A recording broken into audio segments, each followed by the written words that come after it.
Good evening all. I welcome you all for the 5 editorials of the week initiative. In this initiative, we'll be identifying 5 editorials which came in the Hindu in the last 1 week, and we'll discuss with respect to mains point of view. And also, in the editorial also taken from Express. Our main aim is to help you to take the points which you read in the editorials in mains answer rating. So, the mains answer rating initiative அப்படிங்கிறது வந்து நீங்க realise பண்ணணும். இங்க படிக்கிற point mains ஆன்சர்ஸ்ல reflect ஆகணும். அதுதான் இந்த இனிஷியேட்டிவோட ஒரே aim. Okay, so understand all this things. So now we'll go into the today's session. Before we go into the today's session, tomorrow prelims test series PSLP உடைய second test geography இருக்கு. So இந்த geography test வந்து geomorphology and climatology, கரெக்டா? So இந்த test வந்து நாளைக்கு morning 8 o'clock it will be happening, and it is open to all actually. First ரெண்டு டெஸ்ட்டுமே வந்து it is open to all without irrespective of anything. அதுக்கப்புறமா வந்து from third test onwards it's going to be a paid course, but still இதுல என்ன ஒரு விஷயம்னா already like we already announced in the earlier times, those who have given prelims 3 attempts in prelims and group 1 mains எழுதுனவங்களுக்கு it is going to be free. Okay, prelims 3 attempt already கொடுத்தவங்களா இருந்தாலும் group 1 mains எழுதுனவங்களா இருந்தாலும் this entire test series is going to be free and you can come and participate, and terms and conditions அதெல்லாம் இந்த mutual fund investments subject to அது இருக்கு. So அது வந்து என்னங்கிறது நீங்க வந்து ஃபோன் பண்ணி விசாரிச்சுக்கோங்க அந்த கண்டிஷன்ஸ். பட் நாளைக்கு test it's going to be the open session. Will have test at 8 o'clock, 8 to 10 will be having test, and 10:30 to 1:30 or 2 will be having discussion. Discussion நாளைக்கு ஜியோகிராஃபிக்கு நான் தான். Again tomorrow's discussion also will be handled by me. So நாளைக்கு எல்லாரும் 7:45 வாங்க. Don't come at 8 o'clock or 8:15 or 8:20. 7:45 வந்துடுறது it's very important. Okay, so வேற என்ன கரெக்டாக எல்லாம் சொல்லியாச்சா? Okay, fine. ஸோ நாளைக்கு வந்து டிஸ்கஷன் வந்து it will go till 2 o'clock அப்படிங்கிறதுக்கும் வாய்ப்பு இருக்கு அப்படிங்கிறது இப்பயே சொல்லிக்கிறேன். அதனால ஹாஸ்டல்ல இருந்து வரவங்கலாம் கொஞ்சம் சாப்பிட்டு வந்துடலாம், இல்லைன்னா சாப்பாடு கட்டிட்டு வந்துடலாம். Okay, so will start the session. இன்னைக்கு வந்து today we are going to discuss these 5 editorials. Of course இன்னைக்கு வந்து 5வது நாளா இந்தியா பாகிஸ்தான் மேட்சும் சண்டேவும் சிங்க் ஆகலாம் அப்படின்னு நினைச்சிருந்தோம். சிங்க் ஆகல. நம்ம கிரகம் நம்ம வந்து பாகிஸ்தான் இங்கிலாந்து ஜெயிச்சுட்டாங்க. ஸோ அட்லீஸ்ட் அந்த கவலையை போக்க வைக்கிறதுக்காகலாவது நம்ம இந்த எடிட்டோரியல்ஸ்லயாவது இந்தியா பாகிஸ்தான் ஒன்று சேரணுமே அப்படிங்கிறதுனால first editorials we are going to have India Pakistan relationship, and ரீசெண்டா வந்து மினிமலிசம் இந்த இந்தியா பாகிஸ்தான் ரிலேஷன்ஷிப் அப்படிங்கிற ஒரு எடிட்டோரியல் அதான் டிஸ்கஸ் பண்ண போறோம். Next editorial is about the global war on terrorism. So recently 22 22 இயர்ஸா வந்து there is this global war on terrorism. அதோட கரண்ட் ஸ்டேட்டஸ் என்ன? ஜுடிஷியல் ரிஃபார்ம்ஸ் இதுதான் வந்து I've taken from Express. So what are all the 5 important reforms which the current Chief Justice of India should take forward அப்படிங்கிறதும். நாலாவது வந்து age of consent and POCSO act, there is a contradiction and misuse of POCSO Act, and the misuse of POCSO Act பத்தி பார்க்க போறோம், and what reforms it is needed. And final one is the most awaited one. இந்த வாரம் வந்து EWS Reservations உடைய judgment பத்தி பார்க்கலாம். So likewise இந்த 5th editorial வந்து will be discussing in detail about why this EWS reservation was brought and the constitutional amendment, அதோடைய judgement and then way forward. So any issues will be seeing all this things அந்த holistic டைமென்ஷனா. இந்த 5th எடிட்டோரியல்ல நம்ம என்ன பண்ணலாம் அப்படின்னா, like last வீக்கே நான் சொன்னேன், உங்களுக்கு ஏதாவது ஒரு முக்கியமான டாபிக் அந்த வாரத்தை அதோடு டிஸ்கஸ் பண்ணணும் அப்படின்னு நினைச்சீங்கன்னா can suggest in the comments and I will come and discuss. So போன வாரம் வந்து நிறைய பேர் நிறைய சொல்லியிருந்தீங்க. So already we decided that it's going to be EWS. போன வாரமே நான் முடிவு பண்ணிட்டேன், ஏன்னா ஜட்மெண்ட் மண்டே வந்ததுனால. ஸோ நெக்ஸ்ட் வந்து most probably next week you can expect COP 27. ஏன்னா COP 27 ஃப்ரைடே முடியுது. 18th முடிஞ்ச பிறகு மேபி COP 27 அவுட்கம்ஸ் பத்தி வேணா will discuss in the next editorial. நிறைய பேர் வந்து டிஜிட்டல் கரன்சி ரூபி பத்தி கேட்குறீங்க. இந்த டிஜிட்டல் கரன்சி வந்து it is in the nation stage to do at complete analysis. Maybe அது வந்து இன்னும் ஒரு சில வீக்ஸ்ல வி மைட் டிஸ்கஸ். ஓகே, அந்த பிளாக் செயின் டெக்னாலஜி வேணா நம்ம டிஸ்கஸ் பண்ணலாம், தவிர இந்த ரூபி பத்தின அனாலிசிஸ் கொடுக்குற அளவுக்கு அது இன்னும் பெரிய டாபிக் ஆகல. நம்ம maybe will discuss later. Okay, so இன்னைக்கு will discuss EWS Reservations Judgement. Will discuss. So first editorial இந்த வாரம் வந்து நம்ம வந்து எப்பவுமே ஐஆர்னாலே நம்ம வந்து ரசிச்சு படிக்கக்கூடிய 3 ஆட்கள்ல 2 பேர் எழுதியிருந்தாங்க. அதனால 2 பேர் நான் எடுத்திருக்கேன். Happymon Jacob and Suhasini Haidar. 2 பேரோட ஆர்டிகளும் மிஸ் பண்ணக்கூடாது. அகைன் நான் நிறைய வாட்டி சொல்லியிருக்கேன், இன்டர்நேஷனல் ரிலேஷன்ஸா இருக்கட்டும் or any other GS subject it is not restricted to classes. Editorials தான் நிறைய டிஸ்கஸ் பண்ணுவோம். ஐஆர் அப்படிங்கிறது வந்து கிளாஸ்ல டிஸ்கஸ் பண்றதோட எடிட்டோரியல்ல படிக்கிறது தான் ரொம்ப முக்கியம். ஓகே, கிளாஸ்ல டிஸ்கஸ் பண்றதுல இருந்து டைரக்ட் கொஸ்டின் வருமோ வராதோ தெரியாது. ஆனால் எடிட்டோரியல் டிஸ்கஸ் பண்றதுல இருந்தா டேரக்டா நீங்க ஆன்சர் ரைட்டிங் யூஸ்ஃபுல்லா இருக்கிற மாதிரி இருக்கும். ஆனால் கிளாஸ்ல நம்ம ஸ்டாட்டிக் ஏரியா தான் டிஸ்கஸ் பண்ண போறோம். கிளாஸ்ல கரண்ட் ஏரியாஸ் டிஸ்கஸ் பண்ண மாட்டோம். ஸோ ஐஆரை பொறுத்த வரைக்கும் the best way to study is reading through editorials. Okay, so அதனால தான் இந்த வாரம் 2 இன்டர்நேஷனல் ரிலேஷன்ஸ் இஷ்யூஸ் எடுத்திருக்கோம். First editorial is about age of minimalism in the India-Pakistan ties. So recent times India-Pakistan relationship-ல ஒரு new dynamics emerge ஆயிருக்கு, that is minimalism. அந்த minimalism அப்படின்னா என்ன?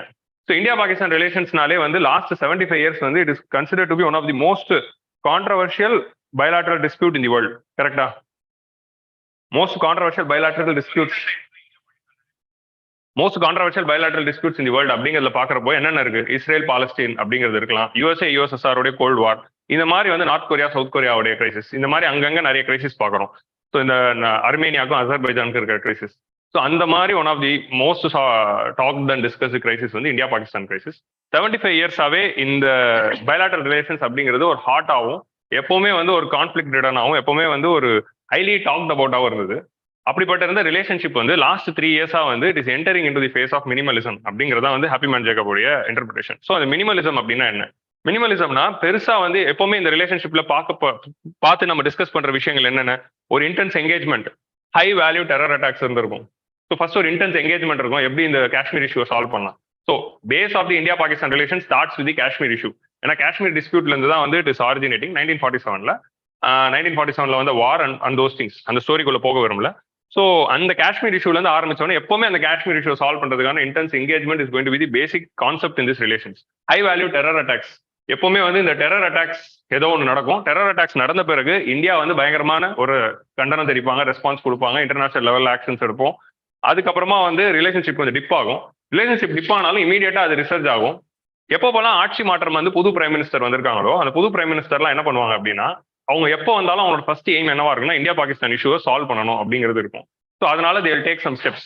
அந்த ஸ்டெப்ஸ் எல்லாம் எடுக்கிறப்போ என்ன பண்ணுவாங்க? They will try to bring in grand gestures and outreach.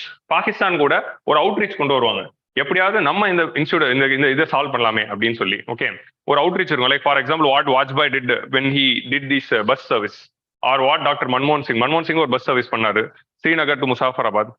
Vajpayee ஒரு பஸ் சர்வீஸ் பண்ணாரு அமிர்த்சர் டு லாகூர் போற அந்த பஸ் சர்வீஸ். அப்புறம் ட்ரெயின் ரூட்ஸ், இந்த மாதிரி நிறைய அவுட்ரீச்சஸ் பண்ணுவோம்.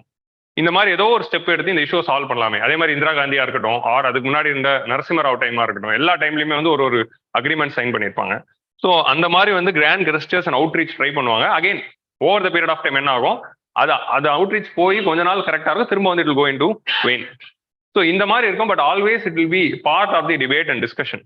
பட் ரீசன்ட் 3 இயர்ஸா வந்து இந்தியா பாகிஸ்தான் ரிலேஷன்ஸ் அப்படிங்கிறது ரொம்ப டிப் ஆகி it has went to the back bench because of our other geo political concentration. இந்தியாவோட ஜியோ பொலிட்டிக்கல் கான்சென்ட்ரேஷன் ஃபுல்லாவே வந்து இப்போ எங்க இருக்கு? ஜியோ ஸ்ட்ராட்டஜி கான்ட்ரிபியூஷன் ஃபுல்லாவே எல்ஓசி இந்தியா சைனா ரிலேஷன்ஸ்ல இருந்ததுனால இந்த லாஸ்ட் 3 இயர்ஸா we have entered into the minimalism. இந்த ரிலேஷன்ஷிப் முன்ன மாதிரி இல்ல அப்படிங்கிறது வி ஆர் டெல்லிங்.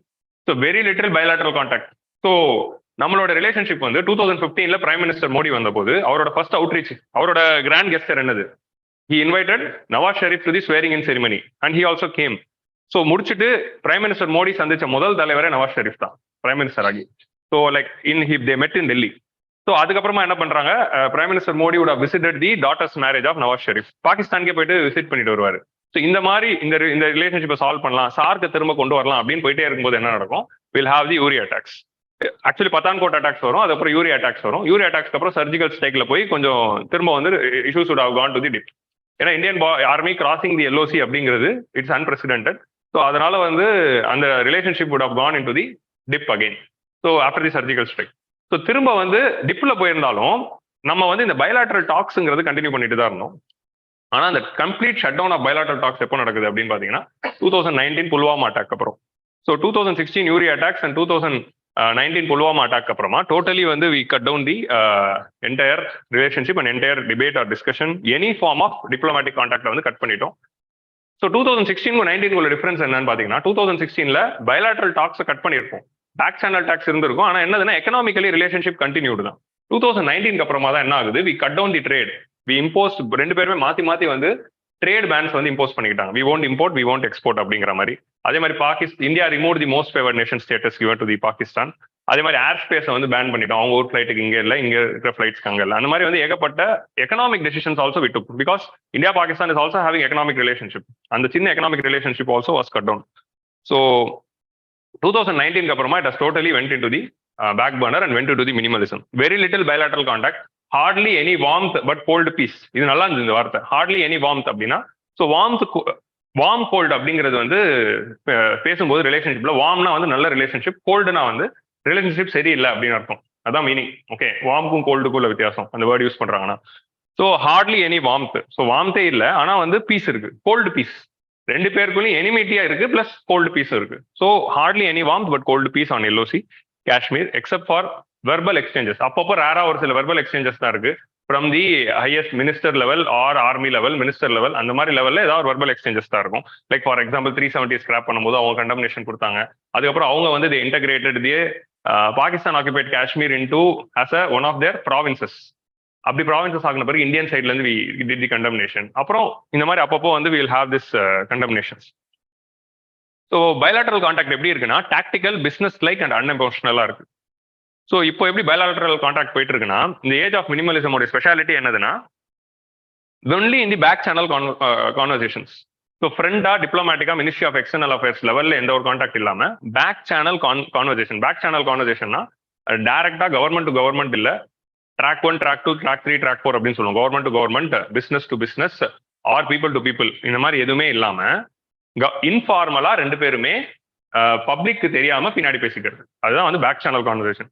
ஸோ பப்ளிக்கு தெரியாம அப்படின்னா they are trying to maintain the secrecy about their talks. At the same time அதோட அந்த டாக்ஸ்ல என்ன முடிவு பண்ணது அப்படிங்கிறது சொல்ல மாட்டாங்க, ஜஸ்ட் ஒரு அவுட்கம் மட்டும் சொல்லுவாங்க. அதான் வந்து back channel conversation between Indian national security adviser Ajit Doval and Pakistan army. Pakistan ஆர்மியோட சீஃப்க்கும் இந்தியன் நேஷனல் செக்யூரிட்டி அட்வைசர் மட்டும் ஒரு பேக் சேனல் லிங்க் வந்து போயிட்டு இருக்கு அப்படிங்கிறது மட்டும் தான் இப்போதைக்கு இருக்கு. மற்றபடி அந்த கிராண்ட் கெஸ்டர்ஸ் இல்ல, அவுட்ரீச் இல்ல, அந்த இன்டென்ஸ் என்கேஜ்மெண்ட் இல்ல, டிஸ்கஷன்ஸ் இல்ல, எதுவுமே இல்லை. ஸோ இந்த மினிமலிசம் ஏன் வந்து நடக்குது? Why this minimalism has come? ஏன் வந்து நம்ம வந்து அந்த பழையபடி பாகிஸ்தான் அப்ரோச் பண்ணாம இப்போ டிஃப்ரெண்ட் டைப்பா நம்ம பாகிஸ்தான் அப்ரோச் பண்றோம் அப்படிங்கிறதுக்கு reasons. Historical lessons, missed opportunities, a lot of opportunities to solve this issue we missed. ரெண்டு பேருமே வந்து we missed this opportunity. failed attempts to conflict resolutions. நம்ம வந்து பிரச்சனையை சால்வ் பண்ணலாம் ட்ரை பண்ணிருப்போம், but we failed. political inability to resolve the conflicts due to dual power center in Pakistan. So ஏன் India Pakistan issue solve பண்ணவே முடியல அப்படின்னா, பாகிஸ்தான் கவர்மெண்டா இருக்கட்டும், இந்தியன் கவர்மெண்டா இருக்கட்டும், இந்த இஷ்யூ சால்வ் பண்ணணும் தான் நினைப்பாங்க. ஆனா இந்த இஷ்யூ சால்வ் பண்ணாம அப்ப எது தடுக்குது அப்படின்னு பார்த்தா பாகிஸ்தானுடைய ஆர்மி எஸ்டாப்ளிஷ்மெண்ட். ஸோ பாகிஸ்தான்ல ஒரு பவர், இந்தியாவில் ஒரு பவர் சென்டர் தான், பிரைம் மினிஸ்டர் சுப்ரீம், அதாவது கவர்மெண்ட் சுப்ரீம், கவர்மெண்ட் கீழே தான் ஆர்மி இருக்கு. So Indian army are all the entire soldiers, Indian armed forces are under the prime minister and is government. But that is not the condition in Pakistan. பாகிஸ்தான்ல ரெண்டு power centre, independently they are powered, independently they are having power. So அதனால both will take fall. In most of the cases Pakistan government is subjugated by the Pakistan army. Pakistan army வந்து நிறைய வாட்டி என்ன பண்ணிருக்கு, பாகிஸ்தான் கவர்மெண்ட்ல ஒரு கரப்ஷன் நடந்திருக்கு அப்படின்னு சொல்லி மிலிட்டரி ரூல்லாம் கொண்டு வந்திருக்காங்க. either they will arrest the prime minister, they will arrest and put the prime minister or president in jail, and the military general will take over the control. இந்த மாதிரி ஏகப்பட்ட மிலிட்டரி ஜெனரல்ஸ் வந்திருக்காங்க. அப்புறம் military general வந்து ஒரு 5 வருஷம் இருந்துட்டு அப்புறம் என்ன பண்ணுவாரு, திருப்பி டெமோக்ராட்டிக் ஓப்பன் அப் பண்ணி ஒரு எலெக்ஷன் நடத்துவாங்க. ஸோ அந்த எலெக்ஷன்ல யார் ஜெயிப்பாங்க அப்படின்னு பார்த்தாங்கன்னா, அந்த மிலிட்டரியோடைய ப்ரோ மிலிட்டரியா இருக்கக்கூடிய ஒரு பொலிட்டிக்கல் பர்சனாலிட்டி ஜெயிப்பாரு, like Imran Khan. So pro military கூட கொஞ்சம் ப்ரோவா இருந்து கொஞ்சம் அடங்கி போனாதான் எலெக்ஷன் ஜெயிக்க முடியும். ஸோ அதனால இப்போ இம்ரான் கான் பாத்தீங்கன்னா அவர் வந்து ஆரம்பத்தில் கொஞ்சம் ப்ரோ மிலிட்டரியா இருந்து தான் they would have won the election. But election win பண்ணி வந்த பிறகு தான் they will realize that they want to solve this issue அப்படிங்கிறது. ஸோ இந்த மிலிட்டரியை வந்து நம்ம ஒரு லெவலுக்கு மேல இடம் கொடுக்கறதுனால always they are trying to dominate and interfere in our day to day activities அப்படின்னு ரியலைஸ் பண்ணி கொஞ்சம் அட்டானமஸா செயல்படலான்னு போகும்போது மிலிட்டரி will take action. ஏதாவது ஒரு சார்ஜ் சொல்லி ஏதோ ஒரு இஷ்யூ பண்ணி ஆட்சியை கழிச்சு விட்டுருவாங்க. ஸோ அதனாலதான் வந்து 5 வருஷம் ஃபுல் டேர்ம் முடிச்ச பிரைம் மினிஸ்டர் அப்படிங்கிறது பாகிஸ்தான் வரலாறுலேயே இல்லை இது வரைக்கும். 5 இயர்ஸ் ஒரு பிரைம் மினிஸ்டர். நம்ம ஊர்ல வந்து 17 இயர்ஸ் இருந்திருக்காங்க, 15 இயர்ஸ் இருந்திருக்காங்க, 10 இயர்ஸ் இருந்திருக்காங்க. இப்போ இன்னொருத்தர் 10 இயர்ஸ் ஆக போறாரு. ஸோ ஆனா வந்து அங்க வந்து 5 இயர்ஸ் அப்படிங்கிறது முடிச்ச ஒரு பிரைம் மினிஸ்டர் இல்லை. ஏன்னா அதுதான் அங்க இருக்க issue. That is political instability. ஏன்னா மிலிட்டரி வில் டூ. இந்த மிலிட்டரி இன்னொன்னு என்ன பண்றாங்கன்னா, காஷ்மீர் இஷ்யூ வந்து டைரக்டா வந்து மிலிட்டரி வந்து 4 வார்ஸ்ல வந்து சக்சஸ்ஃபுல்லா இந்தியா எதுவுமே பண்ண முடியல. They face the defeat with the Indian army. So அதனால மிலிட்டரியால டைரக்டா வந்து 4 வார்லயுமே வந்து they had the setbacks and they couldn't win over the Kashmir issue அப்படிங்கிறதுனால they opted the proxy war. Okay, இந்த ப்ராக்சி வார் அப்படிங்கிறதுல என்ன பண்றாங்க, they are supporting the terrorist establishment like Lashkar e Taiba or Hizbul Mujahideen, இந்த மாதிரியான எஸ்டாப்ளிஷ்மெண்ட், ஜெய்ஷ் இ முகமது, இதான் 3 முக்கியமான எஸ்டாப்ளிஷ்மெண்ட். இந்த 3 முக்கியமான எஸ்டாப்ளிஷ்மெண்ட்க்கு பேக் சைட்ல இருந்து சப்போர்ட் கொடுத்து ப்ராக்சி வார் பண்றாங்க. டைரக்டா வார் பண்ண முடியாம ஸ்டேட் ஸ்பான்சர் டெரரிசம் மூலமா காஷ்மீர்ல டெரரிஸ்ட் மூலமா டிஸ்ரப்ஷன்ஸ் கிரியேட் பண்ணி ஆன்டி இந்தியன் மைண்ட் செட்டை வந்து காஷ்மீர் மக்கள் கிட்ட உருவாக்கி காஷ்மீரை இந்தியா கிட்ட இருந்து பிரிச்சுக்கணும் அப்படிங்கிற இந்த ப்ராக்சி வார்க்குள்ள இறங்கியிருக்காங்க. ஸோ இந்த ப்ராக்சி வார் நடத்துறது யாரு அப்படின்னா பாகிஸ்தான் ஆர்மி. ஸோ பாகிஸ்தானோட ஆர்மி சப்போர்ட்ல டைரக்டா அது நடக்குது. இதுதான் இந்தியா வந்து ஸ்டேட் ஸ்பான்சர் டெரரிசம் அப்படின்னு நம்ம சொல்றோம். ஏன்னா ஸ்டேட்டே itself is sponsoring it directly. So இந்த ஸ்டேட் ஸ்பான்சர் டெரரிசம் அப்படிங்கிறது இதை தான் டீப் ஸ்டேட் அப்படின்னு சொல்லுவாங்க. ஸ்டேட்னா கவர்மெண்ட், உங்க கண்ணுக்கு தெரியிற கவர்மெண்ட் தான் ஸ்டேட். அப்போ டீப் ஸ்டேட்னா என்ன? டீப் ஸ்டேட் அப்படிங்கிற வார்த்தை வந்து நீங்க கேள்விப்படுவீங்க. டீப் ஸ்டேட் அப்படின்னா கண்ணுக்கு தெரியாத பவர்ஃபுல்லான ஒரு ஆளு, அவங்க வந்து நிறைய செயல்படுறாங்க. பொதுவாக அது யார் பாகிஸ்தான்லன்னு பாத்தீங்கன்னா, பாகிஸ்தானுடைய ஆர்மியும் ஐஎஸ்ஐ, இன்டர் சர்வீசஸ் இன்டெலிஜென்ஸ், ஐஎஸ்ஐன்னு அந்த ஐஎஸ்ஐஎஸோட கன்ஃபியூஸ் பண்ணிக்காதீங்க. பாகிஸ்தானுடைய இன்டெலிஜென்ஸ் விங்கான இன்டர் சர்வீசஸ் இன்டெலிஜென்ஸும் they are having this linkages. இவங்க ரெண்டு பேரும் தான் இன்டைரக்டா they are supporting the state sponsor terrorism. So எப்பப்பெல்லாம் வந்து இந்த ரெண்டு prime minister of the country கவர்மெண்ட்டும் இந்த இஷ்யூ சால்வ் பண்ணணும்னு நினைக்கிறாங்களோ, இந்த டீப் ஸ்டேட் வந்து அது தடுத்துரும். ஸோ ஏன்னா government of India also had this attitude of not negotiating directly with the Pakistan army, always will negotiate only with government அப்படிங்கிற மாதிரி தான் நம்ம வச்சிருந்தோம். அதனால என்ன ஆகும், நம்ம இந்த இப்போ நவாஸ் ஷெரீஃபும் வாஜ்பாயும் சேர்ந்து தான் அந்த பஸ் சர்வீஸ் ஆரம்பிச்சாங்க. ஸோ முஷரஃபும் நம்ம மன்மோகன் சிங்கும் சேர்ந்து தான் வந்து they did the Agra fact. இந்த மாதிரி ஏகப்பட்ட விஷயங்கள் நடந்திருக்கும். ஆனால் வந்து அது எல்லாத்தையும் யார் டிஸ்டர்ப் பண்ணுவானா, இதை டீப் ஸ்டேட் வந்து டிஸ்டர்ப் பண்ணிடும். ஸோ இந்த மாதிரி ரெண்டு பவர் சென்டர் இருக்கிறதுனாலேயே இந்த இஷ்யூ சால்வ் பண்ணவே முடியல. ஓகே, ஸோ இப்போ பாகிஸ்தானுக்கும் இந்தியாவுக்கும் இருக்கிற இஷ்யூ சால்வ் ஆயிடுச்சுன்னா ஆர்மிக்கு பவர் இல்லாமல் போயிடும், இடம் இல்லாமல் போயிடும் அப்படிங்கிறது அந்த ஆர்மிக்கு இருக்கிற இன்னொரு இன்செக்யூரிட்டி. ஸோ அதனாலதான் ஆர்மியை வந்து நம்ம அதிகமா பவர்ஃபுல் ஆக்கி ஓவரா அந்த ஆர்மி ஜெனரல்ஸ்லாம் இருக்காங்களா, பொதுவாக military generals, army general, navy general, air force general, இவங்களெல்லாம் வந்து பப்ளிக்கா பேச விடக்கூடாது, பொலிட்டிக்கல் கமெண்ட்ஸை வந்து பப்ளிக்கா சொல்ல விடக்கூடாது. எப்பவுமே அவங்க வந்து அவுட் ஆஃப் தி மீடியாவா தான் இருக்கணும். கவர்மெண்ட்க்கு சப்ஜுகேட்டடாகவும் பிரைம் மினிஸ்டருக்கு கீழேயும் பிரைம் மினிஸ்டர் அண்ட் கவர்மெண்ட் சொல்ற ஆர்டர்ஸை ஏத்துக்கிட்டு நடக்கிற ஒரு ஆர்மியா தான் வந்து நம்ம மெயின்டைன் பண்ணணும். இதுதான் வந்து committed army under the government. ஏன்னா மக்களால் தேர்ந்தெடுக்கப்பட்ட கவர்மெண்ட் கீழே தான் ஆர்மி, மக்கள் தான் சுப்ரீம், மக்களுக்கு கீழே கான்ஸ்டியூஷன், கான்ஸ்டியூஷன் கீழே கவர்மெண்ட், கவர்மெண்ட் கீழே தான் ஆர்மி. இதான் வந்து ஹைரார்கி இன் தி இந்தியா, கரெக்டா? ஸோ அப்படி இருக்கிற ஸ்ட்ரக்சர் இருந்தால் தான் உங்களுக்கு டெமோக்ராட்டிக் கண்ட்ரோல் இருக்கும். நீங்க ஆர்மிக்கு வந்து கொஞ்சம் இடம் கொடுத்துட்டீங்க அப்படின்னா ஏறி தலைமையில் உட்காந்துருக்கும். இதுதான் வந்து நம்ம எங்கெங்க பார்த்துருக்கோம், மியான்மர்ல இப்போ பார்த்தோம், பாகிஸ்தான்ல பார்த்துட்டு இருக்கோம், இந்த மாதிரி ஏகப்பட்ட கண்ட்ரீஸ்ல பார்த்துட்டு இருக்கோம். ஸோ அதனால தான் ஆர்மிக்கு ரொம்ப இடம் கொடுக்கக்கூடாது, always it should be under the governments control அப்படிங்கிறது இருக்கும். ஸோ இந்தியா வந்து 75 இயர்ஸா இதை நம்ம வந்து சூப்பராக எஸ்டாப்ளிஷ் பண்ணியிருக்கோம். We have never, our army has never had any ambitions in the last 75 years. But பாகிஸ்தான்ல அந்த கண்டிஷன் இல்லை, அதனால தான் அந்த இவ்வளோ இன்ஸ்டெபிலிட்டி. இந்த இன்ஸ்டெபிலிட்டி காரணம் like already discuss, they joined the US bloc. US bloc கூட சேர்ந்து யூஎஸ் கூட க்ளோஸ் ஆனதுனால 1949ல ஆரம்பிச்சு கிட்டத்தட்ட 1999 வரைக்கும் ஒரு 50 வருஷம் they were close with USA. USA கூட க்ளோஸா இருந்ததுனால என்டையர் பாகிஸ்தான் ஆர்மி யூஎஸோட ஸ்ட்ராட்டஜிக் கோல்ஸ்க்கு வந்து ஒர்க் பண்ணதுனால directly they had contact with USA. So automatically they outpowered their government. டைரக்டா இவங்க ஆர்மியை வந்து யூஎஸ் கவர்மெண்டோட, யூஎஸ் ஆர்மி கூடயும் யூஎஸ் கவர்மெண்ட் கூடயும் கான்டாக்ட்ல இருக்காங்க. டைரக்டா அவங்க நெகோஷியேட் பண்ணிப்பாங்க. ஏன்னா தாலிபான் இங்க மேனேஜ் பண்ணணும். சாரி, அப்போ வந்து அதுக்கு பேர் வந்து தாலிபான் இல்லை, அப்போதே இட் வாஸ் கால்ட் முஜாஹிதீன். அந்த Mujahideen forces in Afghanistan in order to resolve the USSR. 1979 USSR government தான் இருந்திருக்கும் இன் ஆப்கானிஸ்தான். அந்த யூஎஸ்எஸ்ஆர் டிஸ்லாச் பண்ணணும் அப்படிங்கிறதுக்காக தான் யூஎஸ்ஏ வந்து முஜாஹிதீனை ரெடி பண்ணியிருப்பாங்க in support of Pakistan. So அதனால இந்த பாகிஸ்தான் ரொம்ப யூஎஸ்ஏ கூட டைரக்டா கொலாபரேட் பண்ணிட்டே இருந்ததுனால so automatically Pakistan army got its superiority over the government. So இந்த டியூவல் பவர் சென்டர் தான் வந்து நம்ம இஷ்யூஸ்ல இருக்க மிகப்பெரிய பிரச்சனை. And lack of political will on the other side. Too much time and commitment கொடுத்து நீங்க ஒரு இஷ்யூவை கொண்டு வருவீங்க. இப்போ வாஜ்பாய்ங்கிறவர் வந்து அம்ரித்சர் டு லாகூருக்கு பஸ் சர்வீஸ் அப்படிங்கிறத அனௌன்ஸ் பண்ணி அந்த முடிவை எடுத்து அதை இம்ப்ளிமெண்ட் பண்றதுக்காக ஒரு டைம் அண்ட் எஃபர்ட், கமிட்மெண்ட், ஒரு பொலிட்டிக்கல் ரிஸ்க் இல்லை, இதெல்லாம் அவ்வளோத்தையும் எடுத்து ஒரு முடிவு எடுக்கிறாங்க. கடைசியில் அது ப்ரூஃப்ஃபுல்லா போச்சா? நம்ம இஷ்யூவை சால்வ் பண்ணணும் அப்படின்னு சொல்லி டாக்டர் மன்மோகன் சிங் ஏகப்பட்ட ஸ்டெப்ஸ் எடுத்திருப்பாரு இந்த 10 இயர்ஸ்ல. பிரைம் மினிஸ்டர் வந்த பிறகு ஸ்வேரிங் இன் செரிமனிக்கு இன்வைட் பண்றாரு, கல்யாணத்துக்குலாம் போயிட்டு வராரு, ஏன் இஷ்யூவை சால்வ் பண்ணணுங்கிறதுக்கு தான். But effort to make miss. So நம்ம இந்த இவ்வளோ பீஸ்க்கு எஃபர்ட் எடுத்தாலும் it is at the end of the day there is very little guarantee because Pakistan army is having the independent role. So இன்னைக்கு இம்ரான் கானுக்கு இப்போ நடக்கிற அந்த கிரைசிஸ்க்கும் உங்களுக்கு அதுதான் it should be evident to you. இன்னைக்கு இம்ரான் கான் வந்து ஹி ஸ்டார்டட் பிகமிங் அட்டானமஸோ அப்போவே அவரோட கவர்மெண்ட்டை கவுத்து இன்னொருத்தரை வந்து திரும்ப ப்ரோ ஆர்மியா இருக்கிற வச்சு இம்ரான் கானை சைட்லைன் பண்ணி கரப்ஷன் சார்ஜஸ் போட்டு திரும்ப உள்ள வச்சுட்டாங்க. ஸோ அவர் ப்ரோ ஆர்மியா இருந்தாலும் உள்ள வந்தாரு, கொஞ்சம் அட்டானமஸ் ஆன பிறகு திரும்ப வெளியே போயிட்டாரு. ஸோ ரொம்ப பண்ணாங்கன்னா அசாசினேட் பண்ணிடுவாங்க, இதான் வந்து நடக்கும். So bilateral difficult bilateral conflict resolution. So rising populism and hate in the domestic politics and online hate. So ரெண்டு ஊர்லயும் பாத்தீங்கன்னு வச்சுக்கோங்களேன், இந்தியாவில் வந்து பாகிஸ்தானை காட்டி காட்டி தான் சோறு விட்டுவாங்க, பாகிஸ்தான்ல வந்து இந்தியாவை காட்டி காட்டி தான் சோறு விட்டுறாங்க. இப்படி ரெண்டு ஊர்லயும் அரசியல் கட்சிகள் வந்து ஓட் பேங்க் பாலிடிக்ஸ்க்காக நீங்க ஒருத்தர் எனிமின்னு காட்டினாதான் உங்களுக்கு, அவன் எதிரின்னு காட்டினாதான் மக்கள்லாம் உனக்கு சப்போர்ட் பண்ணுவாங்க, அப்போதான் உனக்கு கீழே சப்போர்ட்டர்ஸ் வரும். அதனால என்ன ஆயிடுது, பாகிஸ்தானை காட்டி சோறு விட்டுற ஹேபிட் இந்தியாவில் வளர்ந்துருச்சு, இந்தியாவை காட்டி சோறு விட்டு ஹேபிட் பாகிஸ்தான்ல வளர்ந்துருச்சு. ஸோ ஒரு நாட்டோடைய ரிலேஷன்ஷிப் வந்து வெறும் 2 கவர்மெண்ட் வந்து சைன் போட்டால் மட்டும் சரியாயிடாது. பீப்புள் டு பீப்புள் கான்டாக்ட் இருக்கணும். இந்தியா பாகிஸ்தான் ரிலேஷன்ஷிப்ல இருக்கிற பீப்புள் டு பீப்புள் கான்டாக்ட் எலிமெண்ட்டை வந்து அரசியல் கட்சிகள் பிகாஸ் ஆஃப் தி பொலிட்டிக்கல் நீட்ஸ்க்காக சம்டைம்ஸ் வந்து அது வந்து ஒரு ஹேட்ரடா மாத்திடுறாங்க. ஸோ அது ஹேட்ரடா மாத்தின பிறகு இப்போ நம்ம பாத்தீங்கன்னு வச்சுக்கோங்களேன், இந்தியா பாகிஸ்தான் மேட்ச் அப்படின்னா பாகிஸ்தான் தோக்கணும் அப்படின்னு நினைப்போம். கரெக்டா? இப்போ பாகிஸ்தான் இங்கிலாந்து மேட்ச் இன்னைக்கு நடக்குது. உனக்கு யார் ஜெயிக்கணும், யார் தோக்கணும் அப்படின்னா யார் ஜெயிச்சாலும் ஜெயிச்சிட்டு போட்டோம் அப்படின்னு உங்களுக்கு ஒரு ஒப்பீனியன் இருக்கும். அப்போ பாகிஸ்தான் ஜெயிச்சா பரவாயில்லையா அப்படிங்கிற கொஸ்டின் வரும். பாகிஸ்தான் தான் நம்ம எனிமி ஆச்சே, சரி ஏன் பாகிஸ்தான் எனிமி? அவங்க நம்ம எனிமி 70 வருஷமா நம்ம கிட்ட எனிமி பண்ணி. அப்போ இங்கிலாந்து அவங்க 200 வருஷம் எனிமி. யோ அவங்க 200 வருஷம் அதுக்கு முன்னாடி வந்து நம்ம 2 பேரும் இன்னைக்கு சண்டை போடுறதுக்கு காரணமே அவங்கதான்.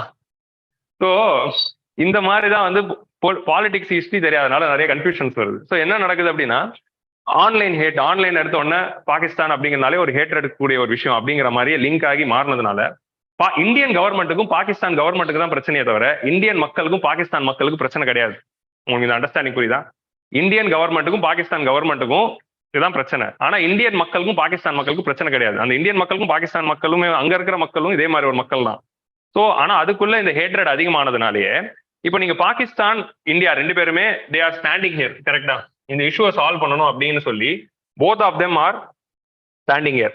ஸோ 2 பேருமே இறங்கி வரல அப்படின்னா இஷ்யூ சால்வ் ஆகாது. 2 பேர்ல யாராவது ஒருத்தர் 2 பேருமே இப்படி இறங்கி வரணும். ஏன்னா 2 பேர்ல யாராவது ஒருத்தர் மட்டும் இறங்கி வர முடியாது.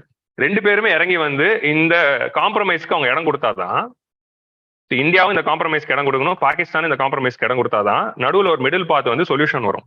ஓகே, ஸோ இந்த இஷ்யூவை சால்வ் பண்ணணும். இதுதான் வந்து நம்ம ஸ்ட்ராட்டஜிக் எம்பதி அப்படின்னு போன வாரம் பார்த்தோம். இந்த ஸ்ட்ராட்டஜிக் எம்பதியில இந்த மாதிரி பண்ணணும். ஸோ இந்தியன் கவர்மெண்ட் இப்போ நம்ம பிரைம் மினிஸ்டரே இப்படி கொஞ்சம் இறங்கி போயிட்டு இஷ்யூவை சால்வ் பண்ணணும்னு ஒரு ஸ்டெப் எடுக்கிறாரு.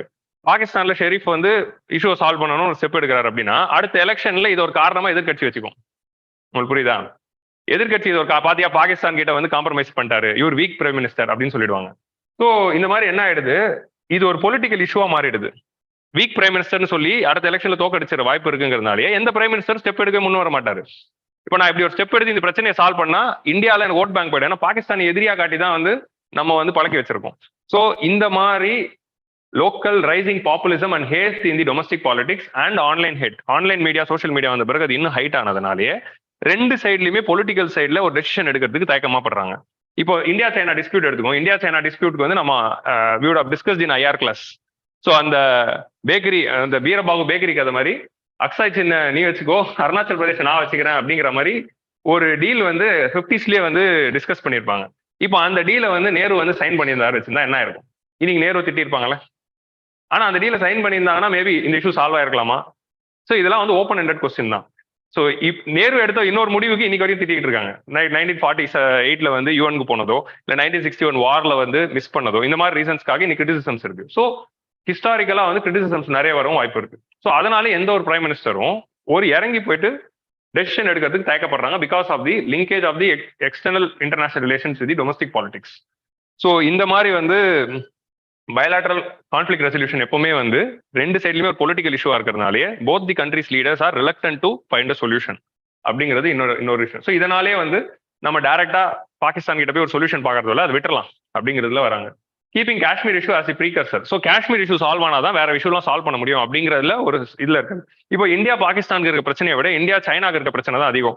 இந்தியா பாகிஸ்தானுக்கு இருக்க பிரச்சனை இவ்வளோ ஒன்று பிஓகே தான். ஆனா இந்தியா சைனா பிரச்சனை இவ்வளோ பெரிய அக்ஸாய் சின்னம், அதை விட பெருசான அருணாச்சல் பிரதேசம். ஸோ அப்போ இந்தியாவுக்கு சைனாக்குள்ள பிரச்சனை தான் அதிகம். ஆனா நம்ம வந்து இந்தியா சைனா ரிலேஷன்ஷிப் ஸ்மூத்தா போயிட்டு இருக்கு. அப்கோர்ஸ் அண்டில் 2020 வரைக்கும் எப்படி ஸ்மூத்தா போயிட்டு இருக்கு? ஏன்னா நம்ம என்ன முடிவு பண்ணோம், 1989 ராஜீவ் காந்தி விசிட் ஃபார் சைனால, 1987 Rajiv Gandhi visiting China and they are taking a decision. We will set aside the bilateral border dispute and let us focus in the economic relations. இது தனியா அதுக்கு ஒரு சொல்யூஷன் வச்சுக்கலாம். நம்ம அதுக்காக எக்கனாமிக் ரிலேஷன்ஷிப்பை தடை வச்சுக்க வேணாம் அப்படிங்கிற மாதிரி சொல்லி we are setting aside this border dispute and we are focusing on economic relations. So அதனால இந்த பார்டர் டிஸ்பியூட் வந்து பின்னக்கு தள்ளப்பட்டு அது அப்படியே ஸ்டேட்டஸ் கோவாவே போயிட்டு இருக்கு. But economic relations is developing. அதனால பெரிய பிரச்சனையே வரல. 87 அப்புறமா பெரிய பிரச்சனை வரல. ஸோ அந்த மாதிரி வந்து இந்தியா பாகிஸ்தான் ரிலேஷன்ஷிப் நம்ம வச்சுக்கலாம். We can keep this Kashmir issue aside. Let us focus on other types of relations to enhance this people to people contact. So அது பண்ணிருக்கலாம். காஷ்மீர் இஷ்யூ வச்சுக்கலாம், அது இன்னொரு நாள் சால்வ் பண்ணிக்கலாம். மற்ற ரிலேஷன்ஷிப் பார்க்கலாம். எக்கனாமிக்ஸ் எப்படி பூஸ்ட் பண்ணலாம், எப்படி வந்து ட்ரேடை பூஸ்ட் பண்ணலாம், எப்படி இன்வெஸ்ட்மெண்ட்ஸ் பூஸ்ட் பண்ணலாம், எப்படி people to people contact enhance பண்ணலாம். ஸோ இந்த பொலிட்டிக்கல் இஷ்யூஸ் பிரிங்கிங் இன்டுங்கிறதுனாலே நம்ம கிரிக்கெட்ல வந்து we are not having, உங்களுக்கு புரியுதுல, பிரிங்கிங் பாலிடிக்ஸ் இன்டு ஸ்போர்ட்ஸ் அப்படிங்கிற ரீசன்னால we are not directly having any bilateral tour with Pakistan with respect to cricket. இப்போ ரீசெண்டாக கூட என்ன டிசிஷன் பண்ணிருக்காங்கன்னா, ஏஷியா கப் பாகிஸ்தான்ல நடக்கிறதுனால இந்தியாவின் team will not visit Pakistan அப்படின்னு நம்ம சொல்லிட்டோம். அடுத்த வருஷம் வேர்ல்டு கப் அதே பாகிஸ்தான் பதிலுக்கு சொல்லலாம்ல, we will not visit India அப்படின்னு சொன்னா வேர்ல்டு கப் நடத்த முடியாது. உங்களுக்கு புரியுதா? ஸோ நடத்தலாம், பாகிஸ்தான் இல்லாம நடத்தணும். இப்போ எதுக்கு வந்து இந்த மாதிரி இந்த பொலிட்டிக்கல் இஷ்யூ ஸ்போர்ட்ஸ்குள்ள கொண்டு போகணும்? ஸ்போர்ட்ஸ் இந்த மாதிரியான ட்ரேடு, இந்த மாதிரி எக்கனாமி தான் பீப்புள் டு பீப்புள் கான்டாக்ட் மூலமா பிரச்சனை இன்னும் குறைக்கும். ஸோ அது மூலமா பிரச்சனையை குறைச்சி பொலிட்டிக்கல் இஷ்யூக்கு ஒரு சொல்யூஷனை கண்டுபிடிக்கிறது தான் solution. But we are further worsening the issue. So keeping Kashmir issue as a precursor for the long time good relations அப்படிங்கிறதுனாலேயே இண்டஸ் வாட்டர் ட்ரீட்டி தவிர வேற எந்த ஒரு நல்ல விஷயமும் நடக்கல அப்படிங்கிறது சொல்றாங்க. So always we have to try to make sure that we have to keep how it did with China. China கிட்ட எப்படி நம்ம ஒரு பண்ணோமோ அதே மாதிரி we have to do with Pakistan to keep aside this Kashmir issue and focus on the இது. ஆனா என்ன பிரச்சனை அப்படின்னா, சைனா வந்து இந்த ஸ்டேட் ஸ்பான்சர் டெரரிசம்குள்ள பாகிஸ்தானால ஈடுபடல. அதனாலதான் that is another reason for it. But still நம்ம ஆன்சர் ரேட்டிங் அதெல்லாம் தேவையில்லை. உங்களுக்கு புரியுதா? உங்களுக்கு அந்த பாயிண்ட் தான் தேவை. Confidence in ensuring peace in Kashmir. So இதுக்கு முன்னாடி வந்து காஷ்மீர்ல பீஸ் என்ஷோர் பண்ணணும் அப்படின்னா கிராஸ் பார்டர் டெரரிசம் மூலமா தே ஆர் சப்போர்ட்டிங். இப்போ நம்ம எதுக்கு வந்து we are directly negotiating with the Pakistan army? Because Pakistan army and the deep state மூலமா they are supporting the cross border terrorism and creating problem in Kashmir. So அவங்க கிட்ட negotiate பண்ணி எதுவுமே பண்ணாம இருங்க அப்படிங்கிறதுக்காக அந்த நெகோசியேஷன்ஸ்ல இருக்கணும். இப்போ நான் உங்ககிட்ட பேசவே தேவையில்ல, I will ensure a strict condition there. நம்ம வந்து 370 ஸ்கிராப் பண்ணி we brought in the strict conditions there in order to bring in the peace.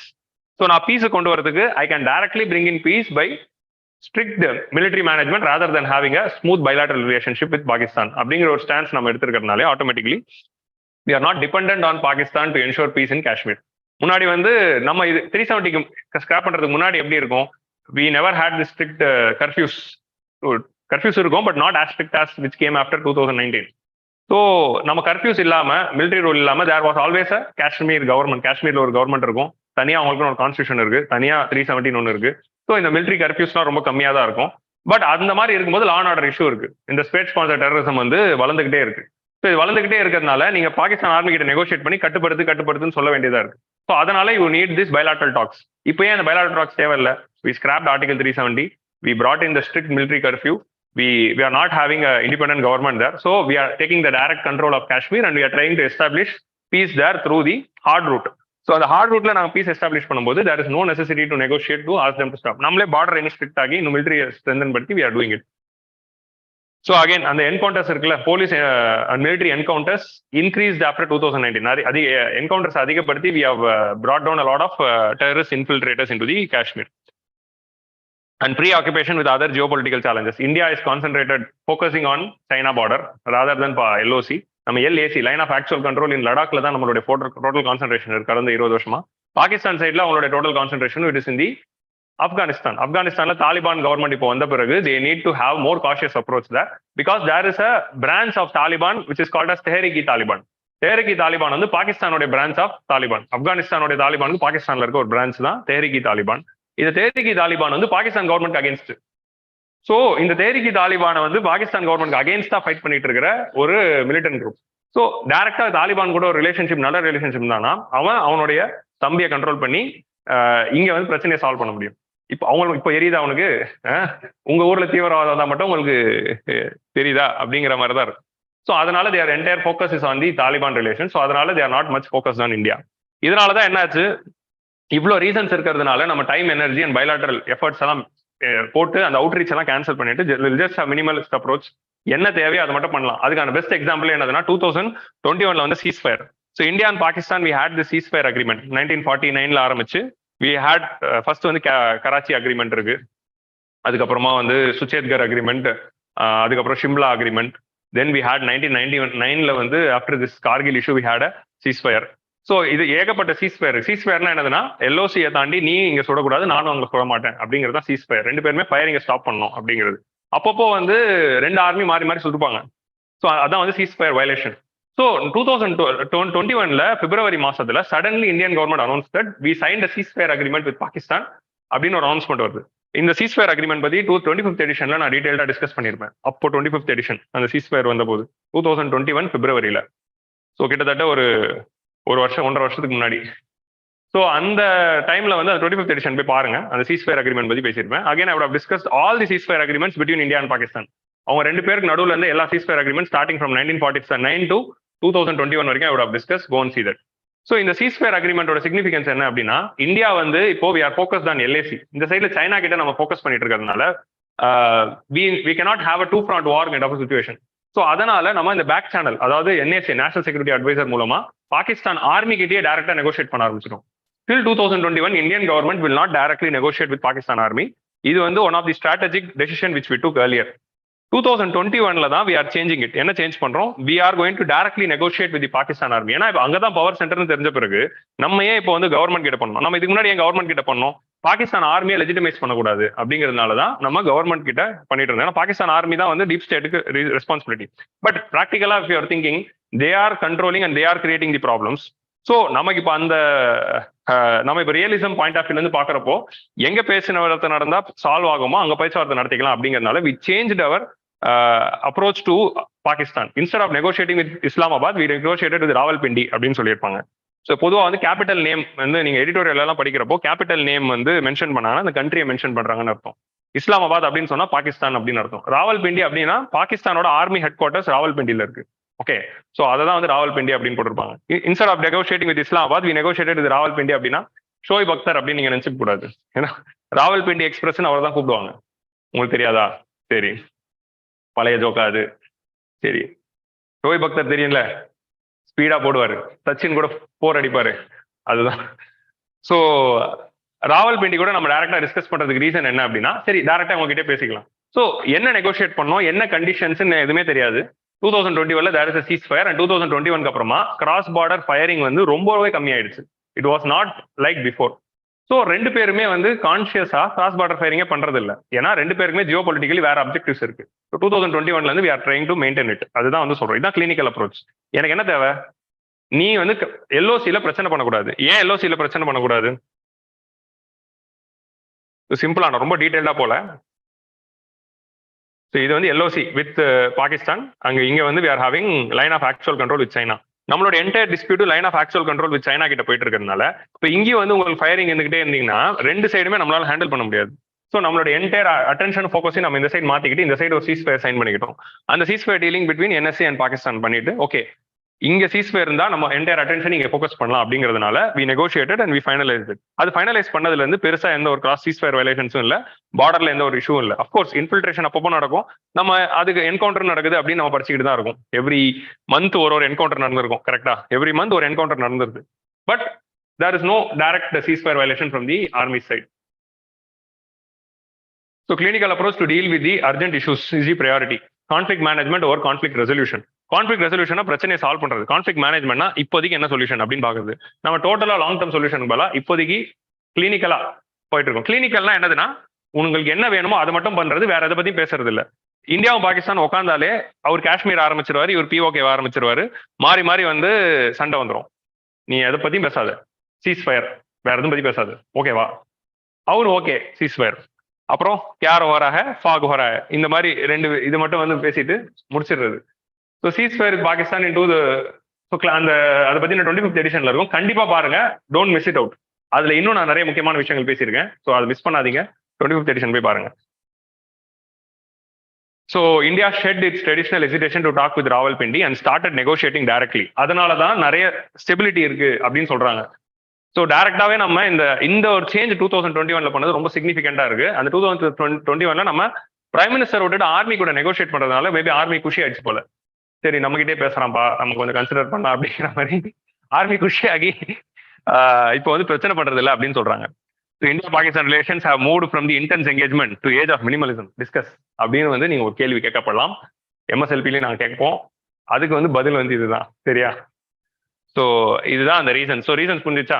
Instead of, so இதுல நீங்க என்ன நோட் பண்ணணும் அப்படின்னா, very little bilateral contact, hardly any warmth but cold peace. இதை வந்து we have to note down. Bilateral contact is tactical.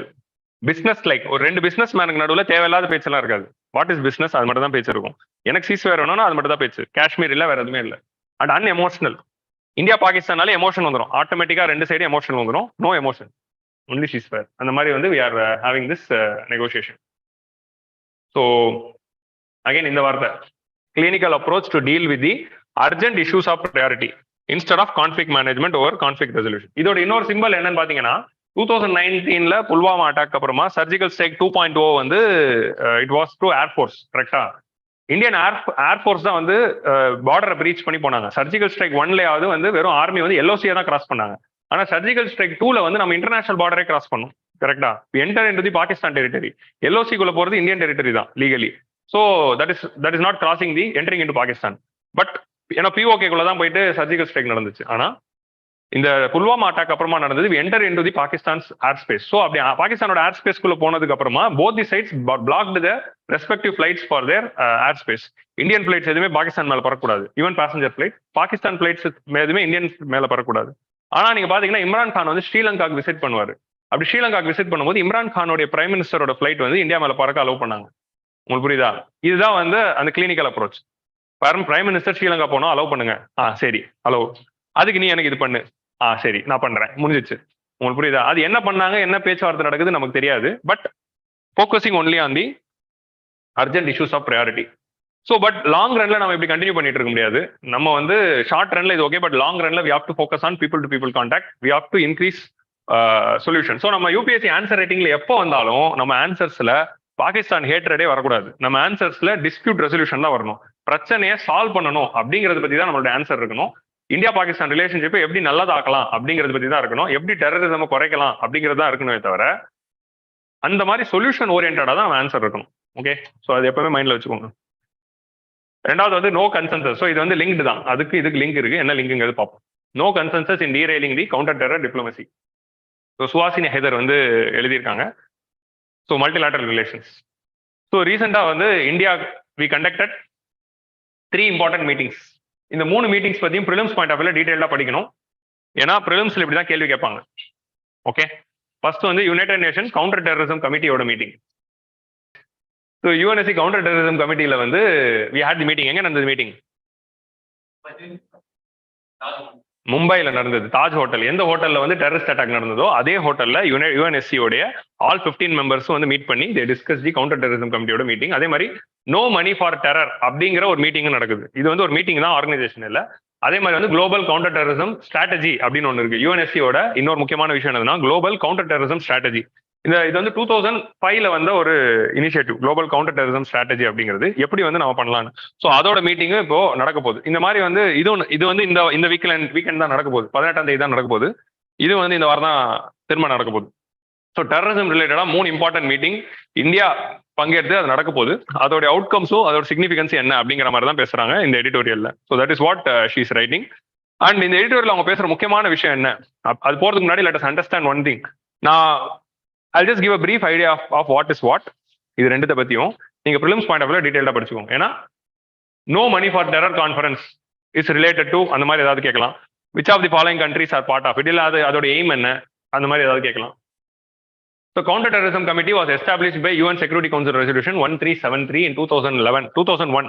So 1990, so actually நம்ம India Pakistan relationship பார்க்குறப்போ இந்தியாவில் எப்போ டெரரிசம் இஷ்யூ ஆரம்பிக்குது அப்படின்னா லைக் பாகிஸ்தான் சென்ட்ரிக்கா டெரரிசம் இஷ்யூ எப்போ ஆரம்பிக்குது அப்படின்னு நம்ம பார்க்குறோம். ஏன்னா நம்ம already we had left wing extremism or Khalistani movement, அதெல்லாம் 70s 80s இருந்து இருக்கு. But Pakistan orient terrorism issue எப்போ ஆரம்பிக்குதுன்னா 1989ல தான் ஆரம்பிக்குது. ஸோ அதுக்கு தான் 92ல வந்து ரோஜா போடலாம் அந்த டைம்ல வந்தது. ஏன்னா அப்போதான் அந்த கிரைசிஸே ஆரம்பிக்குது. ஸோ நம்ம ஒரு 10 வருஷமா டெரரிசமோட ஒரு விக்டிமா இருக்கும். கிராஸ் பார்டர் டெரரிசம், காஷ்மீர்ல வந்து அவங்க வந்து மிலிட்டன்சியை பரப்பி காஷ்மீர் யூத்தை வந்து டெரரிசம்க்கு ரெக்ரூட் பண்றாங்க. ஸோ கிராஸ் பார்டர் டெரரிசமோட எய்ம் என்னதுன்னா Pakistan with the support of Pakistan army and ISI, they will give the arms training, ammunition training and money to the Lashkar-e-Taiba, Hizbul Mujahideen or Jaish-e-Mohammed. அவங்களுடைய இன்ஃபில்ட்ரேட்டர்ஸ் நம்ம காஷ்மீருக்குள்ள நுழைஞ்சு இங்க இருக்கிற யூத்தை வந்து பிடிச்சி ரேடிகலைஸ் பண்ணி அவங்களை கூட்டின்னு போய் அவங்க பார்டரை கிராஸ் பண்ணி கூட்டின்னு போய் அங்க ஒரு டெரரிஸ்ட் கேம்ப் இருக்கும். அந்த கேம்ப்ல ட்ரைனிங் கொடுத்து திரும்ப உள்ள வந்து அட்டாக்ஸ் கிரியேட் பண்றதுக்கு அனுப்புவாங்க. இதான் வந்து 89ல இருந்து 90s ஃபுல்லாவே நடக்குது. ஓகேவா? 89ல இருந்து 90s ஃபுல்லா காஷ்மீர்ல ஏகப்பட்ட அட்டாக்ஸ் நடக்கும். அது எல்லாத்துக்கும் காரணம் இதுதான். This is the thing. So இந்த மாதிரி நடந்துட்டு இருக்கும்போது 1996ல இந்தியா வந்து யுனைடெட் நேஷன் ஜெனரல் அசம்பிளில ஒரு ரெசல்யூஷன் கொண்டு வரும், comprehensive convention on international terrorism அப்படின்னு. Comprehensive Convention on International Terrorism, which is a very important convention which was never passed. Okay, 96ல இந்தியா கொண்டு வரோம். ஏன் கொண்டு வரோம்? டெரரிசம் அப்படிங்கிறது ஒன்று இருக்கு, நாங்களாம் விக்டிமா இருக்கோம், இந்த மாதிரி கண்ட்ரியே ஸ்பான்சர் பண்றாங்க, தீவிரவாதம் அதிகமா இருக்கு அப்படின்னு சொன்னா ஒருத்தரும் மதிக்கல யுனைடெட் நேஷன்ஸ்ல. சரியா? யூஎஸ் என்ன சொல்றாங்க, இதுல டெரரிஸ்ட் அப்படிங்கிற டெபினிஷன் படி நீங்க பாத்தீங்கன்னா எங்க ஆர்மியை கூட இன்டைரக்டா நீங்க குறிக்கிற மாதிரி இருக்கு, இதெல்லாம் எங்க ஆர்மி பண்ற மாதிரியே இருக்கு அப்படின்றாங்க. நான் கலாய்க்க சொல்லுங்க, நீங்க டெரரிசம்குள்ள இருக்க டெபினிஷன் என்ன? சோ இன்டிமிடேஷனுக்காகவும் டெரரிசமோட மீனிங் என்னன்னு புரிஞ்சுக்கணும். மக்கள் மத்தியில பயத்தை உண்டாக்குறது தான் டெரரிஸ்டோட எய்ம். எக்ஸ்ட்ரீமிசம்க்கும் டெரரிசம்க்கும் உள்ள டிஃபரன்ஸ் வந்து there is a very big confusion. So internal security we have to understand this. எக்ஸ்ட்ரீமிசம்னா தீவிரவாதம், டெரரிசம்னா பயங்கரவாதம். இது வந்து டிஃபரன்ஸ் புரிஞ்சுக்கோங்க. தீவிரவாதம் வேற, பயங்கரவாதம் வேற. ஒரு விஷயத்துல எக்ஸ்ட்ரீமா இருந்தீங்கன்னா நீங்க எக்ஸ்ட்ரீமிஸ்ட். லைக் ஃபார் எக்ஸாம்பிள், ஒரு நாளைக்கு 20 மணி நேரம் நீங்க படிச்சீங்க, 4 மணி நேரம் தான் தூங்குறீங்க அப்படின்னா நீங்க எக்ஸ்ட்ரீமிஸ்ட். உங்களுக்கு புரியுதா? பாலிட்டிக்கு வெறும் லட்சுமிகாந்த் படிச்சா போதும்னு சொல்லுவோம். ஆனா நீங்க லட்சுமிகாந்த் படிப்பீங்க, டிடி பாசு படிப்பீங்க, பக்ஷி படிப்பீங்க, இது எல்லாத்தையும் படிச்சுட்டு கிளாஸ் நோட்ஸ் படிப்பீங்க, விஷன் நோட்ஸ் படிக்கிறது, வாஜிராம் நோட்ஸ் படிக்கிறது. இது எக்ஸ்ட்ரீமிசம். உங்களுக்கு புரியுதா? எக்ஸ்ட்ரீமிசம்னா ஒரு விஷயத்துல தீவிரமா இறங்குறது. ஸோ அது பொலிட்டிக்கல் ஐடியாலஜில நீங்க லெஃப்ட் எண்ட்லயோ இல்ல ரைட் எண்ட்லயோ போயிட்டு எக்ஸ்ட்ரீமா மாறுறது தான் எக்ஸ்ட்ரீமிசம். உங்களுக்கு புரியுதா? அந்த எக்ஸ்ட்ரீம் எண்ட்ல போயிட்டு ரிஜிட்டா மாட்டிக்கிறது, அதனால நீங்க வயலன்ஸை பயன்படுத்துறீங்க. என்னுடைய அந்த லெஃப்ட் ஆர் ரைட் விங் எக்ஸ்ட்ரீமுக்கு போயிட்டு அந்த ஐடியாலஜிக்காக நீங்க ஆயுதம் ஏந்துறது தான் எக்ஸ்ட்ரீமிசம். டெரரிசம் அப்படின்னா இந்த மாதிரி பொலிட்டிக்கல் ஐடியாலஜி எல்லாம் பெருசா இல்லாம உங்களுடைய ஒரு அப்ஜெக்டிவ் இருக்கு. அது social objective, political objective, economic objective, என்ன வேணா இருக்கலாம். அந்த அப்ஜெக்டிவ்காக நீங்க வந்து டைரக்டா ஃபைட் பண்ணாம இன்டைரக்டா ஒரு கவர்மெண்ட் கிட்ட டைரக்டா ஃபைட் பண்ணாம இன்டைரக்டா சிவிலியன்ஸ் கிட்ட டைரக்டா ஃபைட் பண்றீங்க. அப்படி பண்ணும்போது மக்கள் மத்தியிலையும் கவர்மெண்ட் மத்தியிலையும் ஒரு பயத்தை உண்டாக்கணும். கவர்மெண்ட்டுக்கு ஒரு பயத்தை உண்டாக்கணும், மக்களுக்கு ஒரு பயத்தை உண்டாக்கணும். இது ரெண்டுத்தையும் பயத்தை உண்டாக்கி அவங்க கவர்மெண்ட் வந்து அவங்களுடைய கவர்னன்ஸ் பண்ணாம செயல் இழக்க வைக்கணும். மக்களுக்கும் இது ஒரு பயம் இருக்கிறதுனால இந்த பயத்தை வந்து ஒரு கேபிட்டலா வச்சுக்கிட்டு உங்க அப்ஜெக்டிவ் ரீச் பண்றது தான் டெரரிசம். டெரருங்கிற வேர்ட்ல பயங்கரம், இந்த பயம் அப்படிங்கிற இந்த விஷயம் இருக்கு. ஸோ பயத்தை உருவாக்குறது தான் டெரரிசம். ஸோ இந்த மாதிரி ஒரு டெஃபினிஷன் நம்ம கொடுக்குறோம். This is what will be defined இன் இந்த கன்வென்ஷன் ஆல்சோ. நீங்க போய் விக்கிபீடியால படிங்க. ஸோ 3 ஃபேக்டர் இருக்கும், அந்த 3 ஃபேக்டர் படிங்க. ஸோ யூஎஸ் ஆர்மி என்ன சொல்றாங்க, இந்த டெஃபினிஷனுக்குள்ள வந்து எங்க ஆர்மியோட ஆக்டிவிட்டிஸும் நிறைய வர வாய்ப்பு இருக்கு, அதனால வந்து நாங்க இதை அப்ஜெக்ட் பண்றோம். நான் உண்மையா சொல்றேன், நான் கலாய்க்க சொல்ல அப்படின்னு அப்ஜெக்ட் பண்ணிட்டாங்க. ஸோ நம்ம இப்படி சொல்லிட்டு ஒரு 10 வருஷமா கூவுறோம், கேட்கல. 1999ல நம்ம ஃபிளைட்டை ஹைஜாக் பண்ணிட்டாங்க. மோஸ்ட் வாண்டட் டெரரிஸ்டான மசூத் அசார் அப்படிங்கிற இந்த டெரரிஸ்ட் வந்து நம்ம பிடிச்சி வச்சிருக்கோம். காஷ்மீர்ல அந்த ஆள் சுத்திட்டு இருக்கும்போது நம்ம பிடிச்சி ஜெயில வச்சுட்டோம். இப்போ என்ன பண்றாங்க, பயணம் படத்துல வர மாதிரி நம்ம ஃபிளைட்டை ஹைஜாக் பண்ணி ஆப்கானிஸ்தான் கொண்டு போயிட்டாங்க. தாலிபான் கண்ட்ரோல் ஆப்கானிஸ்தான் கொண்டு போயிட்டு பிளாக்மெயில் பண்ணி அவரை ரிலீஸ் பண்ணணும் அப்படின்னு கேட்டாங்க. வேற வழியே இல்லாம நம்ம என்ன பண்றோம், மற்ற நாடுகள் கிட்ட எல்லாம் கேட்கும்போது பெருசா ஹெல்ப் வரல, கேஷுவலா இருந்தாங்க. இந்த மசூத் அசார் அப்படிங்கிற அந்த கேரக்டரை ரிலீஸ் பண்ணி தான் அந்த ஃபிளைட்ல இருக்கிற மக்கள் எல்லாத்தையும் காப்பாத்தி கொண்டு வர வேண்டியதா போயிடுச்சு. அந்த மசூத் அசார் அப்படிங்கிற அந்த கேரக்டர் தான் ஒசாமா பின் லேடன்லாம் இருக்கட்டும், தாலிபானா இருக்கட்டும், ஆப்கானிஸ்தான்ல இருக்க ஏகப்பட்ட டெரரிஸ்ட் ஆக்டிவிட்டிஸா இருக்கட்டும், அதுக்கப்புறம் இந்தியாவில் நடந்த எல்லா டெரரிஸ்ட் ஆக்டிவிட்டிஸா இருக்கட்டும், எல்லாத்துக்குமே லிங்க் இருக்கிற ஒரு ஆள். 2001ல அதே அமெரிக்கா மேல நடந்த அந்த அட்டாக்கு அல்கொய்தாக்கு சப்போர்ட் பண்ற ஒரு ஆளு. அதுக்கப்புறமா நடந்த பார்லிமெண்ட் அட்டாக் இன் இந்தியா, அதுக்கப்புறமா நடந்த 26/11 அட்டாக் இன் இந்தியா, இந்த மாதிரி ஏகப்பட்ட புல்வாமா அட்டாக் வரைக்கும் ஹீஸ் ஹேவிங் லிங்க். ஸோ அந்த ஒரு டெரரிஸ்ட் அன்னைக்கு விட்டதுனால till now we are suffering. So that is the problem with respect to Masood Azhar. So நம்ம 1999ல மசூத் அசாருக்கு ஹெல்ப் பண்ணு கேட்கும்போது அமெரிக்கா வரல. ஸோ ரெசல்யூஷன் பாஸ் பண்ணல, சும்மா தான் இருந்தாங்க. 2001ல அவங்க 2 பில்டிங் அடிச்சிட்டாங்க. ஓகேவா? 4 ஃபிளைட்டை ஹைஜாக் பண்ணி 2 வந்து ட்வின் டவருக்கும், 1 வந்து பென்டகன், அதாவது அவங்களுடைய மிலிட்டரி ஹெட் குவார்டர்ஸான பென்டகனுக்கும், 1 வந்து ஒயிட் ஹவுஸ்க்கும் பிளான் பண்ணாங்க. White house or Capitol. So 3 வந்து போய் டேமேஜ் பண்ணிடுச்சு. இந்த ஒயிட் ஹவுஸுக்கு போறது மட்டும் தே பிராட் டவுன். ஸோ ஒரு ஃபிளைட் அட்டாக் பண்ணாமலே வந்துருச்சு. ஸோ அமெரிக்கா மேல அட்டாக் வந்த பிறகுதான் அவருக்கு முழிப்பு வருது, ஐயோ அடிச்சிட்டாங்க அப்படின்னு சொல்லி தான். நான் ஏன் சொல்றேன்னா, இந்த 1373 வந்தது காரணமே 26/11 அந்த 9/11 டெரர் அட்டாக்ஸ் ஆன அமெரிக்கா. எங்க ஊர்ல டெரரிசம் வந்துருச்சு, அதனால வேர்ல்டுக்கே இது ஒரு பிரச்சனை அப்படிங்கிறது அமெரிக்கா உணர்ந்து நம்ம 1373 அப்படிங்கிற ரெசல்யூஷனை கொண்டு வந்து அதுல இருந்து என்ன சொல்றாங்க, every country should take measures to bring legal measures and institutional measures to counter terrorist activities at home, in their regions and around the world. So legal measures கொண்டு வரணும், institutional measures கொண்டு வரணும், terrorism financing கண்ட்ரோல் பண்ணணும், criminalize the financing of terrorism, freeze the funds which is going into the acts of terrorism, deny all forms of financial support to terrorist groups, suppress the provision of safe haven. எந்த ஒரு டெரரிஸ்ட்க்கும் ஊர்ல safe heaven கொடுக்கூடாது. Like Pakistan எப்படி Masood Azhar, Hafiz Zayed எல்லாம் வச்சுட்டு இருக்காங்களோ அந்த மாதிரி safe haven or sustenance or support of terrorists, share information with the government or any group practicing planned terrorist attack. ஏதோ ஒரு டெரரிஸ்ட் அட்டாக் பிளான் பண்றாங்கன்னா அதை பத்தின இன்டெலிஜென்ஸ் உங்களுக்கு கிடைச்சுதான் அந்த நாட்டுக்கு சொல்லணும். ஸோ அந்த மாதிரி வந்து you have intelligence sharing. Like for example இப்போ இந்தியாவுக்கு வந்து அமெரிக்காவில் நடக்கிற ஒரு டெரர் அட்டாக் பத்தின இன்டெலிஜென்ஸ் வருதுன்னா நம்ம உடனே அவங்களுக்கு சொல்லணும் சிஏஏக்கு. அதே மாதிரி சிஏஏக்கு ஒன்று வந்ததுன்னா அவங்க நமக்கு சொல்லுவாங்க, ரா கிட்ட சொல்லுவாங்க, இங்க பாத்தீங்களா உங்க ஊர்ல இப்படி ஒன்று பிளான் பண்றாங்க அப்படின்னு. ஸோ இந்த மாதிரி intelligence sharing, cooperate with other governments to investigate, detect, arrest and extradition and prosecution of the terrorist, criminalise active passive assistance to terrorism. So இது எல்லாமே வந்து பண்றதுதான் வந்து இந்த இதோட committee. So which are the following are the objectives of 1373 அப்படின்னு கூட கேட்கலாம். So 1373 is related to what அப்படிங்கிறது கேட்கலாம். It was brought on the aftermath of 2001. இது 1373 இம்ப்ளிமெண்ட் பண்றதுக்காகவும் இன் ஜெனரல் டெரரிசம்காக ஒரு குளோபல் கோஆபரேஷன் கொண்டு வரதுக்காகவும் தான் குளோபல் கவுண்டர் டெரரிசம் ஸ்ட்ராட்டஜி அப்படின்னு ஒரு ஸ்ட்ராட்டஜி வந்து யுனைடெட் நேஷன்ஸ்ல கொண்டு வராங்க. இந்த ஸ்ட்ராட்டஜி இம்ப்ளிமெண்ட் பண்ற ஒரு இனிஷியேட்டிவ் தான் வந்து இந்த குளோபல் கவுண்டர் டெரரிசம் ஆர்கிடெக்சர். ஒரு கண்ட்ரி என்னென்ன ஸ்டெப்ஸ் எடுக்கணும்னு ஸோ அது பார்த்துக்கோங்க.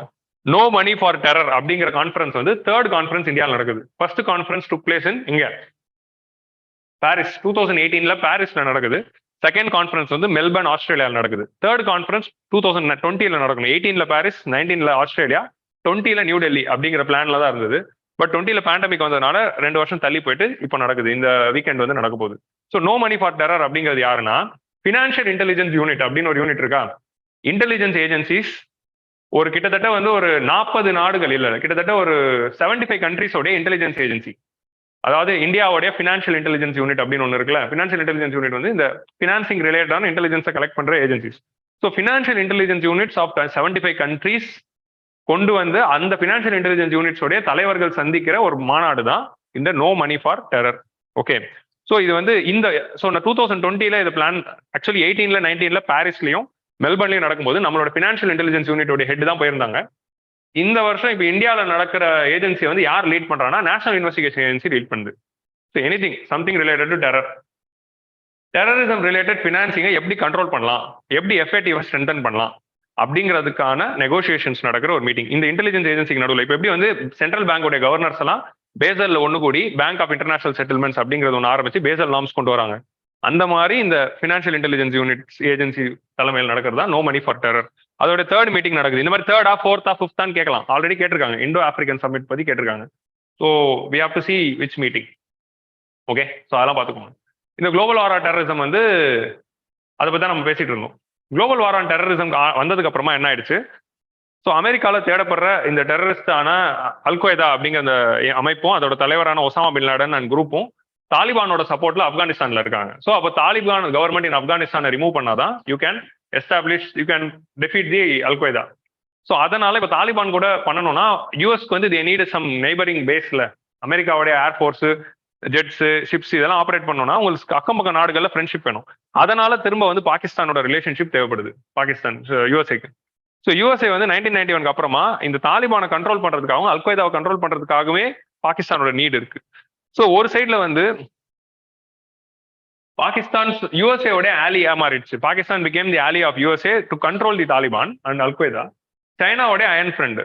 ஸோ சைனாவோட ஃப்ரெண்டாகவும் இருக்கு, பாகிஸ்தானோட ஃப்ரெண்டாகவும் இருந்து they tried to prevent the designations of all the anti Indian terrorist. Masood அசாரா இருக்கட்டும், ஹபீஸ் சயீதா இருக்கட்டும், இவங்களெல்லாம் வந்து டெரரிசம்ல லிஸ்ட் பண்ணலாம் அப்படின்னு ஒன்று வருவோம். அப்படின்னு வரும்போது சைனா பிளாக் பண்ணிடுறாங்க. ஸோ ரொம்ப நாள் கழிச்சு மசூத் அசாரை இப்போதான் நம்ம வந்து உள்ள கொண்டு வந்தோம். ஆனால் ஹபீஸ் சயீதை இன்னும் கொண்டு வர முடியல, இன்னும் சைனா பிளாக் பண்ணிட்டு இருக்காங்க. ஆனா அமெரிக்கா தான் அந்த ரெசல்யூஷனை கொண்டு வருவாங்க. அமெரிக்கா அந்த ரெசல்யூஷனை கொண்டு வரும்போது மசூத் அசார் மேல ரெசல்யூஷன் கொண்டு வராங்க. மசூத் அசார் மேல ரெசல்யூஷன் கொண்டு வந்து என்ன கொண்டு வராங்கன்னா ஆப்கானிஸ்தான்ல அவர் தீவிரவாதம் பண்ணியிருக்காரு, ஆன்டி அமெரிக்காவா அவர் நடந்திருக்காருங்கிறதா ரெசல்யூஷன்ல இருக்கான். இந்தியாவில் அவர் பண்ண விஷயங்கள்லாம் அதில் ஆட் பண்ணவே இல்லையா. ஏன் அதை ஆட் பண்ணவே இல்லை அப்படின்னா பாகிஸ்தானோட இன்சிஸ்டன்ஸ்னால. உங்களுக்கு புரியுதா? Masood Azhar is a designated terrorist not for what he did in India. He was designated as terrorist for what he did against America. உங்களுக்கு புரியுதா? ஸோ இதுதான் வந்து பாகிஸ்தானோட இன்ஃப்ளூயன்ஸ் ஆன் திஸ் திங். இதை மாதிரி அமெரிக்கா ஒரு சைடும் சைனா ஒரு சைடும் சப்போர்ட்ல இருக்கிறதுனாலே பாகிஸ்தான் வந்து it is getting very lenient actions for their support of terror. உங்களுக்கு புரியுதா? லீனியன்ட் ஆக்ஷன் எஃப்ஏடிஎஃப்ல கொண்டு போனதே லீனியன்ட் தான். கிரே லிஸ்ட்ல வச்சுட்டாங்க, இப்போ ரிமூவ் பண்ணிட்டாங்க, அவ்வளவுதான். That is leniency. பிளஸ் என்னைக்கு வந்து தாலிபானுடைய அமெரிக்கா டைரக்டா தாலிபான் கூட நெகோஷியேட் பண்ணி நம்ம வந்து நம்மளே டைரக்டா நெகோஷியேட் பண்ணிக்கலாம் அப்படின்னு சொல்லி ட்ரம்ப் வந்து டைரக்டா என்னைக்கு தாலிபான் கூட நெகோஷியேட் பண்ணாரோ அன்னைக்கே தாலிபானுக்கு ஒரு லெஜிட்டிமசி வந்து இப்போ ஆப்கானிஸ்தான்ல நம்ம உருவாக்கின அந்த டெமோக்ராட்டிக் கவர்மெண்ட் போயிட்டு தாலிபான் கவர்மெண்ட் வந்துருச்சு. ஸோ தாலிபான் கவர்மெண்ட் வந்த பிறகு automatically global war on terror அப்படிங்கிறதுக்கு மீனிங் இல்லாமல் போயிடுச்சு. ஸோ இனிமேல் குளோபல் வார் ஆன் டெரர் அப்படிங்கிறது 2001 அப்புறமா கிடைச்ச அட்டென்ஷன் கிடைக்காது அப்படிங்கிறதா வந்து ரீசெண்டா இருக்கக்கூடிய ஒரு விஷயம். Maximum India could get was FATF action. Week response from global community. Taliban take over ஆன பிறகு குளோபல் கம்யூனிட்டி கிட்ட இருந்தும் பெருசா இப்போ வந்து பண்ணல. இவங்க தாலிபான் கிட்ட இருந்து அஷூரன்ஸ் நம்ம தான் வாங்கணுமா, அவங்க கொடுத்த அஷூரன்ஸ், அமெரிக்கா கிட்ட கொடுத்த அஷூரன்ஸ் எதுவுமே இம்ப்ளிமெண்ட் பண்ணல. அமெரிக்காவுக்கும் தாலிபானுக்கும் நடந்த டீல்ல what they accepted was, Taliban America ஒரு சிலது ஒத்துக்கிறாங்க, தாலிபான் ஒரு சிலது ஒத்துக்கிறாங்க. ஆனா தாலிபான் ஒத்துக்கிட்டது எதுவுமே செய்யல, ஆனா அமெரிக்கா ஒத்துக்கிட்டது எல்லாமே செஞ்சு தான் வெளியே போனாங்க. ஸோ தாலிபானை யாருமே வந்து அக்கௌண்டபிளா கொண்டு வர மாட்டாங்க. So that is the problem. இது வந்து ஒரு அனதர் கண்ட்ரி ப்ராப்ளம் ஆயிடுச்சு. Rather than global war on terror அப்படின்னு இருந்தது, இப்போ அனதர் கண்ட்ரிஸ் ப்ராப்ளம் அப்படிங்கிற மாதிரி மாறிடுச்சு. தாலிபான்ல உள்ள இருக்கிற உள்நாட்டு பூசல் அப்படிங்கிற மாதிரி மாறிடுச்சு. Future counter terrorism effort of India will get weak responses from the world. அதே மாதிரி வந்து யூஎன்எஸ்சி ரெசல்யூஷன் 1267 இருக்கட்டும், டு டெசிக்னேட் டெரரிஸ்ட், ஆர் 1373 இருக்கட்டும், இது எல்லாமே டூத்லெஸ்ஸா இருக்கு. ஏன் டூத்லெஸ்ஸா இருக்குன்னா அதுல ஏதாவது ஒரு ஆக்ஷன் எடுத்தா வீட்டோ பண்ணிடுறாங்க. ஸோ வீட்டோ ஒரு பவர் வந்து அது இன்னும் டூத்லெஸ் ஆகிடுது. ஸோ இந்தியாவுடைய குளோபல் எஃபர்ட் எல்லாமே இனிமேல் அவ்வளோ சீக்கிரமா நமக்கு கரெக்டாக கிடைக்காது அப்படிங்கிறது தான் இந்த எடிட்டோரியல் தேட்டலி. ஸோ நம்ம இன்டர்னல் செக்யூரிட்டியில ஆன்சர் எழுதும்போது டெரரிசம் ரிலேட்டடா India's effort with respect to curbing the terrorism at the global level is weakening in the recent times அப்படிங்கிற because of all these reasons அப்படிங்கிறது நம்ம எழுதணும். உங்களுக்கு புரியுதா? ஏன்னா இந்த மாதிரி ரீசன்ஸ் நம்ம mains answer writing point of வியூல இப்போ வருவோம். என்ன ஆன்சர் ரைட்டிங்ல நம்ம இதுல இருந்து எடுத்துக்க போறோம் அப்படின்னா, இந்தியாவுடைய future counter terrorism effort will going to get weak response and cooperation from various countries. ஏன்னா அமெரிக்கா கிட்ட இருந்து நல்ல ரெஸ்பான்ஸ் வரப்போறது இல்லை, மற்ற கண்ட்ரிஸ் கிட்ட இருந்து வரப்போறது இல்லை. பிகாஸ் நவ் இந்த ஒரு சைட்ல இந்த யூஎன்எஸ்சியோட வீட்டோ, இன்னொரு சைட்ல தாலிபான் கூட டைரக்டா நெகோசியேட் பண்ணியாச்சு. ஸோ அதனால போயிடுச்சு. ஸோ இப்போ மசூத் அசார் அப்படிங்கிறது ஆப்கானிஸ்தான் பாயிண்ட் ஆஃப் வியூல தான் டெரரிஸ்டே தவிர நாட் இந்தியாஸ் பாயிண்ட் ஆஃப் வியூல. உங்களுக்கு புரியுதா? இப்போ ஆப்கானிஸ்தான்ல தாலிபான் லெஜிட்டிமைஸ் ஆன பிறகு மசூத் அசார் மேல இருக்கிற அந்த ஆக்ஷன்ஸ் ஃபோக்கஸ் பண்ணுவாங்களான்னா மாட்டாங்க. That is the reality. ஏன்னா Masood Azhar is creating problem to India அப்படிங்கிறது ரெகனைஸே பண்ணல. That is the reality. So அதே மாதிரி வந்து வாட் கான்ஸ்டிடியூட்ஸ் டெரரிசம் அப்படிங்கிறதுனாலே வேர்ல்டு வைடா நம்ம எந்த ஒரு எஃபர்ட் எடுத்தாலும் ஒரு டிபேட் போயிட்டு இருக்கு. இப்போ நம்ம இன்டர்நேஷனல் இப்போ comprehensive convention on international terrorism அப்படிங்கிறது ஒன்று கொண்டு வரோம்னு வச்சுக்கோங்களேன். டெரரிசம்க்கு ஒரு டெஃபினேஷன் கொடுத்தா அந்த கன்வென்ஷன் ஏன் வந்து இன்னைக்கு வரைக்கும் பாஸ் பண்ணாம இருக்கு அப்படின்னா, who is a terrorist, who is a freedom fighter அப்படிங்கிற டிபேட் தான். One mens terrorist is another mens freedom fighter அப்படிங்கிறது வந்து நீங்க வந்து இப்போ ரீசெண்டா விக்ரம் படத்துல கூட பார்த்துருப்பீங்க. ஸோ நீங்க நம்ம இந்தியாவிலேருந்தே ஆரம்பிக்கணும். ஸ்டார்ட் ஃப்ரம் பகத்சிங்கா இருக்கட்டும், அவர் சுபாஷ் சந்திர போஸா இருக்கட்டும், ரெண்டு பேருமே வந்து பிரிட்டிஷ் பாயிண்ட் ஆஃப் வியூல டெரரிஸ்ட் தானே. They were called revolutionary terrorist. ஆனா இந்தியன் பாயிண்ட் ஆஃப் வியூல தேர் ஃப்ரீடம் ஃபைட்டர்ஸ். உங்களுக்கு லாஜிக் புரியுதா? இப்போ ஸோ இந்த மாதிரி who's a terrorist, who's a freedom fighter அப்படிங்கிற இந்த டிபேட் இருக்கு அப்படிங்கிறதுனாலேயே என்ன ஆயிடுது, நம்ம எந்த ஒரு ரெசல்யூஷன் கொண்டு வந்தாலும் அதுக்கு ஆப்போசிஷன் இருக்கு. இப்போ ஃபார் எக்ஸாம்பிள், இப்போ சிம்பிளா கொண்டு வாங்க, நம்ம இந்த மாதிரி கவுண்டர் டெரரிசம் ஆர்கனைசேஷன் கொண்டு வரோம். இது 1996 கொண்டு வந்தபோது அமெரிக்கால இருந்து ஒரு எதிர்ப்பு வருது. ஏன் அமெரிக்கால இருந்து எதிர்ப்பு வருதுன்னா, நிறைய நாட்டில் டெரரிஸ்ட் குரூப்ஸுக்கு ஃபண்டிங் பண்ணிட்டு இருக்கிறது அமெரிக்கா தான். லைக் ஃபார் எக்ஸாம்பிள், சிரியால இருக்கிற மிலிட்டன்ஸ்க்கு ஃபண்ட் பண்றது America against the Syrian government. Syrian government அகேன்ஸ்டா சிரியால இருக்கிற ஒரு தீவிரவாத அமைப்புக்கு அமெரிக்கா தான் ஃபண்ட் பண்ணுது. ஏன்னா Syrian government is pro Russia அப்படிங்கிறதுனால. இன்னொரு சைட்ல இப்போ நீங்க இஸ்ரேல் பாலஸ்தீன் இஷ்யூல பாத்துக்கிட்டீங்கன்னா, இஸ்ரேல் கவர்மெண்ட் அகேன்ஸ்டா ஒர்க் பண்ணிட்டு இருக்கிற ஒரு குரூப் தான் வந்து ஹமாஸ். அந்த ஹமாஸ் அப்படிங்கிற குரூப்புக்கு வந்து they are getting support from the entire Arab world. ஏன்னா ஹமாஸ் வந்து ப்ரோ பாலஸ்தீன்ல இருக்கிற ஒரு terror group. So entire Arabic world வந்து அந்த ஹமாஸ் குரூப்புக்கு சப்போர்ட் பண்ணிட்டு இருக்காங்க அகேன்ஸ்ட் தேர் வார் அகேன்ஸ்ட் இஸ்ரேல் அப்படின்னு இருக்கிறதுனால, அப்போ ஹமாஸ் குரூப்பும் டெரரிஸ்டா டெசிக்னேட் ஆயிடும்ல. அதனால இவங்க வந்து அதை டெசிக்னேஷன் அலோவ் பண்றது இல்லை. So one mens terrorist is another mens freedom fighter அப்படிங்கிற இந்த டிபேட் போயிட்டு இருக்கிறதுனால தான் we couldn't bring in a consensus with respect to definition of terrorism. That is the problem here. So அது வந்து சுபாஷ் சந்திர போஸ் வந்து ஆரம்பிச்சு இன்னைக்கு எல்டிடி வரைக்கும் it is continuing. That is what India point of வியூல we have to understand. உங்களுக்கு புரியுதா? Drone attacks by Ukraine on Russia versus drone attacks by Houthis on UAE and Saudi Arabia. இது பாத்தீங்கன்னா இப்போ ரீசெண்ட் டைம்ல Ukraine வந்து they did the drone attack on the கிரீமியால. So கிரீமியாவுக்கும் ரஷ்யாவுக்கும் கனெக்ட் பண்ற ஒரு பிரிட்ஜ் மேல they did the drone attack. கரெக்டா? the most important bridge which is connecting the Crimea with Russia. So civilian use பண்ற பிரிட்ஜ் மேல ஒரு அட்டாக் நடக்குது. அதே மாதிரி வந்து செவாஸ்டோபோல்ல ஒரு அட்டாக் நடக்குது. ஸோ உக்ரைன் வந்து யூகே உடைய ட்ரோனை வாங்கி பண்ணியிருக்காங்க.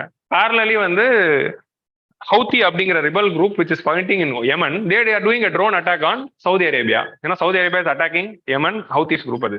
So what differentiates Ukraine's drone attack, America's drone attack, Russia's drone attack and Houthis drone attack? Or drone attack conducted by Hamas against Israel. Hamas group என்ன பண்றாங்க, இஸ்ரேலுக்கு அகேன்ஸ்டா ட்ரோன் அட்டாக் பண்றாங்க. So எல்லாமே drone attack தானே. What differentiates them? எல்லாருக்கும் ஒரு objective இருக்குல்ல.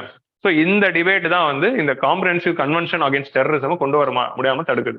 ஏன்னா every group is having their own interpretations. What constitute terror attack அப்படிங்கிறதே போயிட்டு இருக்கு. ஸோ இது வந்து ஒரு டைமென்ஷன். ஸோ ஃபர்ஸ்ட் நம்ம ஒரு டைமென்ஷன் பார்த்தோம், இது அடுத்த டைமென்ஷன் பார்க்குறோம். எதனால இந்த கன்வென்ஷன் வரமாட்டேங்குது? ஏன்னா இன்டர்னல் செக்யூரிட்டியில terrorism is a direct topic. அதுல குளோபல் கன்வென்ஷன் கொண்டு வரணும் அப்படிங்கிறத வே ஃபார்வர்ட். பட் அது கொண்டு வர முடியாம போறது காரணம் என்ன? இந்த டிபேட் தான். யார் டெரரிஸ்ட் அப்படிங்கிறது தான் debate. Technology and terrorism. So இப்போ ரீசெண்ட் டைம்ஸ்ல technology is increasing and terrorist are getting access to all the latest technology through which they are creating the various attacks. Drone மூலமா they are delivering bombs, weapons, drugs. இப்போ பாகிஸ்தான்ல இருந்து இந்தியாவுக்கு வந்து இந்த line of control மூலமா they are using drones. முன்னாடிலாம் வந்து பங்கர் யூஸ் பண்ணுவாங்க, அந்த சப்வே சுரங்கப்பாதை மூலமா தான் பிஓகேல இருந்து ஒரு சுரங்கப்பாதை தோண்டிட்டு இந்தியா கிட்ட வந்து மேலே வருவாங்க. அப்படி வந்து அது வழியா தான் வந்து திஸ் இல்லீகல் இன்ஃபில்ட்ரேஷன் நடக்கும். ஸோ இப்போ என்ன பண்றாங்க, ட்ரோனுக்கு மாறிட்டாங்க. ஒரு ட்ரோன்ல வந்து நீங்க வந்து ஃபுட் சப்ளைஸா இருக்கட்டும், வெப்பனா இருக்கட்டும், அம்யூனிஷன்ஸா இருக்கட்டும், இல்ல எதுவாக இருக்கட்டும், பணமா இருக்கட்டும், இல்ல கவுண்டர் ஃபீட் கரன்சியா இருக்கட்டும், whatever they want to transmit, they are transmitting using drones. No, அதே மாதிரி பயோ வார்ஃபேர். COVID-19 வந்து எப்படி ஒரு ஹேவாக் கிரியேட் பண்ணுச்சுன்னு பாருங்க. அந்த COVID-19 மாதிரியான ஒரு வைரஸ் டெரரிஸ்ட் குரூப் உருவாக்கி ஒரு பயோ வார்ஃபேர் கிட்ட கொண்டு வரலாம்ல. உங்களுக்கு புரியுதா? It is going to create havoc to the entire world. AI and robotics. So robotic warfare, இந்த மாதிரியான technologies or cryptocurrencies. So cryptocurrencies is the new form of terrorism financing. அந்த காலத்துல they are using counterfeit. இப்போ என்ன பண்றாங்க, cryptocurrency மூலமா dark வெப்ல they are using the cryptocurrencies like bitcoin or Ethereum to buy the what weapons or drugs or anything. So terrorism ஃபைனான்சிங்கும் ஹவாலா டிரான்சாக்ஷன்ஸ்க்கும் மணி லாண்டரிங்கும் பெரும்பாலும் இந்த காலத்துல பயன்படுத்தப்படுற டூல் தான் கிரிப்டோ கரன்சிஸ். அதனாலதான் கவர்மெண்ட் வந்து அதை லெஜிட்டிமைஸ் பண்ண தயக்கப்படுறாங்க. அண்ட் சோஷியல் மீடியா வந்ததுனால தான் டெரரிசம் இன்னொரு அடுத்த ஒரு பூம் வந்தது. 2014 அப்புறமா ISIS growthக்கு ஒரு முக்கியமான காரணம் சோஷியல் மீடியா மூலமா தான் they are radicalising the youth.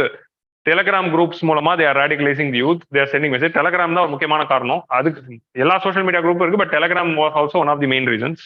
So social மீடியானால ஈஸிலி வந்து a person who is depressed can be radicalised by any group by sending messages. இந்த மாதிரி மெசேஜ் மூலமா ரேடிகலைஸ் ஆயிட்டு அங்கங்க அட்டாக் பண்ணிட்டு இருக்காங்க. லோன் வுல்ஃப் அட்டாக்ஸ் அப்படிங்கிற மாதிரி அட்டாக்ஸ் வந்து it has started. So global cooperation and consensus and regulation on the emergent technologies to curb. So இப்போ நம்ம வந்து emergent technologies we have to prevent the proliferation of these technologies to the terrorists. இப்போ நம்ம proliferation of nuclear weapons படிச்சோம், proliferation of biological or chemical weapons படிக்கிறோம். அது வந்து ஒரு கண்ட்ரி இன்னொரு கண்ட்ரி கொடுக்கூடாது. அதுக்கு 4 ரெஜிம்ஸ் இருக்கு. Nuclear supplies group, Australia groups, Wassenaar agreement, missile technology control regime அப்படின்னு 4 ஆர்கனைசேஷன் மூலமா they are controlling the spread of all these things.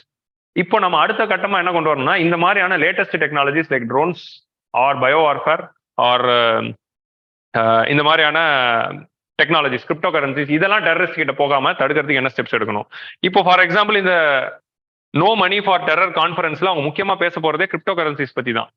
Crypto கரன்சிஸும் இந்த லேட்டஸ்டா இருக்கிற இந்த டிஜிட்டல் டிரான்சாக்ஷன் மூலமா டெரரிசம் ஃபண்டிங் எப்படி நடக்குது அப்படிங்கிறது. ஸோ இதை வந்து we should do. So terrorist act, இந்த கோட் நல்லா இருக்கு. Terrorist acts of future will grow more and will become more lethal. இன்னும் வந்து மோர் லீத்தலா மாற வாய்ப்பு இருக்கு. Will need fewer people. முன்னாடி ஒரு டெரரிஸ்ட் ஆர்கனைசேஷன் ஒரு அட்டாக் நடக்கணும், ஒரு குரூப் ஃபார்ம் பண்ணணும் அப்படின்னா நிறைய மக்கள் தேவை. இப்போ நீங்க டெக்னாலஜி வந்துருச்சுன்னா அதெல்லாம் இல்லாமலே பண்ணலாம். With very less people they can do. And with the sponsors having more and more anonymity. Social media மாதிரி விஷயங்கள்லாம் வந்த பிறகு அனானிமிட்டியா உங்களோட ஐடென்டிட்டியை சொல்லாமலே நீங்க வந்து ஒருத்தட்ட பேசலாம். So automatically all this things are giving the new dimension. So இந்த லைன் ரொம்ப முக்கியம். Terrorist act of the future will grow more and will become more lethal and will need very less people to carry out, and with their sponsors having more and more anonymity. அதனாலே நம்ம என்ன பண்ணணும், we need a cooperation on technology, we need a cooperation on cryptocurrencies and proliferation of all these things to the terrorists. So அதான் வந்து we need. So புதுசாக வந்தவங்களுக்கு நான் ஒரு சில வார்த்தைகள் சொல்லியிருப்பேன், அது ரொம்ப புதுசாக இருக்கும், அதை பற்றி போய் படிங்க. நியூயர் ஃப்ரெஷர்ஸ்லாம் வந்து நியூக்ளியர் சப்ளையர்ஸ் குரூப், அதை பற்றி படிங்க. Nuclear suppliers group, Wassenaar agreement, Australia group, missile technology control regime, இதை 4 பத்தி படிங்க. ஓகே, சீனியர்ஸ்க்கு தெரிஞ்சிருக்கும் அப்படின்னு நான் நினைக்கிறேன். ஃப்ரெஷர்ஸ் வரவங்க எல்லாருமே படிங்க. சீனியர்ஸ்க்கு தெரியல, நீங்களும் படிச்சுக்கலாம். ஓகேவா? இது ரொம்ப முக்கியமான. இதெல்லாம் என்ன அப்படின்னா proliferation of military defence technologies, அதுக்காக கொண்டு வந்தது. இப்போ nuclear supplies group for nuclear weapons, Wassenaar agreement அப்படிங்கிறது வந்து normal weapons, dual use weapons. Australia group கரெக்டா? Australia group for chemical weapons and missile technology control regime வந்து ஆப்வியஸ்லி மிசைல்ஸோட transmission. கரெக்டாக தானே சொன்னேன், மாற்றி சொல்லிட்டேன். ஓகே, ஸோ அதுக்காக அதோட டெக்னாலஜி பரவாமல் இருக்கிறதுக்கு வேர்ல்டு வைட்ல நம்ம ஆரம்பிச்ச கூட்டமைப்புகள். அதில் 3 இந்தியா மெம்பர், நியூக்ளியர் சப்ளைஸ் குரூப்ல இன்னும் நம்ம மெம்பர் ஆகல, ஆனா நமக்கு வந்து ஒரு வேவர் இருக்கு. ஓகே, நான் நம்ம சொல்றேன் அப்படின்னு நினைப்பீங்க புது ஆளுங்க, பட் ஸ்டில். ஸோ அடுத்த எடிட்டோரியல் போகலாம். கமெண்ட்ல ஒருத்தர் வந்து எக்ஸ்ட்ரீமிசம் டெரரிசம் ஏதோ ஒரு கமெண்ட் போட்டிருக்காரு. அவர் ஏதோ நல்ல விஷயம் தான் போட்டிருக்காரு, ஆனா கூகுள் வந்து ஆட்டோ பிளாக் பண்ணிருக்கு. யூடியூப் இதான் வந்து automatically using technologies to block the content which might create problem. உங்களுக்கு புரியுதா? ஏஐ அதுவாகவே இது கண்டுபிடிக்குது ஏதோ தப்பா பேச வராங்க அப்படின்ட்டு. இதை பத்தி தான் நம்ம போன எடிட்டோரியல் பேசணும், கரெக்டா? ஸோ வந்து 49 to 50th CGA புது சிஜிஏ வராரு. புது சிஜிஏ வந்து என்னென்னலாம் பண்ணணும் அப்படிங்கறத பத்தி தான் அடுத்த editorial. What are all the letter to the new CGA அப்படின்னு ராஜ்குமார் அப்படிங்கிறவர் சிஜிஏக்கு வந்து ஒரு லெட்டர் எழுதுறாரு. அந்த லெட்டர் பத்தி தான் இந்த இது பார்க்க போறோம். ஸோ ஜுடிஷியல் ரிஃபார்ம்ஸ் பத்தி. Judiciary is directly involve in fulfilling the goals of constitutionalism. ஜுடிஷியரியோட ரோல் என்ன? Why judiciary is establish? நம்ம வந்து கவர்மெண்ட் அப்படின்னா என்ன சொல்லணும்? Legislative, executive and judiciary. Legislature is for making laws, executive implement law. இதுல ஏதாவது பிரச்சனை வந்தா அந்த பிரச்சனையை சால்வ் பண்றது ஜுடிஷியரிக்கு. இதெல்லாம் மக்கள் கிட்ட கொண்டு போறதோட ரோல் வந்து பிரஸ் இது. Okay. And 5th pillar civil society. இதான் 5 பில்லர்ஸ் ஆஃப் டெமோக்ரஸி. இதுல ஜுடிஷியரியோட ரோல் என்ன அப்படின்னு பாத்தீங்கன்னா, டு ப்ரொவைட் ஜஸ்டிஸ் அப்படிங்கிறது தான். மக்களுக்கான ஜஸ்டிஸ், கவர்மெண்ட்டுக்கும் கவர்மெண்டோட வேரியஸ் ஆர்கன்ஸ்குள்ள இருக்கிற இஷ்யூஸை சால்வ் பண்றதுக்கான justice. Judiciary is directly involve in the goals of constitutionalism. ஒரு கான்ஸ்டிடியூஷனோடைய ப்ரொவிஷன்ஸ் இப்போ வந்து எழுதி கொடுத்துட்டாங்க. ஸோ ஒரு குரூப் ஆஃப் லாயர்ஸ் உட்காந்து கான்ஸ்டியூஷன் எழுதிட்டாங்க. நிறைய லைன்ஸ் வந்து நமக்கு வந்து இன்டர்பிரேஷன்ல பிரச்சனை இருக்கு. ஸோ ரொம்ப டெக்னிக்கலா இருக்கு. இந்த லைனுக்கு இதான் மீனிங் அப்படின்னு இன்டர்பிரேட் பண்ணி சொல்ற வேலை வந்து ஜுடிஷியரி இது. அதே மாதிரி protect the rights and freedoms of the people and accountability of those in power. அதிகாரத்தில் இருக்கிற எக்ஸிக்யூட்டிவ்லி லெஜிஸ்லேச்சர்ல இருக்கிற மக்களுடைய அக்கௌண்டபிலிட்டி, அவங்க யாருக்கு ஆன்சரபிள்னா they are answerable to their actions for judiciary. அதே மாதிரி மக்களுடைய ரைட்ஸையும் ஃப்ரீடம்ஸையும் ப்ரொடெக்ட் பண்றது.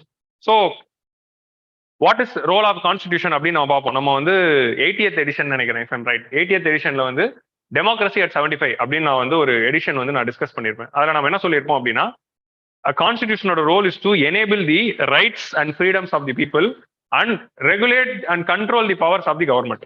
கவர்மெண்டோடைய பவர்ஸை தான் ரெகுலேட் பண்ணி கண்ட்ரோல் பண்ணணும், மக்களுடைய ரைட்ஸை எனேபிள் பண்ணணும். இதுதான் கான்ஸ்டிடியூஷனோட வேலை. இது ரெண்டும் நடக்குதா அப்படிங்கறத பாத்துக்கிறது தான் ஜுடிஷியரியோட வேலை. இதுதான் ஜுடிஷியரியோட ஒர்க். ஓகே, இன்னும் டீடைல்டா அதை பத்தி உங்களுக்கு தெரியணும்னா 80th எடிஷன் போய் பாருங்க. 6 areas ஆஃப், இவர் வந்து 5 தான் சொல்லிருக்காரு, நம்ம வந்து 6ஆவது ஒன்று சேர்த்துக்கலாம். போற போகல நம்ம ஒன்று சேர்த்து போவேன் அப்படின்ட்டு 6ஆவதா நான் ஒன்று சேர்த்துக்கிட்டேன். So 6 areas of judicial reforms பத்தி தான் we are going to see. First வந்து appointment of judges, refer 90th edition.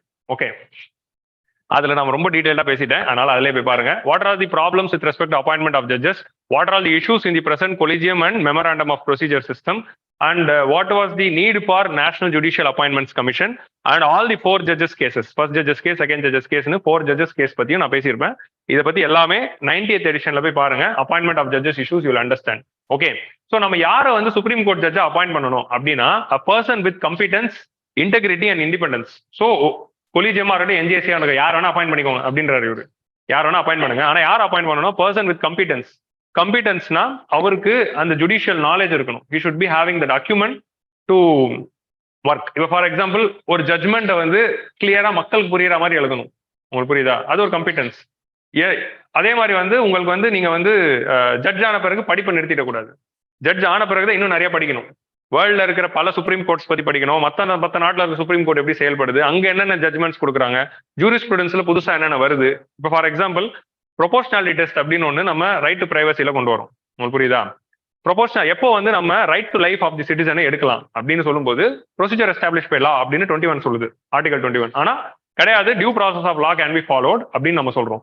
That doesn't mean that we cannot take the right of life. Right to life நம்ம எடுக்கலாம். Article 21ல இருந்து மக்கள் கிட்ட right to life எடுக்கலாம்னா எடுக்கலாம். எப்போ எடுக்கலாம்? ப்ரொபோஷனாலிட்டி டெஸ்ட்ங்கிற 4 ஸ்டெப் கொடுக்குறாங்க. இந்த 4 ஸ்டெப்பை கவர்மெண்ட் ஃபாலோ பண்றாங்க அப்படின்னா எடுக்கலாம். ஸோ இப்படி ப்ரொபோஷனாலிட்டி டெஸ்ட் அப்படின்னு ஒரு ஜட்ஜ் வந்து கொண்டு வராங்க. இது எங்க கொண்டு வராங்க? புட்டசாமி ஜட்மெண்ட்ல கொண்டு வராங்க. Right to privacy is not absolute, it can be taken away provided it is following the proportionality test அப்படின்னு. ஸோ இந்த ப்ரொபோஷனாலிட்டி டெஸ்ட் அப்படிங்கிறது ஒரு கம்பிட்டன்ஸ்ல அந்த ஜட்ஜோடைய ஒரு அறிவுல இருந்து தான் வருது. அவர் இந்த மாதிரி 4 உலகத்துல இருக்க 4 கேஸோட ஜட்மெண்ட்டை பார்த்து மற்ற நாளில் ஜட்ஜ் எல்லாம் எப்படி சொல்றாங்க அப்படிங்கிறத பார்த்துட்டு அந்த இன்ஸ்பிரேஷன்ல அதை இந்தியன் பாயிண்ட் ஆஃப் வியூல கொடுக்கணும். ஸோ அந்த கம்பிட்டன்ஸை வளர்த்துக்கிற ஒரு ஜட்ஜா இருக்கணும். டேலண்டட் பர்சனா இருக்கணும். 2வது இன்டெகிரிட்டி, நேர்மையான ஒரு ஆளா இருக்கணும், நியாயவானா இருக்கணும், நீதிமானா இருக்கணும். இன்டெகிரிட்டினா நேர்மையா ஹானஸ்டான ஒரு பர்சனா இருக்கணும். இந்த மாதிரி கரப்ஷனோ இல்லைனா வந்து பொலிட்டிக்கலி மோட்டிவேட்டடாவோ இருக்கக்கூடாது. இண்டிபெண்டன்ஸ், எக்ஸிக்யூட்டிவ் லெஜிஸ்லேச்சர் ஓட இண்டிபெண்டா இருக்கணும். ஏன்னா எக்ஸிக்யூட்டிவ் லெஜிஸ்லேச்சரையும் அக்கௌண்டபிளா பாத்துக்க வேண்டியதுதான் ஜட்ஜோட வேலை. ஆனா இவர் இண்டிபெண்டா இருக்கணும். இண்டிபெண்டா இருக்கணும்னா அவங்கள சார்ந்து நடக்கக்கூடாது. ரிட்டையர்மெண்ட்டுக்கு அப்புறம் நமக்கு ஒரு போஸ்டிங் கிடைக்கும் அப்படிங்கிறதுனால கவர்மெண்ட்டை சார்ந்து யாரும் நடந்துக்கூடாது. உங்களுக்கு புரியுதா? அதான் independence. Transparency, inclusivity and competency. அதே மாதிரி நீங்க கொலிஜியம்ல பண்ணுங்க, இல்ல என்ஜிஎஸ்சில பண்ணுங்க, எப்படி வேணா ஜட்ஜ் அப்பாயிண்ட் பண்ணுங்க. ஆனா அந்த ப்ராசஸ் ஷுட் பி டிரான்ஸ்பரண்ட். ஏன் ஒரு ஜட்ஜை செலக்ட் பண்றீங்க அப்படிங்கிறதுக்கு காரணத்தை சொல்லணும். ஓகே, எப்படி வந்து இந்தியாவில் வந்து உலகத்துல இத்தனை பேர் இருந்தும் நீங்க எப்படி ஜட்ஜியை செலக்ட் பண்ணீங்க அப்படின்னு சிம்பு வந்து ஒரு கேள்வி கேட்கிறாருல. இத்தனை ஜட்ஜஸ் இந்தியாவில இருந்தும் நீங்க எதுக்கு இந்த 4 பேரை சூஸ் பண்ணீங்க அப்படிங்கிறது விளக்கம் தாங்க. வெறும் பேரை மட்டும் சொல்லக்கூடாது. உங்களுக்கு புரியுதா? அதுக்கப்புறம் இன்க்ளூசிவிட்டி நம்ம ஆல்ரெடி பார்த்தோம். There are only 11 women or 5 SC people in the entire history of Supreme Court. 248 பேர், சாரி 248 பேர் சுப்ரீம் கோர்ட் ஜட்ஜா போயிருக்காங்க. ஆனா 11 women தான் இருக்காங்க. So it is not inclusive. So it should be inclusive with respect to caste and with respect to அதாவது community. நான் caste சொல்றது கம்யூனிட்டியை மீன் பண்றேன். SC, ST, OBCs வந்து ப்ரொபோர்ஷனேட்டா ரெப்ரசென்ட் பண்ற மாதிரி கொண்டு போகணும். அதே மாதிரி இன்க்ளூசிவ் டு ஜெண்டரா இருக்கணும். அதே மாதிரி கம்பிட்டன்சி ஓவர் சீனியாரிட்டி. வெறும் வந்து இவர் வயசுல சீனியரா இருக்கிறதுனால மட்டுமே ஒரு ப்ரொமோஷன் கொடுக்கூடாது. அவர் கம்பிட்டன்ட் இனஃபா இருந்தால் தான் ப்ரொமோஷன் கொடுக்கணும் அப்படிங்கிற மாதிரி ஃபீச்சர்ஸ்ல நீங்க அப்பாயிண்ட் பண்ணிக்கோங்க. எப்படி வேணா அப்பாயிண்ட் பண்ணிக்கோங்க, பட் இந்த ஃபீச்சர்ஸ் வச்சுக்கோங்க அப்படின்னு சொல்றாரு. இந்த வேர்ட்ஸ் தான் நமக்கு ஆன்சர் ரைட்டிங்ல முக்கியம். அவ்வளவுதான். இதுக்கான மீனிங் செல்ஃப் எக்ஸ்பிளேட்டரி தான். பட் ஆன்சர் ரைட்டிங்ல அப்பாயின்மெண்ட் ஆஃப் ஜட்ஜஸ்க்கு என்ன தேவை? இப்போ நீங்க ஒரு என்ஜிஎஸ்சி பத்தி ஒரு கொஸ்டின் வருது, ஜட்ஜஸோட அப்பாயின்மெண்ட்ஸ் ஒரு கொஸ்டின் வருதுன்னா இந்த வார்த்தைகள் உங்க ஆன்சர்ல இருக்கணும். இந்த வார்த்தைகள்லாம் பேப்பர் 4லயும் இருக்கணும். உங்களுக்கு புரியுதா? இது எந்த ஒரு சிவில் சர்வெண்டா இருந்தாலும் இருக்கணும், எந்த ஒரு நல்ல அதிகாரியா இருந்தாலும் இது இருக்கணும். உங்களுக்கு புரியுதா? எல்லாத்துக்கும் இது பயன்படுத்தலாம். இந்த வார்த்தைகள் தான் ரொம்ப முக்கியம். இந்த வார்த்தைகளை யூஸ் பண்ணிக்கோங்க. ஓகே. Technological upgradation. ஸோ இன்னொன்று technological upgradation not only. So ரெண்டாவது ரிஃபார்ம் என்னதுன்னா ஜுடிஷியரியில technological upgradation. At the same time அந்த ஜட்ஜும் வந்து கொஞ்சம் டெக்னாலஜிலாம் கத்துக்கணும். உங்களுக்கு புரியுதா? சுப்ரீம் கோர்ட் ஜட்ஜ் ஆயிட்டு எனக்கு ஜூம் வந்து ஆன் பண்ண தெரியல அப்படின்லாம் சொல்லக்கூடாது. நீங்க சுப்ரீம் கோர்ட் ஜட்ஜு, நீங்க வந்து உலகத்துல இருக்கிற பல விஷயங்களை படிக்கிறீங்க, ஜூம் எப்படி ஆன் பண்ணணும் தெரியல அப்படின்னு சொல்லக்கூடாது. உங்களுக்கு புரியுதா? சுப்ரீம் கோர்ட் ஜட்ஜ் அப்படிலாம் யாருமே சொல்லலை. நான் ஒரு எக்ஸாம்பிளுக்கு சொல்றேன். ஏன்னா 2020 அப்புறமா most of the supreme court sessions வந்து ஜூம்ல தான் போச்சு. உங்களுக்கு புரியுதா? ஸோ ஆன்லைன்ல தான் போகுது அப்படிங்கிற போது அதை கத்துக்கணும். புது டெக்னாலஜி வருதுன்னா டெக் சாவியா இருக்கணும். ஒரு நார்மலா இருக்கிற ஒரு 55 வயசு 60 வயசுல இருக்கிற ஒருத்தர் வந்து டெக்னாலஜி கத்துக்கணும்னு அவசியம் இல்லை. அது அவரோட சொந்த விருப்பம். ஆனா சுப்ரீம் கோர்ட் ஜட்ஜா தான் கத்துக்கணும். That is the logic here. So supreme court judge மட்டும் இல்ல, technological upgradation in respect to judiciary, improve access. So ஜுடிஷியரியில டெக்னாலஜியை கொண்டு வரீங்களே, அந்த டெக்னாலஜி கொண்டு வரதுக்கான அப்ஜெக்டிவ் என்ன அப்படின்னா மக்களுக்கு ஜஸ்டிஸோட ஆக்சசிபிலிட்டிக்காக தான். இப்போ ஃபார் எக்ஸாம்பிள், இப்போ நம்ம வந்து ஒரு கேஸ் இப்போ நீங்க சுப்ரீம் கோர்ட்ல போடணும் அப்படின்னா சென்னையில இருந்து டெல்லிக்கு எத்தனை வாட்டி போயிட்டு வரணும்? நமக்கு சுப்ரீம் கோர்ட் அப்படிங்கிறது ஆக்சசபிளா நமக்கு இல்லை. ஏன் ஆக்சசபிளா இல்லைன்னா டெல்லியில இருக்காது. ஒரு வாட்டி நம்ம அது வரைக்கும் போயிட்டு வர வேண்டியதா இருக்கு. ஆனா அதுவே வந்து குருகிராம்ல இருக்கிற ஒருத்தருக்கு ரொம்ப பக்கத்துல இருக்கு. உங்களுக்கு புரியுதா? ஸோ அதனாலதான் வந்து 4 ரீஜன்லயும் 4 பெஞ்சஸ் கொண்டு வரணும் அப்படின்னு சொல்லியிருப்பாங்க. That is one reform. That is different story. பாலிட்டியில படிப்பீங்க. ஸோ இப்போ நம்ம ஆன்லைன் ஹியரிங் அப்படிங்கிற ஒரு கான்செப்ட் வந்துருச்சுன்னா நீங்க இங்க வீட்டில் உட்காந்துக்கிட்டே ஹியரிங் அட்டன் பண்ணலாம். நீங்க ஒரு வாட்டி சுப்ரீம் கோர்ட்டுக்கு போகணும் இல்லை, உங்க லாயர் மட்டும் அங்க அப்பியர் ஆகலாம். நீங்க இங்கே பண்ணலாம். சம்டைம்ஸ் நீங்க மெட்ராஸ் ஹைகோர்ட்ல இருக்கிற ஒரு லாயர் கூட உங்களுக்கு ஆன்லைன்லேயே ஹியரிங் போகலாம். இப்போ நம்ம ஆல்ரெடி வந்து ஒரு சில கேசஸ்லாம் லைவ் போறாங்க. EWS ஜட்மெண்டே லைவா தான் இருந்தது. ஸோ மக்களுக்கு ஆக்சசிபிலிட்டி கொண்டு வரதுக்கு தான் டெக்னாலஜி இருக்கணும். Virtual hearings and courts. Virtual ஹியரிங்னா என்டையர் ஹியரிங் ப்ராசஸும் டிஜிட்டலா போறது. Pandemic was a blessing in disguise. அதனால நிறைய விஷயங்கள் டிஜிட்டைஸ் ஆச்சு. கோர்ட்ஸ் வந்து டிஜிட்டைஸ் ஆயிருக்கு. ஸோ சுப்ரீம் கோர்ட்டே இப்போ யூடியூப்ல லைவா வருது. EWS judgment was live in YouTube, பார்த்துருப்பீங்க. கோர்ட்ஸ் அப்படிங்கிற விஷயம். கோர்ட் அப்படின்னா என்னதுன்னா என்டையர் கோர்ட் மேனேஜ்மெண்ட்டும் வந்து டிஜிட்டைஸ் பண்றது. Like for example, not supreme court or high court. Courts அப்படிங்கிறது எதுக்குன்னா டிஸ்ட்ரிக்ட் கோர்ட் லெவல்ல, டிஸ்ட்ரிக்ட் கோர்ட்ஸ் சபார்டினேட் கோர்ட்டோ அவங்களோட ஆபரேஷன்ஸ் எல்லாமே டிஜிட்டைசேஷன் பண்ணணும். லைக் எப்போ அடுத்த ஹியரிங்கு, எப்போ இவங்களுக்கு பெயில், எப்போ இந்த கேஸ் ஹியரிங் வருது, எப்போ வந்து அட்ஜர்ன்மெண்ட் நடக்குது அப்படிங்கிறது எல்லாமே இட் ஷுட் பி அப்டேட்டட். அதே மாதிரி ஒரு அஃபிடவிட் ஃபைல் பண்றாங்கன்னா டிஜிட்டலா அது அப்டேட் ஆகணும். ஒரு ஜட்மெண்ட் வருதுன்னா அது டிஜிட்டலா அவங்க பப்ளிஷ் பண்ணணும். ஸோ அந்த மாதிரி இப்போ சுப்ரீம் கோர்ட் ஜட்ஜஸோடைய management, worker management system, supreme கோர்ட்டோட ஸ்டாஃபோடைய மேனேஜ்மெண்ட் சிஸ்டம், அவங்களோட லீவ் ப்ராசஸிங், இது எல்லாமே entire operation should be digitise. அப்படி டிஜிட்டைஸ் பண்ணணுங்கிறதுக்காக தான் கோர்ட்ஸ் அப்படிங்கிற இந்த ஸ்கீமை வந்து டிஜிட்டல் இந்தியாக்குள்ள கொண்டு வந்துரும். ஓகே, அந்த court scheme, courts is scheme of government. அந்த ஸ்கீமை வந்து நம்ம டிஸ்ட்ரிக்ட் இருக்கு, கோர்ட் இருக்கு, இந்த மாதிரி நிறைய விஷயங்கள் இருக்கு. ரெடியூஸ் தி டிலேஸ் இன் பெண்டன்சி. அந்த 7159 4.1 அப்படிங்கிறது ஒரு முக்கியமான நம்பர். இது வந்து நான் ஒரு எடிட்டோரியலையும் இது ஏறிட்டே போகுது. ஃபர்ஸ்ட் நான் அதை ஆரம்பிக்கும் போது 52ல இருந்தது, இப்போ 71 ஆயிடுச்சு. 71,000 cases are pending in Supreme Court. இது ரொம்ப முக்கியமான நம்பர். பெண்டிங் கேசஸ் சுப்ரீம் கோர்ட்ல 71,000 cases, ஹை கோர்ட்ல 59 லட்சம் கேசஸ், லோவர் கோர்ட்ல நான் எடிட்டோரியல் நடத்த ஆரம்பிக்கும் போது 3.3 crore இருந்தது. இப்போ 4.1 crore ஆயிடுச்சு. Okay, so 71,059 lakhs and 4.1 crore of cases are pending. So இந்த cases வந்து they should work. Better court management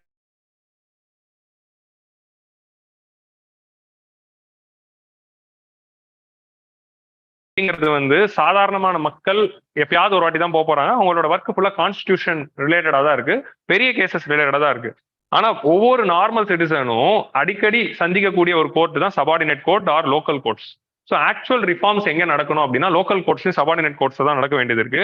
அங்கதான் வந்து it's having full of problems. Supreme court ஹைகோர்ட்ல இருக்க ப்ராப்ளம் கூட ரொம்ப கம்மி தான், ஆனா அதிகமான ப்ராப்ளம் இருக்கிறது இங்க தான். எங்க சபார்டினேட் கோர்ட்ஸ், லோக்கல் கோர்ட்ஸ், அங்க இருக்கிற ஜட்ஜ், அங்க இருக்க ஜட்ஜஸ்ல ஓகே டெத் பெனால்டி அப்படின்னு எழுதி கொடுத்துறாரு.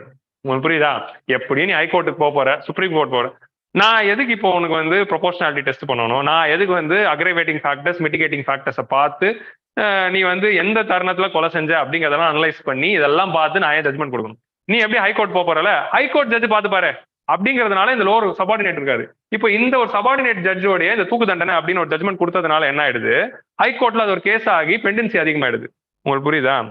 இப்போ இந்த ஒரு ஜட்ஜே வந்து அந்த தீர்ப்பை வந்து கரெக்டா கொடுத்திருந்தாரு, அவர் வந்து 7 வருஷ தண்டனை 10 வருஷ தண்டனை அப்படின்னு கொடுத்திருந்தாருன்னா மேபி அது பெரிய அப்பீல்ஸ்க்குலாம் போயிருக்காது, நார்மலா முடிஞ்சிருக்கலாம். உங்களுக்கு புரியுதா? So subordinate courts, local courts, of course தூக்கு தண்டனை போனா mandatory it should go to high court. But நான் என்ன சொல்ல வரேன்னா சபார்டினேட் கோர்ட்ஸ், லோக்கல் கோர்ட்ஸ் அப்படிங்கிறவங்க வந்து they R not functioning well. இப்படின்னு நான் சொன்னதெல்லாம் யார் சொன்னா அப்படின்னா நான் சொல்லல, ரமணா சொன்னாரு.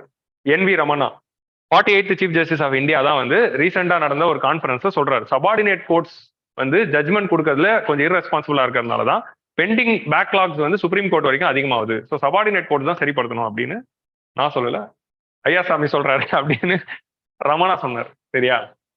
Implement 3 tracks. ஸோ ஒரு கேஸை வந்து நம்ம வந்து ஒரு கோர்ட் வந்து 3 ட்ராக்ல ஓடணுமா? ஒன்னு fast track, normal track, slow track. ஒரு சில கேஸ் ஸ்லோ ட்ராக், அது வந்து கொஞ்சம் லேட்டா ஜட்மெண்ட் வந்தா கூட ஓகே. ஒரு சில கேஸ் வந்து நார்மலான ப்ரொசீஜர் போகணும், ஒரு சில கேஸ் வந்து இமீடியட்டா போகணும். நிறைய கேசஸ் தான் பாத்தீங்கன்னா மிட் நைட்லயே ஹியரிங் நடக்கும். இப்போ ஒரு சில இம்பார்ட்டன்டான கேசஸ் வந்து ஃபாஸ்ட் ட்ராக்கா போகணும், இமீடியட்டா ஹியரிங் தேவை. ஒரு சில கேசஸ் வந்து நார்மல் சுப்ரீம் கோர்ட் ப்ரொசீஜர் போகலாம், ஒரு சில கேசஸ் வந்து கொஞ்சம் அப்புறம் வைக்கலாம். உங்களுக்கு புரியுதா? 2019 பிப்ரவரியில அப்பீல் பண்ண கேஸ் தான் இந்த EWS. அதோட ஜட்மெண்ட் எப்போ வந்தது? 2019 பிப்ரவரியில தான் அதை வந்து போட்டாங்க. ஆனா ஜட்மெண்ட் வந்தது 2022 நவம்பர். ஸோ இது வந்து ஸ்லோ ட்ராக்ல இருந்திருக்கு, இல்ல இது மீடியம் ட்ராக்னு நார்மல் ட்ராக்னு நினைக்கிறேன். ஸ்லோ ட்ராக்னா இன்னும் 4 வருஷம் ஆயிருக்கும், பட் இதுதான் நார்மல் ட்ராக் போல. இந்த மாதிரி 3 ட்ராக்கா வச்சு நம்ம வந்து we have to give the இது நம்ம எடிட்டோரியல் யாரும் பார்க்க மாட்டாங்க. Training and capacity building. So இது வந்து ரெண்டாவது டெக்னாலஜிக்கல் அப்கிரேடேஷன் வந்து மக்களுக்கானதா இருக்கணும், பெண்டன்சியை குறைக்கிறதுக்கானதா இருக்கணும், ஆக்சசிபிலிட்டி ஆஃப் ஜஸ்டிஸ் அதிகப்படுத்துறதுக்காக தான் இருக்கணும். உங்களுக்கு புரியுதா? எதுக்கு டெக்னாலஜி வரணும்? இதுக்காக தான் வரணும். ஓகே, இப்போ இன்னொன்னு என்னதுன்னா, இப்போ live telecast of supreme court hearing பத்தி கொஸ்டின் வரலாம். வெதர் இந்த லைவ் டெலிகாஸ்ட் கொடுக்கறது ஓகேவா வேணாமா அப்படின்னு. அதுல பாசிட்டிவ் இருக்கு, நெகட்டிவ் இருக்கு. வெறும் பாசிட்டிவ் தான் இருக்குன்னு நினைக்காதீங்க, கொஞ்சம் நெகட்டிவ்ஸ் இருக்கு. ரெண்டுத்தையும் வந்து we have to identify. Training and capacity building. Judges வந்து ஒருத்தர் ஹைகோர்ட் ஜட்ஜ் ஆயிட்டாருன்னா அவருக்கு ட்ரைனிங் தேவை இல்லையா? சுப்ரீம் கோர்ட் ஜட்ஜ் ஆயிட்டாருன்னா ட்ரைனிங் தேவை இல்லையா? ட்ரைனிங் தேவை. அடுத்த நாட்டுல என்ன நடக்குது, வேற ஊர்ல என்னென்னலாம் ஜட்மெண்ட் கொடுக்குறாங்க, வேற ஹைகோர்ட்ஸ்ல வந்து இப்போ வந்து மகாராஷ்டிரா பாம்பே ஹைகோர்ட் ஜட்ஜ் வந்து பயங்கரமான ஒரு ஜட்மெண்ட் கொடுத்துருப்பாரு. அந்த ஜட்மெண்ட் வந்து சுப்ரீம் கோர்ட் ஜட்ஜும் வந்து படிக்கணும், ஓகே அவர் என்ன இன்டர்பிரேஷன் கொடுத்துருக்காருன்னு. ஸோ அந்த மாதிரி வந்து you need constant updates, training இருக்கணும்.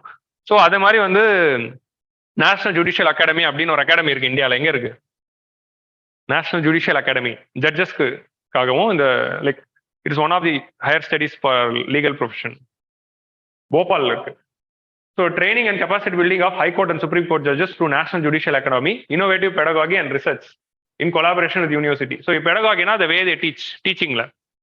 ஸோ இந்த சுப்ரீம் கோர்ட் ஜட்ஜ் எல்லாம் வந்து டீச்சிங் காலேஜஸ்ல வந்து யூனிவர்சிட்டி கூட டைப் பண்ணி லீகல் கரிக்குலம்லேயும் லீகல் எஜுகேஷன்லையும் கொஞ்சம் டைப் பண்ணி இந்த சைட்ல என்ன ரிஃபார்ம் பண்ணலாம் அப்படின்னு சுப்ரீம் கோர்ட் ஹைகோர்ட் ஜட்ஜஸ் சொல்லலாம். அதே மாதிரி இந்த யூனிவர்சிட்டில இருந்து அந்த ஜட்ஜ் வந்து எதாவது கத்துக்கணும். எப்படி கத்துக்கணும்? இப்போ ஒரு ஸ்டூடெண்ட் வந்து ஒரு PhD ஸ்காலர் ஒரு லீகலி ஒரு ரிசர்ச் பண்ணியிருப்பாரு. அந்த ரிசர்ச் பத்தின அவேர்னஸ் ஒரு ஜட்ஜுக்கு இருக்கணும்ல. இவர் ஏதோ ஒரு புதுசா அவனத்தை கண்டுபிடிச்சு சொல்றாரு, புதுசா ஒரு ஐடியாவை சொல்றாருன்னா அந்த ஐடியா வந்து ஜட்ஜுக்கும் போகணும். It's give and take. இப்போ நம்ம எப்படி இண்டஸ்ட்ரி அகாடமியா லிங்கேஜ் அப்படிங்கிற மாதிரி இது வந்து judges and university academia linkage. Legal profession படிக்கிறாங்களே லா காலேஜஸ், அந்த லா காலேஜஸ்க்கும் ஜட்ஜஸ்க்குள்ள லிங்கேஜ். ஸோ இங்க இருக்கிற இனோவேஷன் இங்கேயும் வரணும். இப்போ innovation in university should go to the economy அப்படின்னு நம்ம சொல்றோம்ல, அது ஜட்ஜஸ்க்கு வரணும்ல, லீகல் ரிலேட்டட் ரிசர்ச்சஸ். ஸோ அந்த மாதிரியான give and take it's needed here. So அப்படி பண்றதுனால ஜூரிஸ்ப்ரூடன்ஸ் வந்து இன்னும் வந்து நியூ ஐடியாஸ் நமக்கு கிடைக்கும். Like proportionality test which they brought.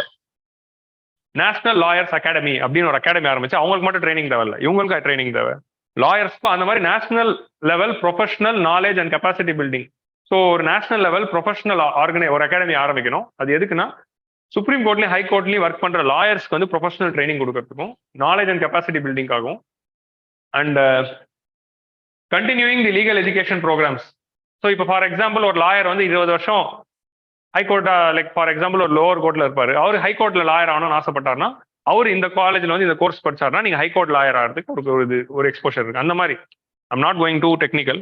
So continuing the legal education programmes, training and capacity development in new emerging areas of law, அது வந்து லாயர்ஸ்க்கு கொடுக்கணும் அப்படிங்கிறது இருக்கு.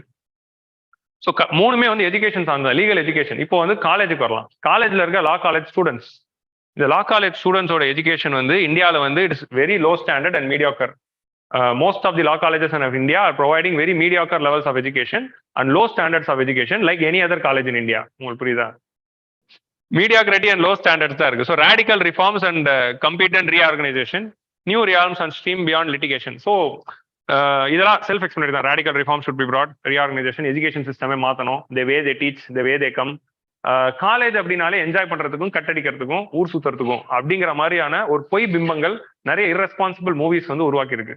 ஸோ அந்த மாதிரியான இமேஜஸ் எல்லாம் மாற்றணும். காலேஜ் அப்படிங்கிறது படிக்கிறதுக்காகவும் நாலேஜ் வளர்த்துக்கிறதுக்காகவும் ஃபியூச்சர்ல நான் செய்யற வேலைக்கான ஸ்கில் டெவலப்மெண்ட்காகவும் தான் அப்படிங்கிறது வந்து மக்களுக்கு புரிய வைக்கணும். இது எல்லா ப்ரொஃபஷனுக்கும் அடங்கும். உங்களுக்கு புரியுதா? ஸோ அது வந்து we have to bring in new realms of streams beyond litigation. அப்படின்னா என்ன அப்படின்னா, லா காலேஜ்ல ஒருத்தர் லா டிகிரி படிக்கிறாருனாலே அவர் அட்வொகேட், அவர் வந்து லாயர் ஆக போறாரா அப்படின்னா கிடையாது. வெறும் லாயர் ஆகிறதுக்கானதான் லீகல் எஜுகேஷன் கிடையாது. லீகல் எஜுகேஷன்ல ஏகப்பட்ட டைமென்ஷன் இருக்கு. நீங்க வந்து இண்டஸ்ட்ரியல் லால எக்ஸ்பர்ட் ஆகலாம், ஒரு கம்பெனிக்கு வந்து லீகல் அட்வைசர் ஆகலாம், நீங்க வந்து டிஜிட்டல் லால எக்ஸ்பர்ட் ஆகிட்டு சைபர் லாஸ் வந்து எக்ஸ்பர்ட் ஆகலாம், ஆர் இன்டர்நேஷனல். இந்தியாவில் வந்து எது ரொம்ப கம்மியா இருக்கும் அப்படின்னா, அடிக்கடி ஹிந்துல ஒருத்தர் எழுதுவார், ஒரு பேர் மறந்துட்டேன். இந்தியாவில் வந்து இன்டர்நேஷனல் லீகல் ஸ்டடிஸ் வந்து ரொம்ப கம்மியா இருக்கு. அதாவது இன்டர்நேஷனல் ட்ரீட்டிஸ், இன்டர்நேஷனல் லாஸ்லாம் இருக்குல்ல. இப்போ convention on terrorism, United nation convention for climate change, இந்த மாதிரி இன்டர்நேஷனல் கன்வென்ஷன், இன்டர்நேஷனல் ட்ரீட்டிஸ் எல்லாம் இன்டர்பிரேட் பண்ணி அந்த ஸ்டடிஸ் பண்ற ஸ்ட்ரீம்ஸ் வந்து இந்தியாவில் ரொம்ப கம்மியா இருக்கு. அந்த மாதிரியான இன்டர்நேஷனல் லால இருக்கிற எக்ஸ்பர்ட்ஸ் வந்து இந்தியாவில் ரொம்ப கம்மியா இருக்காங்க. அந்த மாதிரி லீகல் எக்ஸ்பர்ட்டை தான் வந்து நீங்க மினிஸ்ட்ரி ஆஃப் எக்ஸ்டர்னல் அஃபேர்ஸ்ல போடணும். அந்த மாதிரி லீகல் எக்ஸ்பர்ட்ஸ் தான் நீங்க வந்து மினிஸ்ட்ரி ஆஃப் காமர்ஸ் அண்ட் ட்ரேட்லயும் மினிஸ்ட்ரி ஆஃப் எக்ஸ்டர்னல் அஃபேர்ஸ்லயும் போட்டாதான் bilateral relations will be smooth அப்படிங்கிற மாதிரி ஒருத்தர் எழுதுவாரு. ஒரு பேர் மறந்துட்டேன், அடிக்கடி டென்ஷன் ஆவார் அவர் ஹிந்துல. ஸோ அவரு தான் சொல்றாரு. ஸோ அந்த மாதிரி வந்து இன்டர்நேஷனல் லான்னு ஒன்று இருக்கு, கம்பெனி லான்னு ஒன்று இருக்கு, கார்பரேட் லான்னு ஒன்று இருக்கு, டாக்ஸ் லாஸ் அப்படின்னு ஒன்று இருக்கு, ஜிஎஸ்டி லான்னு இப்போ ஒரு புது ஸ்ட்ரீம் இருக்கு ஆஃப்டர் தி ஜிஎஸ்டி. இந்த மாதிரி ஏகப்பட்ட ஸ்பெஷலைசேஷன்ஸ் இருக்கு. ஸோ இந்த மாதிரி ஸ்பெஷலைசேஷன்ஸையுமே நம்ம காலேஜில் வந்து கொண்டு போகணும், not only focusing on lawyer profession. So இது மூணுமே வந்து we have to bring in. Education சிஸ்டம்ல ரிஃபார்ம் நடக்கணும். இன்னொரு முக்கியமான விஷயம் என்னதுன்னா, ஃபர்ஸ்ட் வந்து லீகல் ப்ரொஃபஷன் அப்படிங்கிறது வந்து it's a public service. It's not just like நம்ம வந்து ஒரு 9 to 5 ஜாப் மாதிரி, normal 9 to 5 job in any office அப்படிங்கிற மாதிரி பார்க்கக்கூடாது. Legal profession, medical profession, civil services, இது எல்லாமே பப்ளிக் சர்வீசஸ் தானே. ஏன்னா large number of people are waiting for you and நீங்க அங்க போறதுனால you can change life of many. கரெக்டா? ஒரு லாயர் ஒழுங்கா செயல்பட்டா எத்தனையோ இன்னசென்ஸை ராங் லாஸ்ல இருந்து காப்பாற்றலாம், ராங் ஜட்மெண்ட்ல இருந்து காப்பாற்றலாம். எத்தனையோ கிரிமினல்ஸை ஜட்மெண்ட் குள்ள கொண்டு வரலாம். They should understand they are going to create impact in so much people's life. அந்த மாதிரியான ஒரு விஷயம் வேணும். அண்ட் ஃபைனலா வந்து இண்டிபெண்டன்ஸ் ஆஃப் ஜுடிஷியரி என்ஷோர் பண்றதுக்கு நம்ம என்ன பண்ணியிருக்கோம் அப்படிங்கிறது we have to see. US model of judicial council act. Judicial council ஆக்ட்ல வந்து எப்படி இருக்கு அப்படின்னா, அவங்களே ஒரு கொலிஜியம் மாதிரியான ஒரு சிஸ்டம் இருக்கு, not for appointing of judges. இது என்னதுன்னா ஜட்ஜ் டிசிப்ளினரி கமிட்டி ஆர் ஜட்ஜோடைய performance monitoring committee. So judicial council act of 1980 வந்து என்ன கொண்டு வந்திருக்காங்க அப்படின்னா, they have brought in certain they have created a committee. இவங்களோட ரோல் என்னதுன்னா, ஜட்ஜஸ் வந்து தப்பு செய்யும் போது அவங்களுக்கு பனிஷ்மெண்ட் கொடுக்கறது, டிரான்ஸ்ஃபர் கொடுக்கறது, ஆர் அவங்களுக்கு வந்து சஸ்பென்ஷன் கொடுக்கறது. இப்போ நம்ம திங்க் அபவுட் திஸ். இப்போ ஒரு ஆஃபீஸர் தப்பு பண்றாருன்னா அவங்களுக்கு தண்டிக்கிறதுக்கு கவர்மெண்ட் இருக்கு. லைக் இப்போ ஒரு போலீஸ்காரர் தப்பு பண்றாருன்னா கவர்மெண்ட் பார்த்துக்கும்.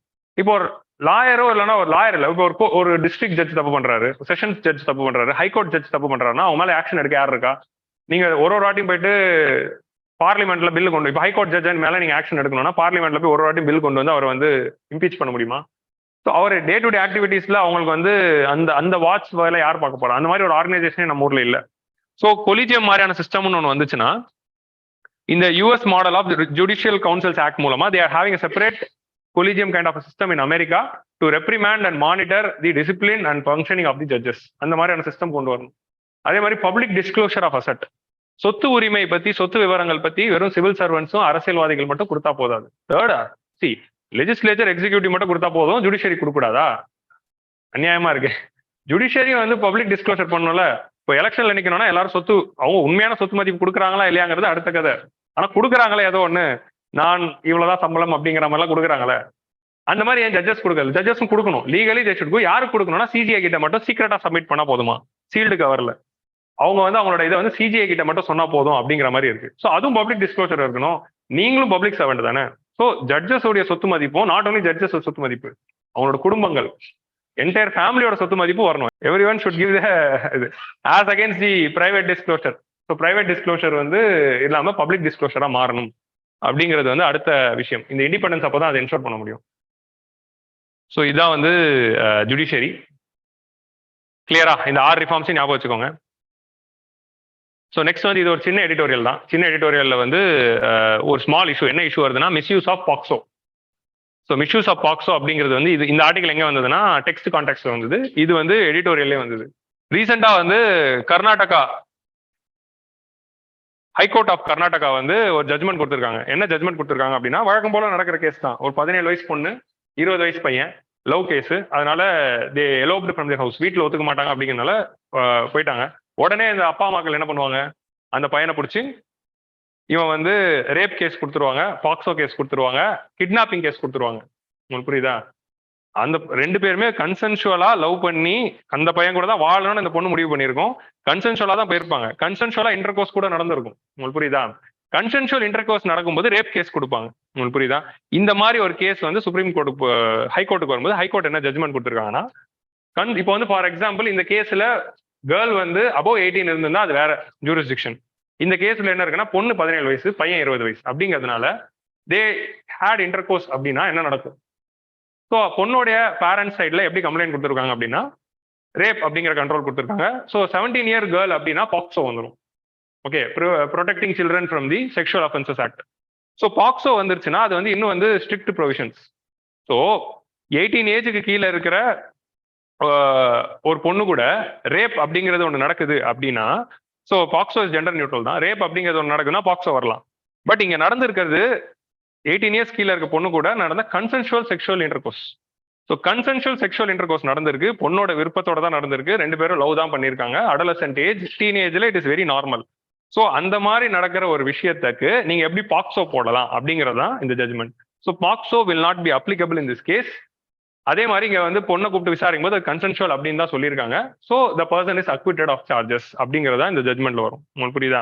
இந்த ஜட்மெண்ட் வந்ததுல என்ன ஜட்ஜ் சொல்லியிருக்காரு அப்படின்னா, இது மட்டும் இல்ல, இந்த வாரம் வந்த இந்த பாக்ஸோ கேஸா இருக்கட்டும், 2021 நடந்த தமிழ்நாட்டில் ஒரு கேஸா இருக்கட்டும், மெட்ராஸ் ஹைகோர்ட் கேஸ்ல என்ன சொல்லியிருக்காங்க, பாக்ஸோல ஏஜ் 18 அப்படின்னு வச்சிருக்கிறது 16 ஆக்கணும். ஏஜ் ஆஃப் கன்சென்ட் அப்படின்னா என்ன? It is age at which a person can give consent for a sexual relationship. ஒரு செக்ஷுவல் ரிலேஷன்ஷிப்க்கு எந்த ஏஜுக்கு அப்புறமா நீங்க கன்சென்ட் கொடுக்கலாம்? 18 வயசுக்கு மேல இருந்தா நீங்க கன்சென்ட் கொடுக்கலாம். ஏன்னா 18 ஏஜுக்கு அப்புறமா தான் லீகலி கன்சென்ட் இஸ் பாசிபிள் அப்படிங்கிற மாதிரி இருக்கு. ஆனா any individual is very active sexually in the adolescent age. So அந்த அடலசென்ட் ஏஜ்ல நடக்குது. ஸோ அடலசென்ட் ஏஜ்ல அது நடக்கும்போது அதை வந்து நம்ம ரேப்னு சொல்ல முடியாது, ஏன்னா கன்சென்சுவலா தான் நடக்குது. அதே மாதிரி ஜுவனைல் ஜஸ்டிஸ் ஆக்ட்ல நம்ம எப்படி 16 years of age to 18 years of ஏஜ்ல நடந்தவங்க தப்பு பண்ணியிருக்கும் போது அவங்க அடல்ட் அப்படிங்கிற மைண்ட் செட்ல தப்பு பண்ணியிருந்தாங்கன்னா அவங்களுக்கு அடல்ட்டுக்கான ப்ரொவிஷன்ஸே அப்ளிகபிள் அப்படின்னு இருக்கு. இவன் தோ 16 வயசு பையன் ஒரு தப்பு பண்ணியிருந்தாலும் அவர் அடல்ட் செய்யக்கூடிய தப்பு ஒன்று பண்ணியிருந்தாங்கன்னா அவர் எந்த மைண்ட் செட்ல தப்பு பண்றாருன்னு பாக்குறாங்க. அப்படி தப்பு பண்ணி இப்போ வந்து ஒரு 16 வயசு பையன் வந்து ஒரு மர்டர் பண்றாரு. அவர் மர்டர் பண்ணும்போது சின்ன பையன் தெரியாம பண்றானா இல்ல ஒரு அடல்ட் மாதிரி யோசிச்சு பண்ணானா அப்படின்னு பார்த்துட்டு அது அடல்ட் மாதிரி நடந்திருந்தாருன்னா அடல்ட்டுக்கான லா தான் அப்ளிகபிள். இதான் வந்து juvenile justice act which was amended after the Nirbhaya case. ஏன்னா நிர்பயா கேஸ்ல ஒரு juvenile was involve in the rape. So அந்த 16 வயசு பையன் அப்படிங்கிறதுனால அவருக்கு மட்டும் தண்டனை கொடுக்கல, மிச்சவங்களுக்கு மட்டும் தான் தண்டனை கொடுத்தாங்க. ஸோ நிர்பயா ஆக்ட் கேஸுக்கு அப்புறமா தான் இந்த ஜுவனைல் ஜஸ்டிஸ் ஆக்ட் வந்தது. ஜுவனைல் ஜஸ்டிஸ் ஆக்ட்ல எப்படி நம்ம 16 to 18 அப்படிங்கிற மாதிரி மாத்தணுமோ அதே மாதிரி ஏஜ் ஆஃப் கன்சென்ட்டையும் வந்து நம்ம 16 ஆக்கணும் அப்படின்னு வந்து மெட்ராஸ் ஹைகோர்ட்டும் சொல்லியிருக்காங்க, இவங்களும் சொல்லியிருக்காங்க. Now the ball is in the legislatures hand who have to change the age. So நம்ம ஊர்ல இன்னும் வந்து ஏஜ் ஆஃப் கன்சென்ட் அப்படிங்கிறது 18 தான். 18 வயசு ஆன பிறகு தான் ஒரு ஆணோ பெண்ணோ செக்ஷுவல் இன்டர் கோர்ஸுக்கு கன்சென்ட் வந்து கொடுக்க முடியும். அதுக்கு கீழே பண்ணா அது வந்து செல்லாது அப்படிங்கிறது தான். அது கீழே வந்து அது பாக்ஸோ அப்படிங்கிற மாதிரி தான் இருக்கு. ஸோ அதுதான் வந்து பாக்ஸோல இருக்க issue. But we all know adolescent age is tend to be இதுதான். ஸோ அப்படி இருக்கும்போது we have to reduce the age of consent to 16. Globally நிறைய நாடுகள்ல அது 16 தான் இருக்கு, ஒரு சில நாடுகள்ல 13 இருக்கு. ஸோ அப்படி இருக்கும்போது we cannot have it to 18 அப்படிங்கிறதா சொல்றாங்க. So we are just talking about the sexual relationship, not about marriage. ரெண்டும் வேற வேற. ஓகே. ஸோ GS1 சொசைட்டி, GS2ல கவர்மெண்ட் பாலிசிஸ், GS4 எத்திக்ஸ் எல்லாத்துலயுமே வந்து ஏஜ் ஆஃப் கன்சென்ட் அப்படிங்கிறத வச்சு ஏதோ ஒரு கொஸ்டின் வரலாம். So Rama Bande Rama versus state of Karnataka, Rama versus state of Karnataka, quash the criminal proceedings of rape and kidnapping under Indian Penal Code and POCSO Act அப்படிங்கிறது கொடுத்துருக்காங்க. So protection of children from sexual offences act. So what POCSO Act says? POCSO Act என்ன சொல்லுது அப்படின்னா, so POCSO Act is a very important act. ஏன்னா வந்து child sex abuse வந்து நிறைய நடக்குது அப்படிங்கிறதுனால அதை prevent பண்ணணுங்கிறதுக்காக POCSO Act was brought in 2012. இந்த ஆக்ட் என்ன சொல்லுது அப்படின்னா, when the sexual offenses against the person below 18 years of age இருந்ததுன்னா அது பனிஷ்மெண்ட் இன்னும் அதிகம், அதுக்கு வந்து இன்னும் சிவியர் பனிஷ்மெண்ட் இருக்கும். ஸோ அது வந்து செக்ஷுவல் அசால்ட் வந்து ரெண்டா பிரிக்குது. Sexual assault and aggravated sexual assault அப்படின்னு ரெண்டா பிரிக்கும். செக்ஷுவல் அசால்ட் ஒன்று, அக்ரவேட்டட் செக்ஷுவல் அசால்ட் ஒன்று. அக்ரவேட்டட் செக்ஷுவல் அசால்ட் அப்படின்னா என்னதுன்னா, இஃப் த விக்டிம், அந்த விக்டிம் வந்து இது ஜென்ரல் நியூட்ரல், ஆணாவும் இருக்கலாம் பெண்ணாவும் இருக்கலாம், அந்த விக்டிம் வந்து ஒரு மென்டலி சேலஞ்சு பர்சனா இருந்தாலோ இல்ல டிஃபரெண்ட்லி ஏபிள்டு பர்சனா இருந்தாலோ ஆர் இந்த கிரைம் பண்ண அக்யூஸ்ட் அப்படிங்கிற இந்த ஆள் வந்து த பர்சன் ஆஃப் ட்ரஸ்டா இருந்தாலும். So what is person of trust? இப்போ வந்து ஒரு சின்ன குழந்தை நம்பி போற ஒரு ஆள், பேரண்ட்ஸ் கிட்ட போகும், சொந்தக்காரங்க கிட்ட போகும், ஸ்கூல் டீச்சர்ஸ்னா போவாங்க, அதே மாதிரி வந்து ஒரு போலீஸ்காரர், இவங்களாம் வந்து பீப்புள் ஆஃப் ட்ரஸ்ட். ஸோ ஒரு மெடிக்கல் ப்ரொஃபஷனல், ஒரு டாக்டர், ஸோ இந்த மாதிரி ஒரு பர்சன் ஆஃப் ட்ரஸ்ட்ல இருக்கிற ஒரு ஆள் அந்த தப்பு பண்ணாருன்னா அவருக்கு இன்னும் பனிஷ்மெண்ட் அதிகம். சாதாரணமான ஒரு ஆள் பண்றதுக்கும் பர்சன் ஆஃப் ட்ரஸ்ட் பண்றதுக்கும் டிஃபரன்ஷியேட் பண்றாங்க. பர்சன் ஆஃப் ட்ரஸ்ட் பண்ணியிருந்தாருன்னா அது aggravated sexual assault. So normal sexual assault, aggravated sexual assault அப்படின்னு சொல்லி அக்ரவேட்டட் செக்ஷுவல் அசால்ட் இன்னும் பனிஷ்மெண்ட் அதிகம். இப்போ ஒரு ஸ்கூல் டீச்சர் செக்ஷுவல் அசால்ட் பண்ணியிருந்தாருன்னா அவர் பனிஷ்மெண்ட் அதிகம் than compared to another person doing it. உங்களுக்கு ரெண்டுத்துக்கும் வித்தியாசம் புரியுதா? ஸோ ஸ்கூல் டீச்சருக்கு அது பண்றதுக்கான ஸ்கோப் இன்னும் அதிகமா இருக்கு, பிளஸ் ட்ரஸ்ட் வந்து பேரண்ட்ஸ் அதிகமா நம்பி கொடுக்குறாங்க. ஸோ அப்படி இருக்கும்போது நீ ஒரு நம்பகமான இடத்துல இருக்கும்போது நீ அதை மிஸ்யூஸ் பண்றியே அப்படிங்கிறதுனால அது இன்னும் பனிஷ்மெண்ட் அதிகமா இருக்கு. So that is the POCSO's thing. So அதே மாதிரி வந்து இந்த கேஸ்ல ஒரு சைல்டு வந்து விக்டிமாவோ இல்லைனா வந்து ஒரு விட்னஸாவோ வரும்போது சைல்டு ஃப்ரெண்ட்லி லீகல் ப்ராக்டிசஸை ஃபாலோ பண்ணணும். கோர்ட்டுக்கு வா, போலீஸ்க்கு வா, போலீஸ் ஸ்டேஷனுக்கு வா அப்படிலாம் இருக்கக்கூடாது. ஒரே ஒரு வாட்டி கூப்பிட்டு ஸ்டேட்மெண்ட்டை வாங்கிட்டு, ஒரே ஒரு வாட்டி போலீஸ் ஸ்டேஷன்ல கூப்பிட்டு ஸ்டேட்மெண்ட் வாங்கிட்டு அனுப்பிச்சிடணும். அதுக்கு மேலே கூப்பிடவே கூடாது. ஸோ அதே மாதிரி வந்து ஃபுல்லா child friendly practices, you should not reveal the name. இந்த கேஸோடைய இன்வெஸ்டிகேஷன் 2 மாசத்துல முடியணும். 2 months they are giving timely. So 2 months அப்படிங்கிறது போடுறாங்க. So 2 months and case trial should be over by 6 months. 2 monthsல இன்வெஸ்டிகேஷன் முடியணும், 6 monthsல வந்து கோர்ட் ப்ரொசீடிங் முடியணும். 8 வருஷத்துல கேஸ் முடிச்சிடணும் அப்படின்னு ஒரு டார்கெட் இருக்கு. அதை அச்சீவ் பண்றாங்களா தெரியல, பட் டார்கெட் இருக்கு. ஸோ இது வந்து பாக்ஸோல இருக்கிற ஒரு இம்பார்ட்டன்ட் ப்ரொவிஷன். 2021ல பாக்ஸோ வாஸ் 2019ல POCSO was amended and they added death penalty. 12 வயசு கீழே இருக்கிற சைல்டா இருந்தா death penalty was added. So இது வந்து 2019ல வந்து the amendment to the POCSO act. So இதான் அது இருக்கு. இன்னொரு முக்கியமான விஷயம் இருக்கு. இதுல வந்து செக்ஷுவல் ஹராஸ்மெண்ட் அப்படிங்கிற டெஃபினேஷன் வந்து ரொம்ப wide. It's not only penetrative sexual assault.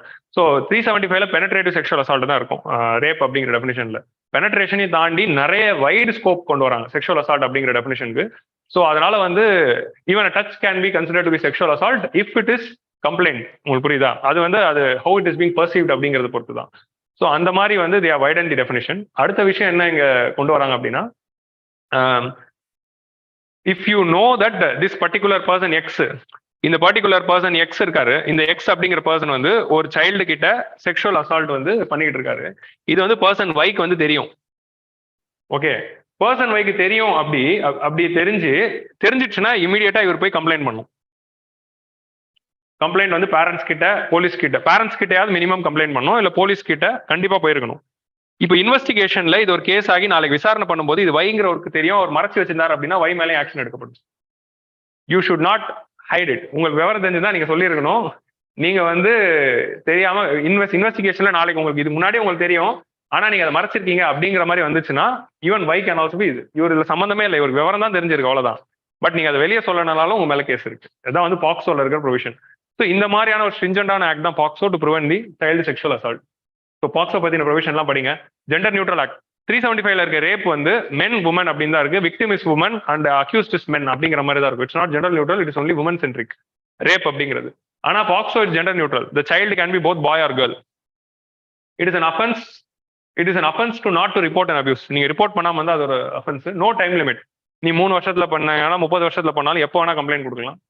Right to compensation for the victim, confidentiality of the victim's identity. Victim's ஐடென்டிட்டியை ரிவீல் பண்ணதுனாலே நிறைய பேரை பனிஷ் பண்ணியிருக்காங்க. Periodic police verification and background check of every employee who might be interacting with child. School டீச்சர்ல இருந்து யாரெல்லாம் child related எம்ப்ளாய்மெண்ட்ல இருக்காங்களோ எல்லாருக்குமே பேக்ரவுண்ட் செக் பண்ணி ஸ்ட்ரிக்ட் ரெகுலேஷன்ஸ் பண்ணணும் அப்படின்னு சொல்றாங்க. Right to life and survival of சைல்டை வந்து என்ஷோர் பண்ணணும். அந்த மாதிரி ஏகப்பட்ட ப்ரொவிஷன்ஸ் இருக்கு.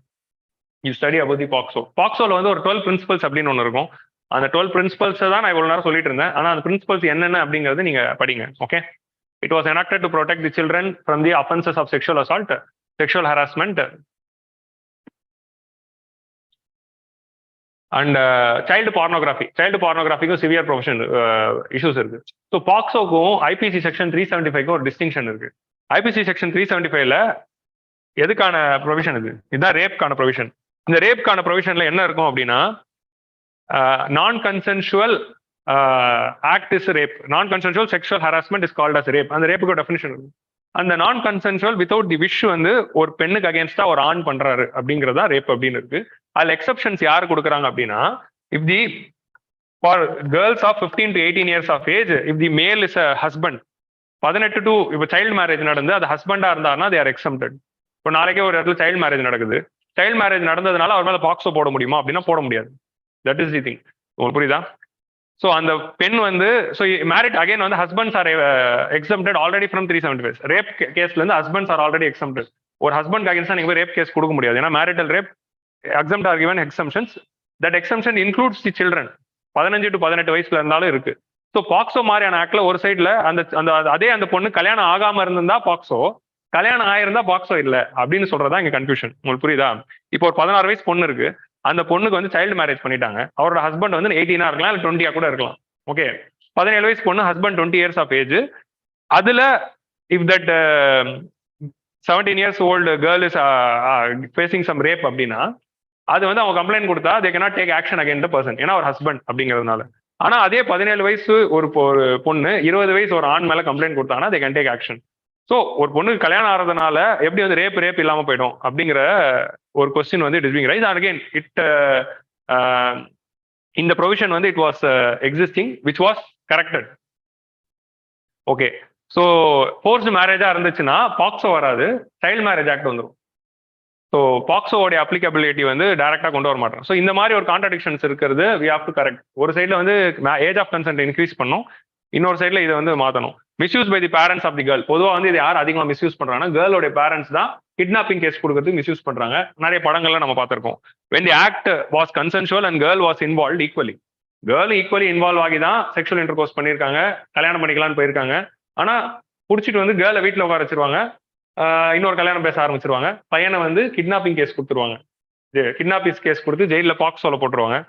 ஸோ இதான் நடக்குது. ஜெயிலில் போட்டா 2 பேரையும் போடுங்க, இல்ல இன்னொரு கல்யாணம் பேசிங்கன்னா 2 பேருக்கு இன்னொரு கல்யாணம் பேசுவீங்க, பிரிச்சு விடுறீங்கன்னா 2 பேரும் பிரிச்சு அவங்க வீட்டுல அனுப்புங்க. ஸோ இதுதான் வந்து இதுல இருக்க பிரச்சனை. ஸோ இது வந்து மெட்ராஸ் ஹைகோர்ட் இதுதான் சொல்லுது, இப்படி வந்து பண்ணக்கூடாது அப்படின்னு. ஸோ இந்த மாதிரி வந்து ஒரு 17 வயசு ஆன ஒரு பையன், ஒரு 20 வயசு பையனுக்கு தேவையில்லாம ஒரு பொய் கேஸ் போடும்போது automatically it is going to create a long term impact mentally. So ஒரு அனாலிசிஸ் பண்ணி பாக்குறப்போ என்ன சொல்றாங்க அப்படின்னா, parents and relatives of the girls தான் வந்து 80% கம்ப்ளைண்ட் வந்து பாக்ஸோல வந்து இந்த மாதிரி கொடுத்துருக்காங்க. அதுல வந்து 85% of the girl declared that the relationship is consensual. உங்களுக்கு புரியுதா? கன்சென்சுவலா தான் நடந்திருக்கு, அதனால கன்விக்ஷன் ரேட்டே கம்மியா இருக்கு.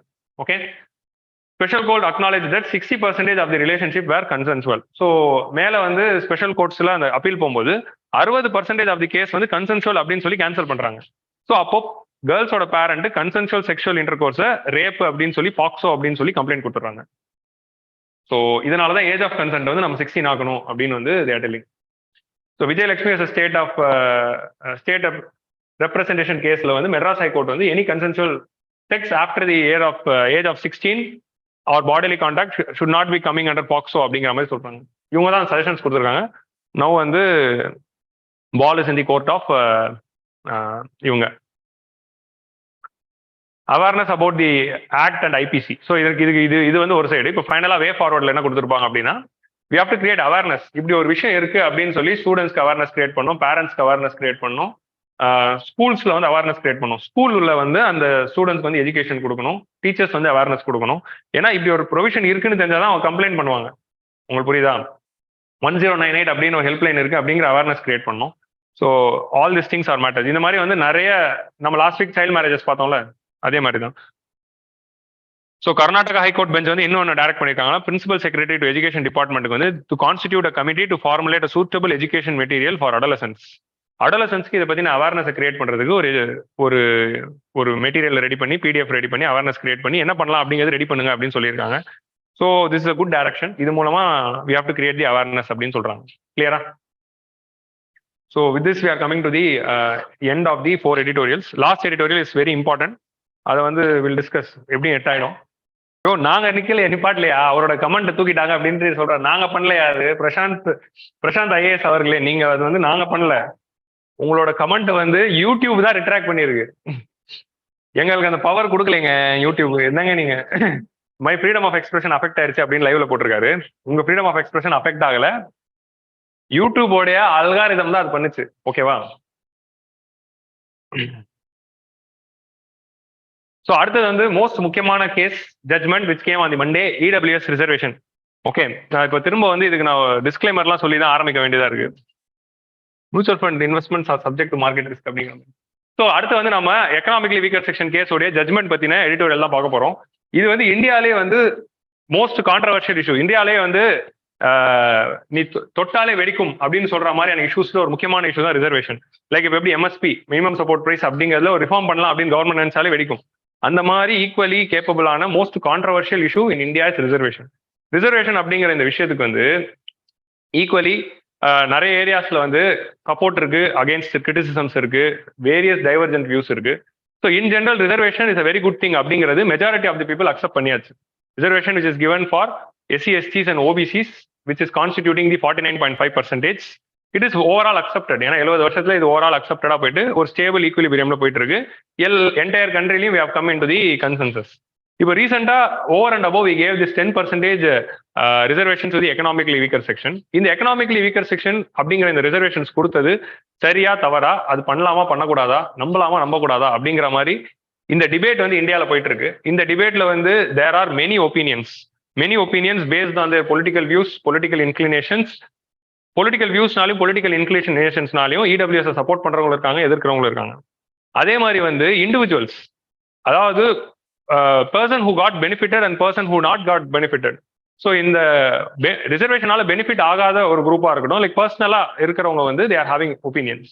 ஸோ இந்த மாதிரியான ஒப்பீனியன்ஸ் நிறைய இருக்கிறதுனால இது இந்த எடிட்டோரியல்ல இருக்கிற இந்த இடபிள்யூஎஸ் மாதிரியான விஷயத்தெல்லாம் நீங்க எப்படி அணுகணும் அப்படின்னா, you have to see from the neutral perspective.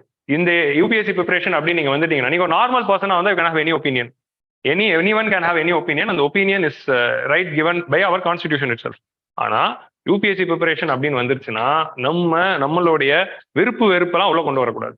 Okay, affection and இல்வில் இது எதுவுமே வரக்கூடாது அப்படின்னு தான் கான்ஸ்டியூஷன்ல ஓத்துலயே இருக்கும். நீங்க பாத்திருக்கீங்களா? எந்த ஒரு it should be free from affection and ill will அப்படிங்கிறதா வந்து சிஎம்ல இருந்து பிஎம்ல இருந்து எல்லாரும் they would have taken the oath.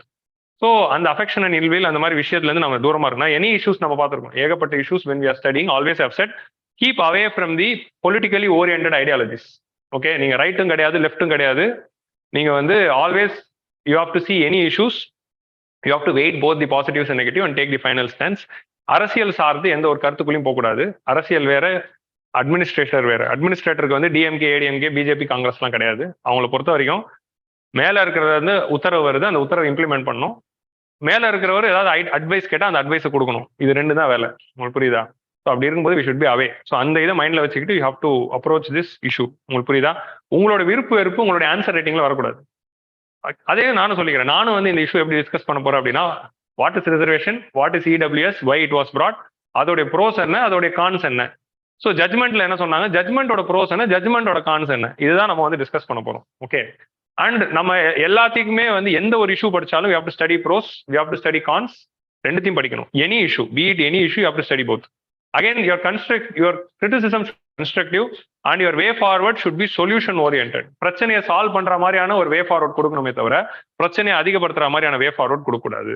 So constructive criticism and solution orient way forward தான் வந்து you should bring in. So அதே தான் இந்த இடபிள்யூஎஸ்க்கு நான் கொடுக்க போறேன். Okay, so mutual fund investments மாதிரி சப்ஜெக்ட் மார்க்கெட் ரிஸ்க் அப்படிங்கிற மாதிரி சொல்லிட்டு தான் ஆரம்பிக்க வேண்டியதா இருக்கு. ஸோ நான் இந்த இடபிள்யூஎஸ் பத்தி டிஸ்கஸ் பண்ணலாமே அப்படின்னு சொல்லி நான் ஜட்மெண்ட்ஸ் பார்த்தேன், ஜட்மெண்ட் வந்து படித்தேன். அதுக்கப்புறமா இந்த இடபிள்யூஎஸ் பத்தி நம்ம எடிட்டோரியல் பேச போறோம் அப்படின்னு சொல்லி நான் வந்து ஹிந்துல 2 எடிட்டோரியல் வந்ததா, சசி தரூர் ஒன்று, நேற்று பார்த்தசாரதி ஒன்று எழுதியிருக்காரு, 2 எடிட்டோரியல் வந்தது. ஸோ அதை தாண்டி ஹிந்து எடிட்டோரியலே ஒன்று வந்தது, லெஃப்ட்ல நீளமா ஃபுல் எடிட்டோரியல், முக்கியமான சம்பவத்தப்போ ஃபுல்லா போடுவாங்க. ஸோ அது ஒன்று. அதுக்கப்புறம் எக்ஸ்பிரஸுக்கு போனேன், நம்ம இன்னொரு இதுவும் பார்க்கணும் அப்படின்னு எக்ஸ்பிரஸ் போய் ஒரு 9 எடிட்டோரியல் படித்தேன். ஸோ மொத்தமா நான் வந்து அந்த ஹிண்டோட ரிமூவ் பண்ணா 11 எடிட்டோரியல் படிச்சிருக்கேன். 11 எடிட்டோரியல்ஸ் படிச்சுட்டு தான் இன்னைக்கு நான் அதை நடத்துறேன் அப்படிங்கிறதையும் நான் சொல்லிக்கிறேன். எக்ஸ்பிரஸ்ல இருந்து 9, ஹிந்துல இருந்து 2. உங்களுக்கு புரியுதா? ஹிந்துல 2 தான், எக்ஸ்பிரஸ்ல இருந்து 9. ஏன்னா எக்ஸ்பிரஸ் ஃபுல்லாவே இடபிள்யூஎஸ் தான் இருக்கு. ஸோ அதுல இருந்து எடுத்து நான் வந்து படிச்சிருக்கேன். ஸோ ஹிந்துல வந்து வந்த 2மே வந்து கிரிட்டிசைஸ் தான். சுர்ஜித் பார்த்தசாரதி எடிட்டோரியலும் கிரிட்டிசிசம் தான், ஹிந்துவோட ஃபுல் எடிட்டோரியலும் கிரிட்டிசிசம் தான் ஜட்மெண்ட்டுக்கு. அதே மாதிரி எக்ஸ்பிரஸ்ல வந்து 9 எடிட்டோரியல்ல 7 எடிட்டோரியல்ஸ் வந்து கிரிட்டிசைஸும், 2 எடிட்டோரியல் சப்போர்ட்டிவா இருந்தது. ஸோ இது எல்லாத்தையும் படிச்சுட்டு தான் நான் பாயிண்ட்ஸ் எடுத்திருக்கேன். So subjection of solicitation of radio station அப்படின்னு சொல்லிட்டு நான் வந்து ஆர்ஜே பாலாஜியோட டோன்லேயே வந்து சொல்லிட்டு ஆரம்பிச்சிடலாம். ஏன்னா வந்து இது வந்து ரத்த கலவரம் வர மாதிரியான இஷ்யூவா இருக்கு. ஸோ இது ஒன்று மட்டும் படிக்கல, நான் ஏகப்பட்டது படிச்சிருக்கேன். பாருங்க, இது ஒன்று இது பாருங்க, எக்ஸ்டெண்டிங் தி சோஷியல் ஜஸ்டிஸ் அப்படிங்கிற குரு பிரகாஷ் பாஸ்வான் இவரோட எடிட்டோரியல். இது வந்து ப்ரோ எடிட்டோரியல், குரு பிரகாஷ் பாஸ்வான் வந்து ப்ரோ எடிட்டோரியல் தான். ஸோ இந்த மாதிரி ஒன்று இருக்கு, இட்ஸ் நாட் அபவுட் பாவர்ட்டி, இதெல்லாம் எக்ஸ்பிரஸ் தான். இதான் அந்த லைவ்ல இது பார்த்த உடனே இவரோட எக்ஸ்பிரஷன் இதுதான் ஞாபகம் வந்தது. மிஷ்கின் சிம்பு உதயநிதி ஸ்டாலினோட ஒரு மீம் வந்து ட்ரெண்ட் ஆச்சுல, அதுதான் ஞாபகம். ஸோ இது ஜட்மெண்ட், இதான் சுப்ரீம் கோர்ட்டோடைய பெஞ்ச், இப்படிதான் வந்து இருக்கும். இதுக்கு பேர் தான் பேலஸ். அந்த மாதிரி வந்து ஓகே, வில் ஸ்டார்ட். ஃபர்ஸ்ட் வந்து நம்ம என்ன அண்டர்ஸ்டாண்ட் பண்ணிக்கணும்னா, ரிசர்வேஷன் அப்படிங்கிறது ஏன் கொண்டு வரும். ஸோ ரிசர்வேஷன் அப்படிங்கிற இந்த விஷயம் ஏன் கொண்டு வராங்க, அஃபர்மேட்டிவ் ஆக்ஷன் அப்படின்னு சொல்றோம். So what is affirmative action? Affirmative ஆக்ஷன்ல நம்ம என்ன பண்றோம் அப்படின்னா, we are treating the different people differently. எல்லாரையும் சமமா ட்ரீட் பண்ணும் அப்படிங்கறத வந்து பொதுவா நம்ம கத்துக்கிட்டது. ஆனா ஒரு சில ஆளுங்களை ஃபேவரபிளா ட்ரீட் பண்றோம், ஒரு சில ஆர்பிள நம்ம ஃபேவரபிளா ட்ரீட் பண்றது இல்ல. ஸோ ஒரு சில குரூப்புக்கு மட்டும் நம்ம ஃபேவரபிலிட்டி காட்டணும், ஃபேவரட்டிசம் வருது. ஸோ இந்த ஃபேவரட்டிசம் கொடுக்குறோம் அப்படின்னா ஈக்குவாலிட்டி அப்படிங்கிற பிரின்சிபலையும் தாண்டி இந்த ஈக்விட்டி அப்படிங்கிற பிரின்சிபல் மூலமா நம்ம டிஃப்ரெண்ட் லெவல்ல இருக்க பீப்புளை டிஃப்ரெண்டா ட்ரீட் பண்றோம். ஸோ இந்த ஃபேவரட்டிசம் கொடுக்கணும்னா அதுக்கு ஒரு ஸ்ட்ராங் காரணம் இருக்கணும். அந்த ஸ்ட்ராங் காரணம் இருந்தா மட்டும்தான் நீங்க வந்து ஒரு ஃபேவரட்டிசம் கொடுக்க முடியும். ஸோ லைக் ஃபார் எக்ஸாம்பிள், இந்தியாவில் இருக்கிற வர்ணா சிஸ்டம்ல you would have seen Brahmin, Kshatriya, Vaishya, Shudra அப்படின்னு 4 விஷயங்கள் இருக்கு. இந்த 4மே வந்து வர்ணா சிஸ்டம்ல இருக்கிற legally entitled people. Legally entitled பீப்புள்னா இவங்க 4 பேருமே வந்து ஹியூமன் பீயிங்ஸா கருதப்பட்டார்கள். ஸோ பிராமணர்கள், சத்திரியர்கள், வைஷ்யர்கள், சூத்ராஸ், இவங்க 3 பேருக்குமே அவங்களுக்கு ஒரு ப்ரொஃபஷன் இருக்கும். So like இவங்க வந்து they took care about the education, Kshatriyas took care about the warfare and fights and all those things. Vaishyas வந்து they took care of the trade அப்படிங்கிற மாதிரி சொல்லுவாங்க. இவங்க 3 பேருக்குமே சர்வீஸ் பண்றதா இவங்களோட வேலை. 3 பேருக்குமே என்னென்னலாம் ஒர்க் பண்ணணுமோ, இவங்க 3 பேர் என்ன வேலை கொடுத்தாலும் செய்யணும், இவங்க 3 பேருக்குமே சர்வீஸ் பண்ணணும். இவங்க 4 பேருமே recognise. So Shudras are considered to be part of the society under the Varna system. இதுல பஞ்சமா அப்படின்னு 5th கேட்டகரி இருக்கு. அவங்க தான் untouchables. Shudras are not untouchables. நம்ம மிஸ்நோமர் படிச்சுக்கிட்டு நம்ம அண்டர்ஸ்டாண்ட் இருக்கும். Shudras were not considered to be untouchables. They were part of the system தான். Untouchables அப்படிங்கிறவங்க யாருன்னா அவங்க தான் 5th கேட்டகரியா இருந்த people. Untouchable and unseeable. Untouchable ஒரு group of people இருக்காங்க. Untouchable plus unseeable அப்படின்னு ஒரு group of இருக்கு. ஸோ இதான் வந்து 5th கேட்டகரி பஞ்சமா. ஸோ இவங்க this kind of people வந்து they are not allowed to enter into the normal city. அவங்க வந்து they were segregated away from the city. They should not come in the daytime. They should come only in the night time. அவங்க வந்து they should not even use the same pathway. அந்த pathway use பண்ணக்கூடாது, டெம்பிளுக்கு வரக்கூடாது, கோயிலுக்கு வரக்கூடாது, ஒன்னா உட்காந்து சாப்பிடக்கூடாது, பார்க்கவே கூடாது. இந்த மாதிரி ஏகப்பட்ட ரெஸ்ட்ரிக்ஷன்ஸ் இருக்கு. அந்த ரெஸ்ட்ரிக்ஷன்ஸ்ல ஓரளவுக்கு ரெஸ்ட்ரிக்ஷன்ஸ் இவங்களும் ஃபேஸ் பண்ணாங்க, சூத்ராஸும் ஃபேஸ் பண்ணாங்க. அதை தாண்டி அதிகமா ஃபேஸ் பண்ணது இந்த கேட்டகரி தான். ஸோ இந்த மாதிரியான ஒரு சிஸ்டம்னால இதுதான் வந்து ஸ்ட்ராட்டிஃபைடு இன்இக்வாலிட்டி. ஸோ ஸ்ட்ராட்டிஃபைடு இன்இக்வாலிட்டின்னு அம்பேத்கர் வந்து அந்த வேர்டை வந்து யூஸ் பண்ணுவார். என்ன வேர்ட் அப்படின்னா, நீங்க இன்இக்வாலிட்டியை வந்து அதாவது ஒன்று மேல ஒன்று கீழேன்னு வைக்கல, நீங்க இதை வந்து 5 லேயரா கிரியேட் பண்ணி 5 லேயர் உருவாக்குறீங்க. இந்த சிஸ்டம் ஏன் வந்து சக்சஸ்ஃபுல் சிஸ்டமா இந்தியாவில் செயல்பட்டுச்சு ஒரு 1500 இயர்ஸ் 2000 இயர்ஸ்னு வச்சுக்கலாம் ரஃபா. எல்லாரும் சொல்றது நம்மளும் அதே ஏதோ ஒரு வருஷம் எத்தனையோ வருஷம் இருந்திருக்கு, பல 100 வருடங்களா இருக்கு. எப்படி சக்சஸ்ஃபுல்லா இந்த சிஸ்டம் இந்தியாவில் எஸ்டாப்ளிஷ் ஆச்சு அப்படிங்கறத நீங்க புரிஞ்சுக்கணும். அப்படின்னா இங்க எல்லாருக்குமே சாட்டிஸ்பாக்சன் இருக்கு. எனக்கு கீழே 5 பேர் இருக்காங்கன்னு இவருக்கு சாட்டிஸ்பாக்சன், எனக்கு கீழே இவனுங்க எல்லாம் இருக்காங்க அப்படின்னு இவருக்கு சாட்டிஸ்பாக்சன், எனக்கு கீழே இவங்க 2 பேரும் இவங்களுக்கு மேல அப்படிங்கிறது தான் இருக்கு. பட் அது உங்களுக்கு கவலை இல்லை, எனக்கு கீழே இவங்க இருக்காயா நான் இவனை பாத்துக்கிறேன் அப்படின்ட்டு அவருக்கு சாட்டிஸ்பாக்சன். ஸோ எனக்கு கீழே ஒருத்தன் இருக்கான் அப்படிங்கிற அந்த சாட்டிஸ்பாக்சன் இருக்கிறதுனாலே எல்லாருமே வந்து அப்படி எனக்கு கீழே ஒருத்தர் இருக்கான் அப்படிங்கறது அந்த நினைப்புனாலேயே அதுதான் வந்து it is creating the success to this entire system. That's why people accepted. ஏன் இதை வந்து ஒத்துக்கிட்டு இருக்காங்க அப்படின்னா எனக்கு மேல எவ்வளவு எக்ஸ்பிளாய்டேஷன் இருந்தாலும் எனக்கு கீழே ஒருத்தர் இருக்காங்கிறது உங்களுக்கு ஒரு பெருமை கொடுக்குது. அந்த பெருமையினாலதான் இந்த சிஸ்டம் வந்து establish Pannapattu it was constructed. So நான் சொல்றது எல்லாமே அம்பேத்கர் சொல்றது, ஓகேவா? எனக்குலாம் யாருமே சொல்லலை. அம்பேத்கர் வந்து கேஸ்ட் பத்தி கேஸ்ட் இன் இந்தியா அப்படின்னு ஒரு புக் எழுதிருப்பாரு, அதுல சொல்லப்பட்ட விஷயங்கள்லாம். ஸோ அதனால வந்து இதான் வந்து கேஸ்ட் சிஸ்டம் பத்தின விஷயங்கள். ஓகே, இந்தியாவிலேயே வந்து கேஸ்ட் சிஸ்டம் பத்தி அலசி ஆராய்ஞ்ச பெஸ்ட் பர்சனாலிட்டியோட பெஸ்ட் புக்ல இருந்தா நான் சொல்லிட்டு இருக்கேன், வேற எதுவுமே. அதனால authenticity is very high. So இது இந்த சிஸ்டம்ல இருக்கு. இந்த சிஸ்டம்ல வந்து இந்த group of people, so these 3 people were entitled a lot of privileges like education, employment and money and privileges. இவங்களுக்கு ஏகப்பட்ட ப்ரிவிலேஜஸ் இருக்கு, எஜுகேஷன் இருக்கு, எம்ப்ளாய்மெண்ட் இருக்கு. இமேஜின் இது வந்து நம்ம வந்து ரஃபா வந்து 2000 இயர்ஸ் அப்படின்னு வச்சுக்கலாம். ஒரு 2000 வருடங்களாக இந்த ஒரு particular group of people were denied everything. So இவங்களுக்கு அதை விட அதிகம். உங்களுக்கு புரியுதா? These people were not given anything. They were not given education. படிக்கக்கூடாது, படிச்சா அதுக்கு வேற தண்டனை. இவங்க வந்து இந்த தெருவுக்குள்ள வரக்கூடாது, இந்த கோயிலுக்குள்ள வரக்கூடாது, இந்த விஷயங்கள் பண்ணக்கூடாது, அந்த விஷயங்கள் பண்ணக்கூடாது, என்ன பார்க்கக்கூடாது, பேசக்கூடாது, பழகக்கூடாது, எதுவுமே இல்லை. No social activities other than doing the scavenger job. Night மட்டும் வந்து எங்க டாய்லெட்ல இருக்க அந்த பின்னாடி இருக்கிறதுல அந்த இதெல்லாம் எடுத்துட்டு போயிடுங்க. நைட்டு வந்து அது மட்டும் பண்ணிட்டு போயிடுங்க, என் கண்ணில் படாத டைமா வாங்க. ஸோ அதனால ஒரு இனக்டோட்ல இருக்கு என்னதுன்னா, அந்த குரூப்ல இருக்க விமன்லாம் வந்து அவங்களுக்கு டே டைம்ல அவங்க வந்து இப்போ அவங்களுக்கு வந்து டாய்லெட் போனோம் அப்படின்னா போக முடியாது. நைட் வரைக்கும் வெயிட் பண்ணுவாங்களாம். நைட் வரைக்கும் வெயிட் பண்ணி நைட் ஆன பிறகு தான் they can go for their all these things. ஏன்னா வீட்டை விட்டு வெளியே வரக்கூடாது டே டைம்ல. ஸோ அந்த மாதிரியான விஷயங்கள் இருக்கு. ஸோ இந்த மாதிரியான விஷயங்கள் it was denied to this group of people. So இந்த மாதிரி ஒரு ப்ரிவிலேஜஸை இவங்க வந்து ஒரு 100, 150, 200 ஜென்ரேஷன்ஸா என்ஜாய் பண்ணியிருப்பாங்க. 100, 150, 200 ஜென்ரேஷன் இது எதுவுமே என்ஜாய் பண்ணல. they were not even treated as human beings அப்படிங்கிற மாதிரி இருக்கும்போது அந்த 100 generations they experienced all the privileges அப்படிங்கிறதுனால they are having a social, economic and political capital. Okay, social capital இருக்கு, பொலிட்டிக்கல் கேபிட்டல் இருக்கு, எக்கனாமிக் கேபிட்டல் இருக்கு. Social, economic, political capital அப்படிங்கிறது உங்களுக்கு கையில இருக்கு. ஏன்னா எல்லாருமே படிச்சிருக்காங்க, வேலை பார்த்துருக்காங்க, பணம் இருந்திருக்கு, நல்ல ஒரு ப்ரிவிலேஜ் லைஃப் வாழ்ந்திருக்காங்க. ரூல்ஸ் கூட, laws were also differentiated. So யாரு டெல் மீ தி பர்சன் அது சரி லா அப்படிங்கிற மாதிரி எல்லாருக்கும் ஒரே லா இல்லாம இவங்க தப்பு பண்ணா ஒரு லீனியன் தண்டனை, இவங்க தப்பு பண்ணா அதிகமான தண்டனை, அந்த மாதிரியான லீகல் கோட்ஸ் வந்து இந்தியாவில் நம்ம ஃபாலோ பண்ணிருக்கோம். ஸோ அந்த மாதிரி ஒன்று இருக்கும்போது automatically these people were denied and rejected everything for all these years. And இந்த மாதிரியான ஒரு சுச்சுவேஷன் இருக்கும்போது இந்த social, economic and political capital அப்படிங்கிறது சாதாரணமான விஷயம் இல்லை. That is automatically by birth it is giving them the privilege. இது எல்லாமே வந்து பை பர்த் முடிவு பண்றது தான் வந்து இங்க பிரச்சனை. பை பர்த்தே வந்து இது முடிவு பண்ணிடுறாங்க அப்படிங்கிறதுனாலேயே automatically they're not having any escape from this. உங்களுக்கு புரியுதா? இப்போ நான் நாளைக்கு என்னால் பணக்காரன முடியும், உங்களுக்கு புரியுது, நாளைக்கே நான் எலான் மஸ்க் ஆக முடியும், பட் நாளைக்கே வந்து ஒருத்தரால வந்து ஃபார்வர்ட் கேஸ்ட் ஆக முடியாது. கரெக்டா? That is the problem. So by birth all these things were denied and social capital or political capital and economic capital is being denied. இதனால 1947ல நமக்கு இண்டிபெண்டன்ஸ். நம்ம ஆக்சுவலி வந்து 1947ல நம்ம ஊர்ல வந்து ஜோதிபா ஃபூலே அவரே வந்து he would have proposed about this reservation அப்படிங்கிற சிஸ்டம் கொண்டே வரணும், எம்ப்ளாய்மெண்ட் கொடுவாங்க. ஸோ நீங்க வந்து சோஷியல் ரிலீஜியஸ் ரிஃபார்ம்ஸ் படிக்கும்போது சத்யசோதாக் சமாஜ்லேயே வந்து இது ஒரு இதுவாக வச்சிருப்பாங்க, எங்களுக்கு இது ரிசர்வேஷன்ஸ் வேணும், எம்ப்ளாய்மெண்ட்ல, எஜுகேஷன்ல எங்களுக்கு ஒரு தனி கோட்டா கொடுத்தாதான் நிறைய பேர் எங்கள்ல இருந்து வர முடியும் அப்படிங்கிறது இருக்கும். பட் அதெல்லாம் ப்ராக்டிகலி இம்பாசிபிள்னு பண்ணிருக்க முடியாது. ஸோ இது சக்சஸ்ஃபுல்லா ஃபர்ஸ்ட் வந்து இந்த இன்இக்வாலிட்டியை சரிப்படுத்தணும் அப்படின்னா we cannot ask these people and these people to compete equally.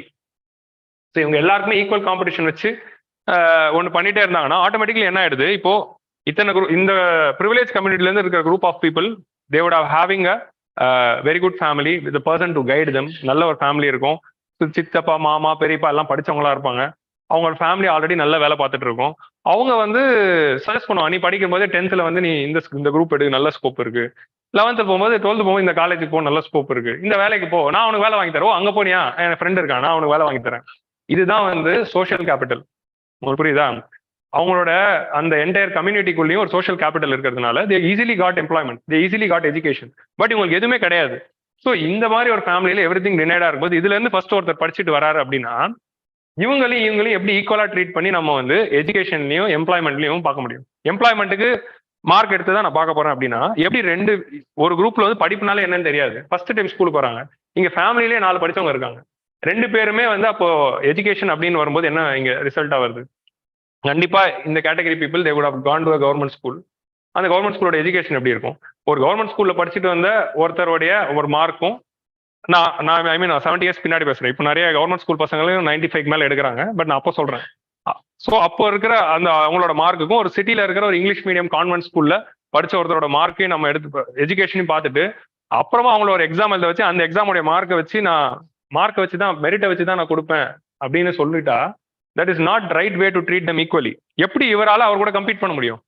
So இந்த மாதிரி ஹிஸ்டாரிக்கல் இன்ஜஸ்டிஸ் நடந்த ஒரு குரூப் ஆஃப் பீப்புளுக்கு ஹிஸ்டாரிக்கல் இன்ஜஸ்டிஸை ரிமூவ் பண்றதுக்காக கொண்டு வரதான் அஃபர்மேட்டிவ் ஆக்ஷன். நீங்க ஒருத்தர் வந்து ப்ரிஃபரன்ஷியல் ட்ரீட்மெண்ட் கொடுக்குறீங்கன்னா அதுக்கு ஸ்ட்ராங் ரீசன் இருக்கணும்.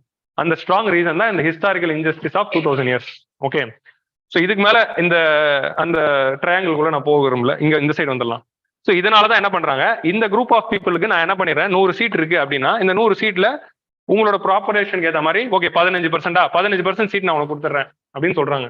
ஸோ இந்த 15% சீட் இல்லை அப்படின்னு வச்சுக்கோங்களேன், டாப் 100 பேர், இப்போ 100 சீட் இருக்கு, கம்பீட் பண்றவங்க வந்து 200 பேர் இருக்காங்க, 200 பேர் கம்பீட் பண்றாங்க, 100 சீட் இருக்கு.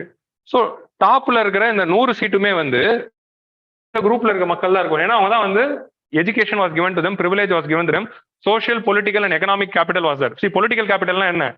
பாலிடிக்ஸ்ல ரெப்ரசன்டேஷன், அவங்க கம்யூனிட்டியை சார்ந்தவர்கள்லாம் எம்பி எம்எல்ஏவாகவும் கவர்மெண்ட்லயும் அரசுலையும். பிரிட்டிஷ் டைம்ல போனீங்கன்னா ரூலிங் கிளாஸுக்கு க்ளோஸா இருக்க போறாங்க எல்லா கவர்மெண்ட் ஆஃபீஸர்ஸ்லயும். ஸோ 1919ல நம்ம மெட்ராஸ் ஸ்டேட்டோடைய ஒரு ரிசர்ச்ல என்ன சொல்லியிருப்பாங்க அப்படின்னா 55% ஆஃப் இந்தியன், அப்போ இருந்த இந்தியால ஐசிஎஸ் ஆஃபீஸர்ஸே கம்மி தான். அப்படி ஐசிஎஸ் ஆஃபீஸர்ஸ்ல டோட்டல் காம்போசிஷன்ல இந்தியாவுடைய என்டையர் பாப்புலேஷனுமே it belong to the people of forward caste தான்.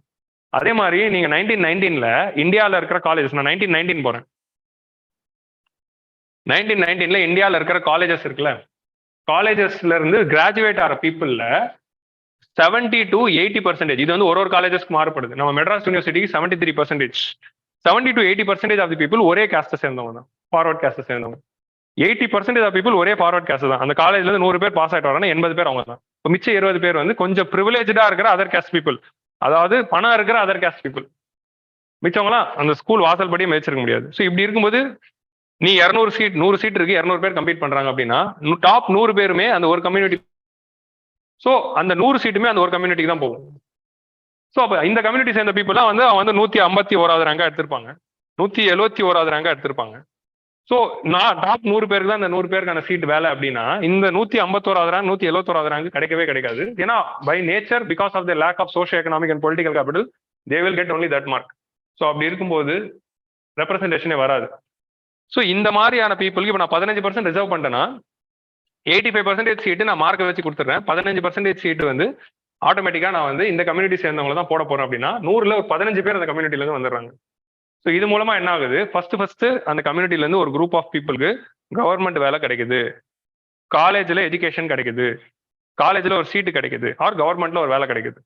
அதே மாதிரி இதுவே வந்து எம்பி எம்எல்ஏல ரிசர்வேஷன்ஸ் கொண்டு வராங்க, எம்பி சீட் எம்எல்ஏ சீட்ல ரிசர்வேஷன்ஸ் கொண்டு வந்து 15% of seat is reserve for SC community அப்படின்னு சொல்லும்போது 15% எம்பிஸ் வராங்க, 15% எம்எல்ஏஸ் வராங்க. இல்லைன்னா அவங்களை யாராவது எம்பி எம்எல்ஏ ஆக்கியிருப்பாங்களா? ஏன்னா அந்த சிஸ்டம்ல என்ட்ரன்ஸ்டாக வந்த ஆட்கள் ஆக்கியிருக்க மாட்டாங்க. ஸோ அதனால ஒரு 15% எம்பி வராங்க, 15% எம்எல்ஏக்கள் அந்த கம்யூனிட்டில இருந்து வராங்க. ஏன்னா பவர் கிடைச்சாதான் பாவர்ட்டி எலிவேஷன்ல அப்லிஃப்ட்மெண்ட் இருக்கும். So automatically that is the purpose. So இதனால தான் இந்த குரூப்ல இருந்து ஃபர்ஸ்ட் செட் ஆஃப் 1 ஜெனரேஷனுக்கு ரிசர்வேஷன்ஸ் கொடுக்கணும். ஸோ ரிசர்வேஷனுக்கான காரணம் இந்த ஹிஸ்டாரிக்கல் இன்ஜஸ்டிஸ், இந்த சோஷியோ எக்கனாமிக் பொலிட்டிக்கல் கேபிட்டலோட இன்இக்வாலிட்டியை சரி பண்றதுக்காக தான் ரிசர்வேஷன். இதுக்காக தான் ரிசர்வேஷன் கொடுக்கப்படுது. And that is the fundamental purpose of it. So அந்த பர்பஸ்க்கு ஏற்ற மாதிரி தான் ஃபர்ஸ்ட் இந்தியாவில் வந்து ரிசர்வேஷன் எப்போ வருது அப்படின்னா 1920ல வருது. 1920 அஃப்கோர்ஸ் 1920ல justice party government came in Madras province. 1921ல கம்யூனல் ஜிஓ அப்படின்னு ஒரு ஜிஓ பாஸ் பண்ணி they would have categorized the community, Brahmins, non Brahmins, அப்புறமா யூரோப்பியன்ஸ், ஆங்கிலோ இந்தியன்ஸ், கிறிஸ்டியன்ஸ், அந்த மாதிரி வந்து பிரிச்சிருப்பாங்க. பிரிச்சு அதுக்கேற்ற மாதிரி they would have given the reservations. So ஹிந்துஸை வந்து 2 கேட்டகரி அங்கே பார்க்குறாங்க. பிராமின்ஸ் அண்ட் நான் பிராமின்ஸ் அப்படிங்கிற மாதிரி 2 கேட்டகரியா பார்த்து ஆரம்பிச்சிருப்பாங்க. அது 1947 அப்புறம் வேற மாதிரி மாறுது. ஒரு கேஸ்ட் நேம் வச்சு அது கொடுக்காம வேற மாதிரி டெர்மினாலஜிஸ் வச்சு நம்ம 1947 அப்புறம் மாத்தோம். ஸோ இந்த ஹிஸ்டாரிக்கல் இன்ஜஸ்டிஸை சரி பண்றதுக்காக தான் 1947 ரிசர்வேஷன் வரும்போது ஃபர்ஸ்ட் ரிசர்வேஷன் எப்படி வருதுன்னா 15% எஸ்சிக்கும் 7.5% எஸ்டிக்கும் ஷெட்யூல் ட்ரைப்ஸுக்கும். ஸோ அந்த மாதிரி 5th கேட்டகரியில இருந்த குரூப் ஆஃப் பீப்புளை தான் கம்பைன் பண்ணி வி கிரியேட்டட் எஸ்சி. எஸ்சினா எல்லாரும் ஷூத்ராஸ் அப்படின்னு நினைச்சுக்கிறாங்க, கிடையாது. எஸ்சி கேட்டகரியில இருந்தவங்க எல்லாருமே 5வது கேட்டகரியில இருந்த அன்டச்சபிள்ஸ் அன்சியபிள்ஸ் தான். ஷூத்ராஸ்ல இருக்க நிறைய பேர் ஓபிசிஸ் தான் இருக்காங்க. உங்களுக்கு புரியுதா? ஸோ ஷூத்ராஸ் அண்ட் வைஷாஸ்ல இருக்கிற நிறைய குரூப் தான் ஓபிசிஸா இருக்கு.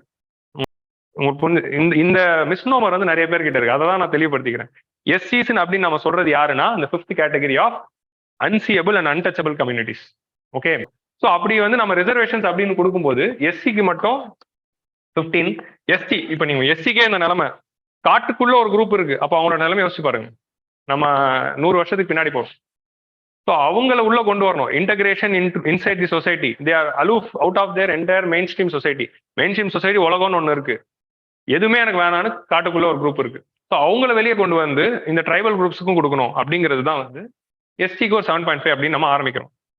இதை தாண்டி இது இப்படிதான் வந்து நமக்கு வந்து 1989 வரைக்கும் போகுது. 1989 தான் இந்த ஓபிசிஸ் அப்படிங்கிற இந்த கேட்டகரி வருது. ஸோ நம்ம கான்ஸ்டிடியூஷன்ல socially and educationally backward classes அப்படிங்கிறதா இருக்கும். ஸோ அந்த சோஷியலி எஜுகேஷனலி பேக்வர்ட்னஸ் வந்து ஷூத்ராஸ்லயும் நிறைய கம்யூனிட்டியில இருக்கு, other backward classes. So socially and educational backward கிளாஸஸ்க்கு தான் நம்ம வந்து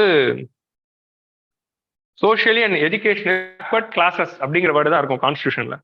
ஸோ இவங்களுக்கு தான் நம்ம கொடுக்குறோம். நம்ம யார் இவங்களை நினைச்சுக்கிட்டோம், எஸ்சி எஸ்டிஸ் தான் socially and educationally backward classes அப்படின்னு நினைச்சுக்கிட்டோம். இல்ல அதர் பேக்வர்ட் கிளாஸஸும் ஒரு குரூப் இருக்கு, அவங்க தான் ஷூத்ராஸ், அவங்களுக்கு அதெல்லாம் மறுக்கப்பட்டது அப்படின்னு சொல்லி தான் ஓபிசி அப்படிங்கிற ஒரு குரூப்புக்கு they are giving the reservations in the எல்லா ஓபிசிஸும் ஐ மீன் ஷூத்ராஸ் வரல, majority of the OBCs were having their origins in the Shudra communities and from Vaishyas also.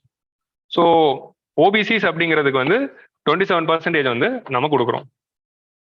Okay, so இதோடைய டோட்டல் தான் வந்து it is presently it is being followed. கிளியரா? கரெக்டா? இது வரைக்கும் கரெக்டாக கதை சொல்லிட்டேன். ஸோ 7.5% ஷெட்யூல் ட்ரைப்ஸ், ஷெட்யூல் காஸ்ட்டுக்கு 15%, அதர் பேக்வர்ட் கிளாஸுக்கு வந்து 27% அப்படிங்கிற இந்த சிஸ்டம் வந்து இட் இஸ் கமிங். ஸோ புரிஞ்சிச்சா? இப்போ எது இந்த ரிசர்வேஷன் அப்படிங்கிற சிஸ்டம் புரிஞ்சிச்சா? எது ஓபிசிக்கு ரிசர்வேஷன் வந்தது அப்படிங்கிறது புரிஞ்சிச்சா? இந்த ஓபிசி அப்படிங்கிற இந்த கேஸ்ட் வந்து டாமினன்ட் கேஸ்ட் அப்படிங்கிற அந்த விஷயம். ஸோ அது இன்னொரு கதை. லேண்ட் ரிஃபார்ம்ஸ்க்கு அப்புறமா பெனிஃபிட் ஆன நிறைய கம்யூனிட்டி. ஸோ லேண்ட் ரிஃபார்ம்ஸ்க்கு அப்புறமா யார் அதிகமாக பெனிஃபிட் ஆனாங்க அப்படின்னா எஸ்சி எஸ்டி பீப்புள் பெனிஃபிட் ஆகல, அதிகமாக பெனிஃபிட் ஆனது இந்த ஓபிசிஸ் தான். ஓபிசி அப்படிங்கிற கம்யூனிட்டியில் இருக்க நிறைய பேர் தான் லேண்ட் ரீஅலோகேஷன்ல நிறைய லேண்ட் அலாட்மெண்ட்ஸ் வந்தது. அந்த லேண்ட் அலாட்மெண்ட்ஸ்னால they are emerging as a dominant caste and they are emerging as a major. So எப்பவுமே வந்து ஹைக்கும் லோவுக்கும் இருக்க பாப்புலேஷன் கம்மியா இருக்கும். இந்த நடுவில் இருக்கிறவங்க தான் பாப்புலேஷன் அதிகமா இருப்பாங்க. நடுவில் இருக்கிறவங்க பாப்புலேஷன் அதிகமா இருக்கிறதுனால அவங்க மிகப்பெரிய ஓட் பேங்கா மாறிடுறாங்க. ஒரு ஊர்லயுமே அவங்களுடைய ஓட்டை வந்து நீங்க வாங்கிட்டீங்கன்னா எலெக்ஷன்ல ஜெயிக்கலாம் அப்படிங்கிற மாதிரி ஆன மாதிரி இந்த ஓபிசி ரிசர்வேஷன்ஸ் வந்து ஒரு பொலிட்டிக்கல் டூலா மாதிரி of course over the period of time அது வந்து வேற டைரக்ஷன்லயும் போச்சு. So that is one thing. இப்போ ஓபிசிஸ் வரைக்கும் கதை புரிஞ்சிச்சா? கிளியரா? இதுக்கப்புறம் ஏதோ ஒன்று சொன்னா 1920 நம்ம கம்யூனல் ஜியோ அப்படின்னு ஒன்று கொண்டு வரோம். ஸோ இந்தியாவில் வந்து ரிசர்வேஷன்ஸ் வந்து எஜுகேஷனல் இன்ஸ்டிடியூஷன்ஸ்ல 1949 இம்ப்ளிமெண்ட் பண்ணல, 50 கான்ஸ்டியூஷன் வந்தது. கான்ஸ்டியூஷன் வந்த உடனே எல்லாம் இம்ப்ளிமெண்ட் பண்ணல, இட் டுக் டைம். ஆனா தமிழ்நாட்டில் 1921 இம்ப்ளிமெண்ட் ஆயிட்டு இருக்கு. ஸோ அப்போதான் 1950 நடந்த மெடிக்கல் என்ட்ரன்ஸ் டெஸ்ட்ல வந்து சம்பகம் துரைராஜன் அப்படிங்கிற ஒருத்தவங்க வந்து மெடிக்கல் எக்ஸாமினேஷன் சீட்ல வந்து அவங்கள விட கம்மியா மார்க் வாங்கின நான் பிராமின் கேட்டகரியில இருந்து ஒருத்தருக்கு சீட்டு கொடுத்துட்டாங்க, எனக்கு கொடுக்கல. ஏன்னா பிராமின் கேட்டகரி சீட் எல்லாமே ஃபில் ஆயிடுச்சு. ஸோ அடுத்து வந்து நான் பிராமின் கேட்டகரி சீட்ல இருந்து கம்மியான மார்க் எடுத்தவங்களுக்கு கொடுத்துட்டாங்க, நான் அதிகமான மார்க் எடுத்திருக்கேன், இது வந்து right to equality of article 15 against ஆனது அப்படின்னு சொல்லி சுப்ரீம் கோர்ட்ல ஹைகோர்ட்ல ரிட் போடுறாங்க. ஹைகோர்ட் அப்பீல் பண்றாங்க. ஆமாமா, ஏன்னா ஆர்டிகல் 15 என்ன இருக்கு, there should not be religions based on the religion, race, caste, sex and place of birth அப்படின்னு இருக்கிறதுனால காஸ்ட் பேஸ்ட் டிஸ்கிரிமினேஷன் கூடாது அப்படின்னு இருக்கு. ஆர்டிகல் 15 அப்போ வந்து 4 இல்ல, வெறும் ஆர்டிகல் 15 1, 2, 3 தான் இருந்தது ஒரிஜினல் கான்ஸ்டிடியூஷன்ல. 4, 5, 6 அப்புறம் வந்தது தான். இப்போ நம்ம 4 ஏன் வந்ததுங்கிறது புரிஞ்சுக்கணும். ஆர்டிகல் 15 ஆஃப் தி கான்ஸ்டிடியூஷன்ல ஃபர்ஸ்ட் வந்து religion, race, caste, sex, place of birth இருக்கு. ரெண்டாவது வந்து பப்ளிக் பிளேசஸ்ல என்ட்ரி டினை பண்ணக்கூடாதுன்னு இருக்கு. ஸோ இதான் ஆர்டிகல் 15 உடைய ப்ரொவிஷன்ஸ், கரெக்டா? And you can bring in provisions. So இது ரெண்டு தான் ப்ரொவிஷன் வச்சு 1949 கான்ஸ்டியூஷன் வருது. செம்பகம் துரைராஜன் கேஸுக்கு அப்புறமா தான் இங்க என்ன நடக்குது அப்படின்னா, சுப்ரீம் கோர்ட்ல கேஸ் போன பிறகு supreme court communal GO of Tamil Nadu is null and void அப்படின்னு சொல்லிடுறாங்க. இந்த மாதிரி கேஸ்ட்டை வச்சு டிஸ்கிரிமினேட் பண்ணி நீங்க சீட்ஸ்ல வந்து கொடுக்கக்கூடாது அப்படின்னு சொன்ன உடனே தமிழ்நாட்டில் ப்ரொடெஸ்ட் ஆரம்பிக்குது. அப்போ தமிழ்நாட்டில் ப்ரொடெஸ்ட் அதிகமா நடந்த பிறகுதான் நேரு கவர்மெண்ட் வந்து first amendment of the constitution கொண்டு வந்து 15(4) ஆட் பண்றாங்க. கவர்மெண்ட் ஹவவர் ஆர்டிகல் 15 எக்ஸம்ஷனா 15(14) கொண்டு வராங்க. 15 clause 4 என்ன சொல்லுது அப்படின்னா, government can take steps for the welfare of socially and educationally, not economically, educationally backward classes and SC/ST, socially and education backward classes and SC/ST அப்படிங்கிற மாதிரி ஒரு லைன் ஆட் பண்ணி government இது வந்து ஆர்டிகல் 15 எக்ஸம்ஷன் அப்படின்னு கொண்டு வராங்க. இது கொண்டு வந்த பிறகுதான் ரிசர்வேஷன் அப்படிங்கிற சிஸ்டம் ஆஃப் தமிழ்நாடு லீகலைஸ் ஆகுது. தமிழ்நாடோட இந்த model of giving reservation in the education institution and government employment legalise ஆகி அது இந்தியாவில் இருக்க எல்லா இதுக்கும் போகுது. உங்களுக்கு புரியுதா? Tamil Nadu is also having link with respect to first amendment. இந்த 15(4) வந்தது காரணமே தமிழ்நாட்டில் நடந்த அந்த ப்ரொடெஸ்ட் தான்.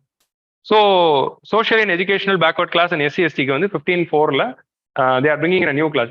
இது வந்ததுக்கு அப்புறமா தான் என்ன ஆகுது, article 15 reservation is an exemption. நீங்க சோஷியலி அண்ட் எஜுகேஷனல் பேக்வர்ட் கிளாஸுக்கும் SC/STக்கும் நீங்க வந்து டிஸ்கிரிமினேட் பண்ணி அவங்களுக்கு வந்து ஃபேவரட்டிசம் பண்ணலாம் அப்படிங்கிற மாதிரி, அஃபர்மேட்டிவ் ஆக்ஷன் கொடுக்கலாம் அப்படிங்கிற மாதிரி ஒரு விஷயம் வருது. So that is 15(4). ஸோ இப்படி இருக்கும்போது நம்ம 70 years ஆஃப் ரிசர்வேஷன், அப்புறம் 89 OBCக்கு ரிசர்வேஷன் கொடுத்த உடனே அதோட ஷேர் வந்து 49.5% ஆயிடுச்சு. அப்போதான் என்ன பண்றாங்க, 49.5% ஆனது உடனே 1991 நரசிம்மராவ் கவர்மெண்ட் வருது. நரசிம்மராவ் கவர்மெண்ட் வந்து they are bringing in a new provision. என்ன ப்ரொவிஷன்? OBCக்கு 27% கொடுத்துடலாம் அப்படின்னு சொல்லிடுறாங்க. ஸோ இந்த பெர்சன்டேஜ்ல 27 OBCக்கு வந்துருது. ஆனா நரசிம்மராவ் கவர்மெண்ட் 1991 வந்த பிறகு OBCஸ்ல அந்த 27% preference will be given only to the poor sections of OBC அப்படின்னு ஒன்று கொண்டு வந்து கிரீமி லேயர் கான்செப்டை கொண்டு வராங்க. OBCக்கு ரிசர்வேஷன் கொடுக்குறோம், but not for all. Creamy layer அப்படிங்கிற ஒரு கான்செப்ட் கொண்டு வந்து கிரீமி லேயர், நான் கிரீமி லேயர் அப்படின்னு கொண்டு வந்து நான் கிரீமி லேயர் ஆஃப் OBCக்கு தான் ரிசர்வேஷனே தவிர, நீங்க ஒன்ஸ் OBCல கிரீமி லேயர் ஆயிட்டீங்க அப்படின்னா you won't be given reservation, you have to compete in the open category. So இப்போ எப்படி இருக்கு? So we are having 7.5% ST, அப்புறமா வந்து ஒரு 15% SC, அப்புறமா 27% OBC. இது முடிச்சுட்டு 49.5 முடிஞ்சிருதா? இந்த ரெஸ்ட் ஆஃப் தி 51.5ல தான் வந்து ஓப்பன் காம்படிஷன், அதான் வந்து OC. Okay, open category. So இதுல வந்து every one will compete and merit பேஸ்ல இருக்கும். இந்த லிஸ்ட் முடிஞ்ச பிறகு paste on the reservation they will fill this. So இப்படி இருக்கும்போது நீங்க வந்து OBCயா இருக்கீங்க அப்படின்னா அந்த நான் கிரீமி லேயர் கேட்டகரியில இருந்தா மட்டும்தான் you are entitle to this. If you are creamy layer you have to compete only in the open category. But still even OBCs were lacking the social political capital, most of the OBCs. So இதான் வந்து பேசிக் இதுவா இருக்கு. Again இது வந்து அப்பல் பண்ணிட்டாங்க Indira Shani. So இது ஒரு change. ரெண்டாவது சேஞ்ச் என்ன கொண்டு வராங்க, 91 கொண்டு வந்தாச்சு. Those are not enjoying reservation அவங்களுக்கு 10% economically weaker section, OC category, open கேட்டகரியில் இருக்கிறவங்களுக்கு 10% எக்கனாமிக்கலி வீக்கர் செக்ஷன்ஸ்க்கு ரிசர்வேஷன் கொடுக்கப்படும் 1991 நரசிம்மராவ் கவர்மெண்ட் கொண்டு வராங்க. அதுதான் வந்து பிளஸ் VP சிங் கவர்மெண்ட் கொண்டு வந்த இந்த 27% ஃபார் OBCயும், நரசிம்மராவ் கவர்மெண்ட் கொண்டு வந்த இந்த creamy layer concept for OBC and 10% economically weaker section ரிசர்வேஷன்ஸும் தான் மண்டல் கேஸ், இந்திரா ஷானி கேஸ்ல வந்து கோர்ட்டுக்கு போச்சு. அந்த இந்திரா ஷானி ஜட்மெண்ட்ல தான் எத்தனை பெஞ்ச் உட்காந்துருந்தாங்க இந்திரா ஷானில? 9 member bench. அந்த 9 member பெஞ்ச்ல அது போகும்போது தான் என்ன ஜட்மெண்ட் வருது அப்படின்னா, நான் creamy layer concept is applied for OBC. Okay, ஆனா 10% reservation based on economically weaker section was scrapped. ஏன் அதை ஸ்கிராப் பண்றாங்க அப்படின்னா, இந்திரா ஷானில என்ன சொல்றாங்க, ஹிஸ்டாரிக்கல் இன்ஜஸ்டிஸ்க்காக தான் இது reservations are being given, not for economical reasons. Reservation is not a poverty elevation programme. நீ ஏழையா இருக்கிறதுனால உனக்கு ரிசர்வேஷன் நான் கொடுக்கல, 2000 வருஷமா நீ எக்ஸ்ப்ளாய்ட் ஆனதுனால தான் உங்களுக்கு ரிசர்வேஷன் கொடுக்கணும். You are lacking socio economic and political capital. Caste based discriminations are happening. நீங்க என்னதான் டாப் லெவலுக்கு போனாலும் கேஸ்ட் ஸ்டிக்மா அப்படிங்கிறது அட்டாச் ஆகிட்டு தான் இருக்கு. ஸோ அந்த ஸ்டிக்மாக்காக தான் உடைக்கணுங்கிறதுக்காக தான் இந்த ரிசர்வேஷன்ஸ் வருது தவிர it is not a poverty alleviation scheme. So poverty alleviation ஸ்கீமுக்காக கவர்மெண்ட் வந்து various subsidies and other benefits and all this things are being there அப்படிங்கிற மாதிரி சொல்லி இந்த 10% ரிசர்வேஷன் இஸ் ஸ்கிராப்ட் அப்படிங்கிற மாதிரி இந்திரா சாணி ஜட்மெண்ட்ல சொல்றாங்க. புரியுதா? இந்திரா சாணி ஜட்மெண்ட்ல it was said that economically weaker sections will not be given reservations அப்படின்னு சொல்லி ஸ்கிராப் பண்றாங்க. இன்னொரு முக்கியமான ரீசன் சொல்றாங்க. முக்கியமான ரெண்டாவது ரீசனை தான் நம்ம நோட் பண்ணோம். என்ன ரீசன்? கான்ஸ்டிடியூஷன்ல சோஷியலி அண்ட் எஜுகேஷனலி பேக்வர்ட் கம்யூனிட்டிஸ்க்கு தான் இருக்கே தவிர எக்கனாமி அப்படிங்கிற கிரைட்டீரியா இல்லை.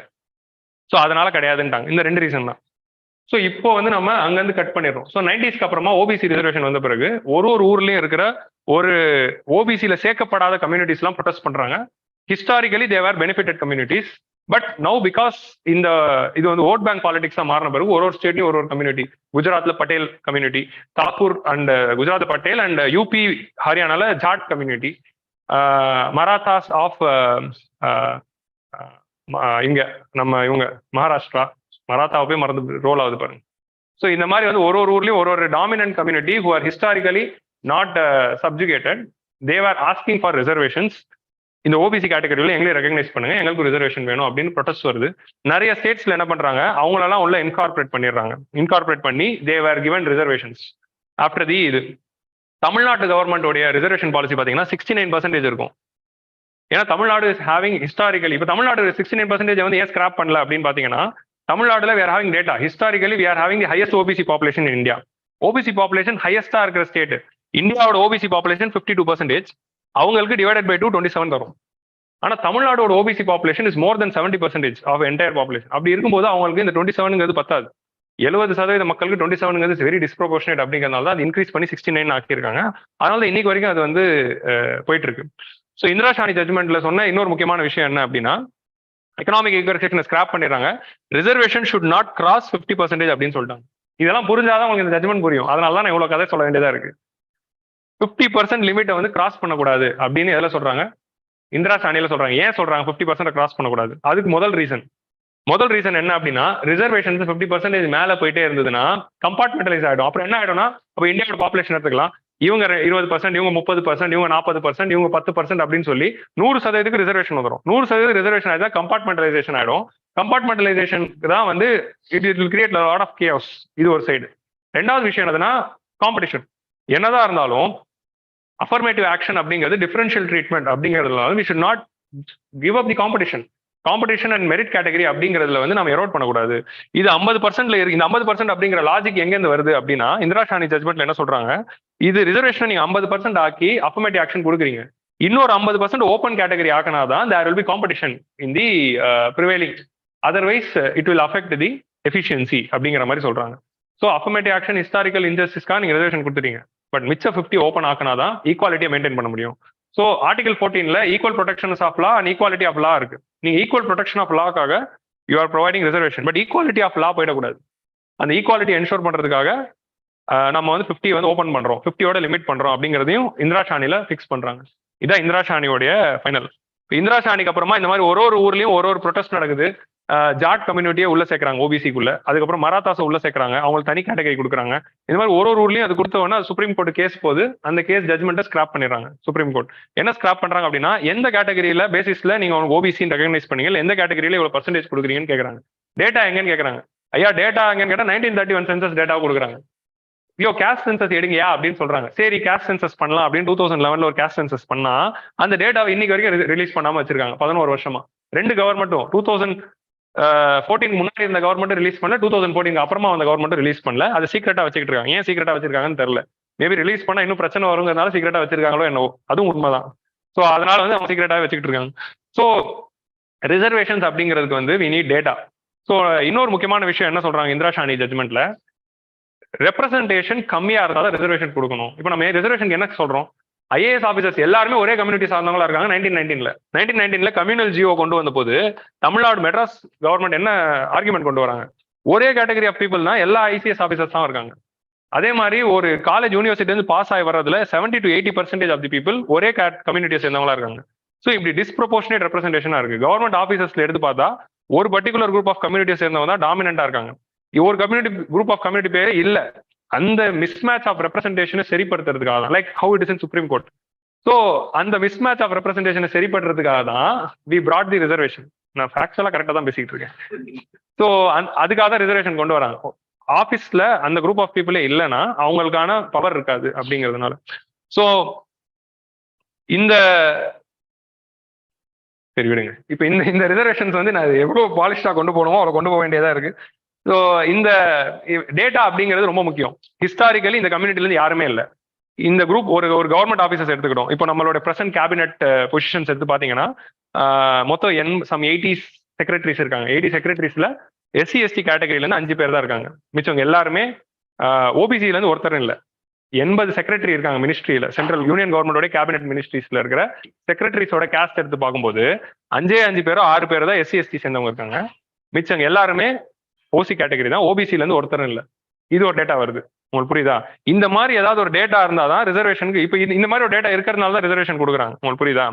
ஸோ டேட்டா ஆஃப் ரெப்ரஸன்டேஷன் இருந்தாதான் ரிசர்வேஷன் கொடுக்கணும் அப்படின்னு இந்திரா ஷானில சொன்னதுனால தான் அதுக்கப்புறமா நம்ம நிறைய கம்யூனிட்டியை வந்து ஆட் பண்ணி அவங்களுக்கு ரிசர்வேஷன் கொடுக்கும்போது சுப்ரீம் கோர்ட் பிளாக் பண்றாங்க. ஏன் பிளாக் பண்றாங்கன்னா டேட்டா இல்லை, நீ டேட்டாவை காட்டு, மராத்தாஸ் வந்து கம்மியா இருக்காங்க அப்படின்னு. ஸோ அந்த டேட்டா வந்து இருக்க மாட்டேது, சென்சஸ்ல எடுத்தாலும் ரிலீஸ் பண்ண மாட்டாங்க. அதே மாதிரி ரிசர்வேஷன் வந்து 70 இயர்ஸ் ஆயிடுச்சு. இந்த 70 இயர்ஸ்க்கு அப்புறமா எந்த கம்யூனிட்டி பெனிஃபிட் ஆச்சு, எந்த கம்யூனிட்டி பெனிஃபிட் ஆல அப்படிங்கிற அந்த ஒரு குரூப் ஆஃப் கம்யூனிட்டி ரெப்ரஸன்டேஷன் அதிகமா இருக்கலாம், ஒரு குரூப் ஆஃப் கம்யூனிட்டி ரெப்ரஸன்டேஷன் குறைஞ்சிருக்கலாம், ஒரு குரூப் ஆஃப் கம்யூனிட்டியோட பாப்புலேஷன் அதிகமா இருக்கும். இப்போ இந்தியாவோட ஓபிசி பாப்புலேஷன் 52% அப்படின்னு எந்த டேட்டா வச்சு சொல்றோம்? 71 சென்சஸா? ஸோ இல்லைன்னா 31 சென்சஸா? ஸோ இப்போ வந்து பாப்புலேஷன் அதிகமாக இருக்கலாம், கம்மியா இருக்கலாம். எஸ்சி பாப்புலேஷன் அதிகமாக இருக்கலாம், கம்மியா இருக்கலாம். ஸோ இப்போ இருக்க பாப்புலேஷனுக்கு ஏற்ற மாதிரியும் இப்போ இருக்கிற சோஷியோ எக்கனாமிக் ஸ்டேட்டஸ்க்கு ஏற்ற மாதிரியும் அந்த பர்சன்டேஜை மாற்றி அமைக்கலாம்ல. அந்த 15, 7.5, 27 அப்படிங்கிறது மாற்றி அமைக்கலாம்.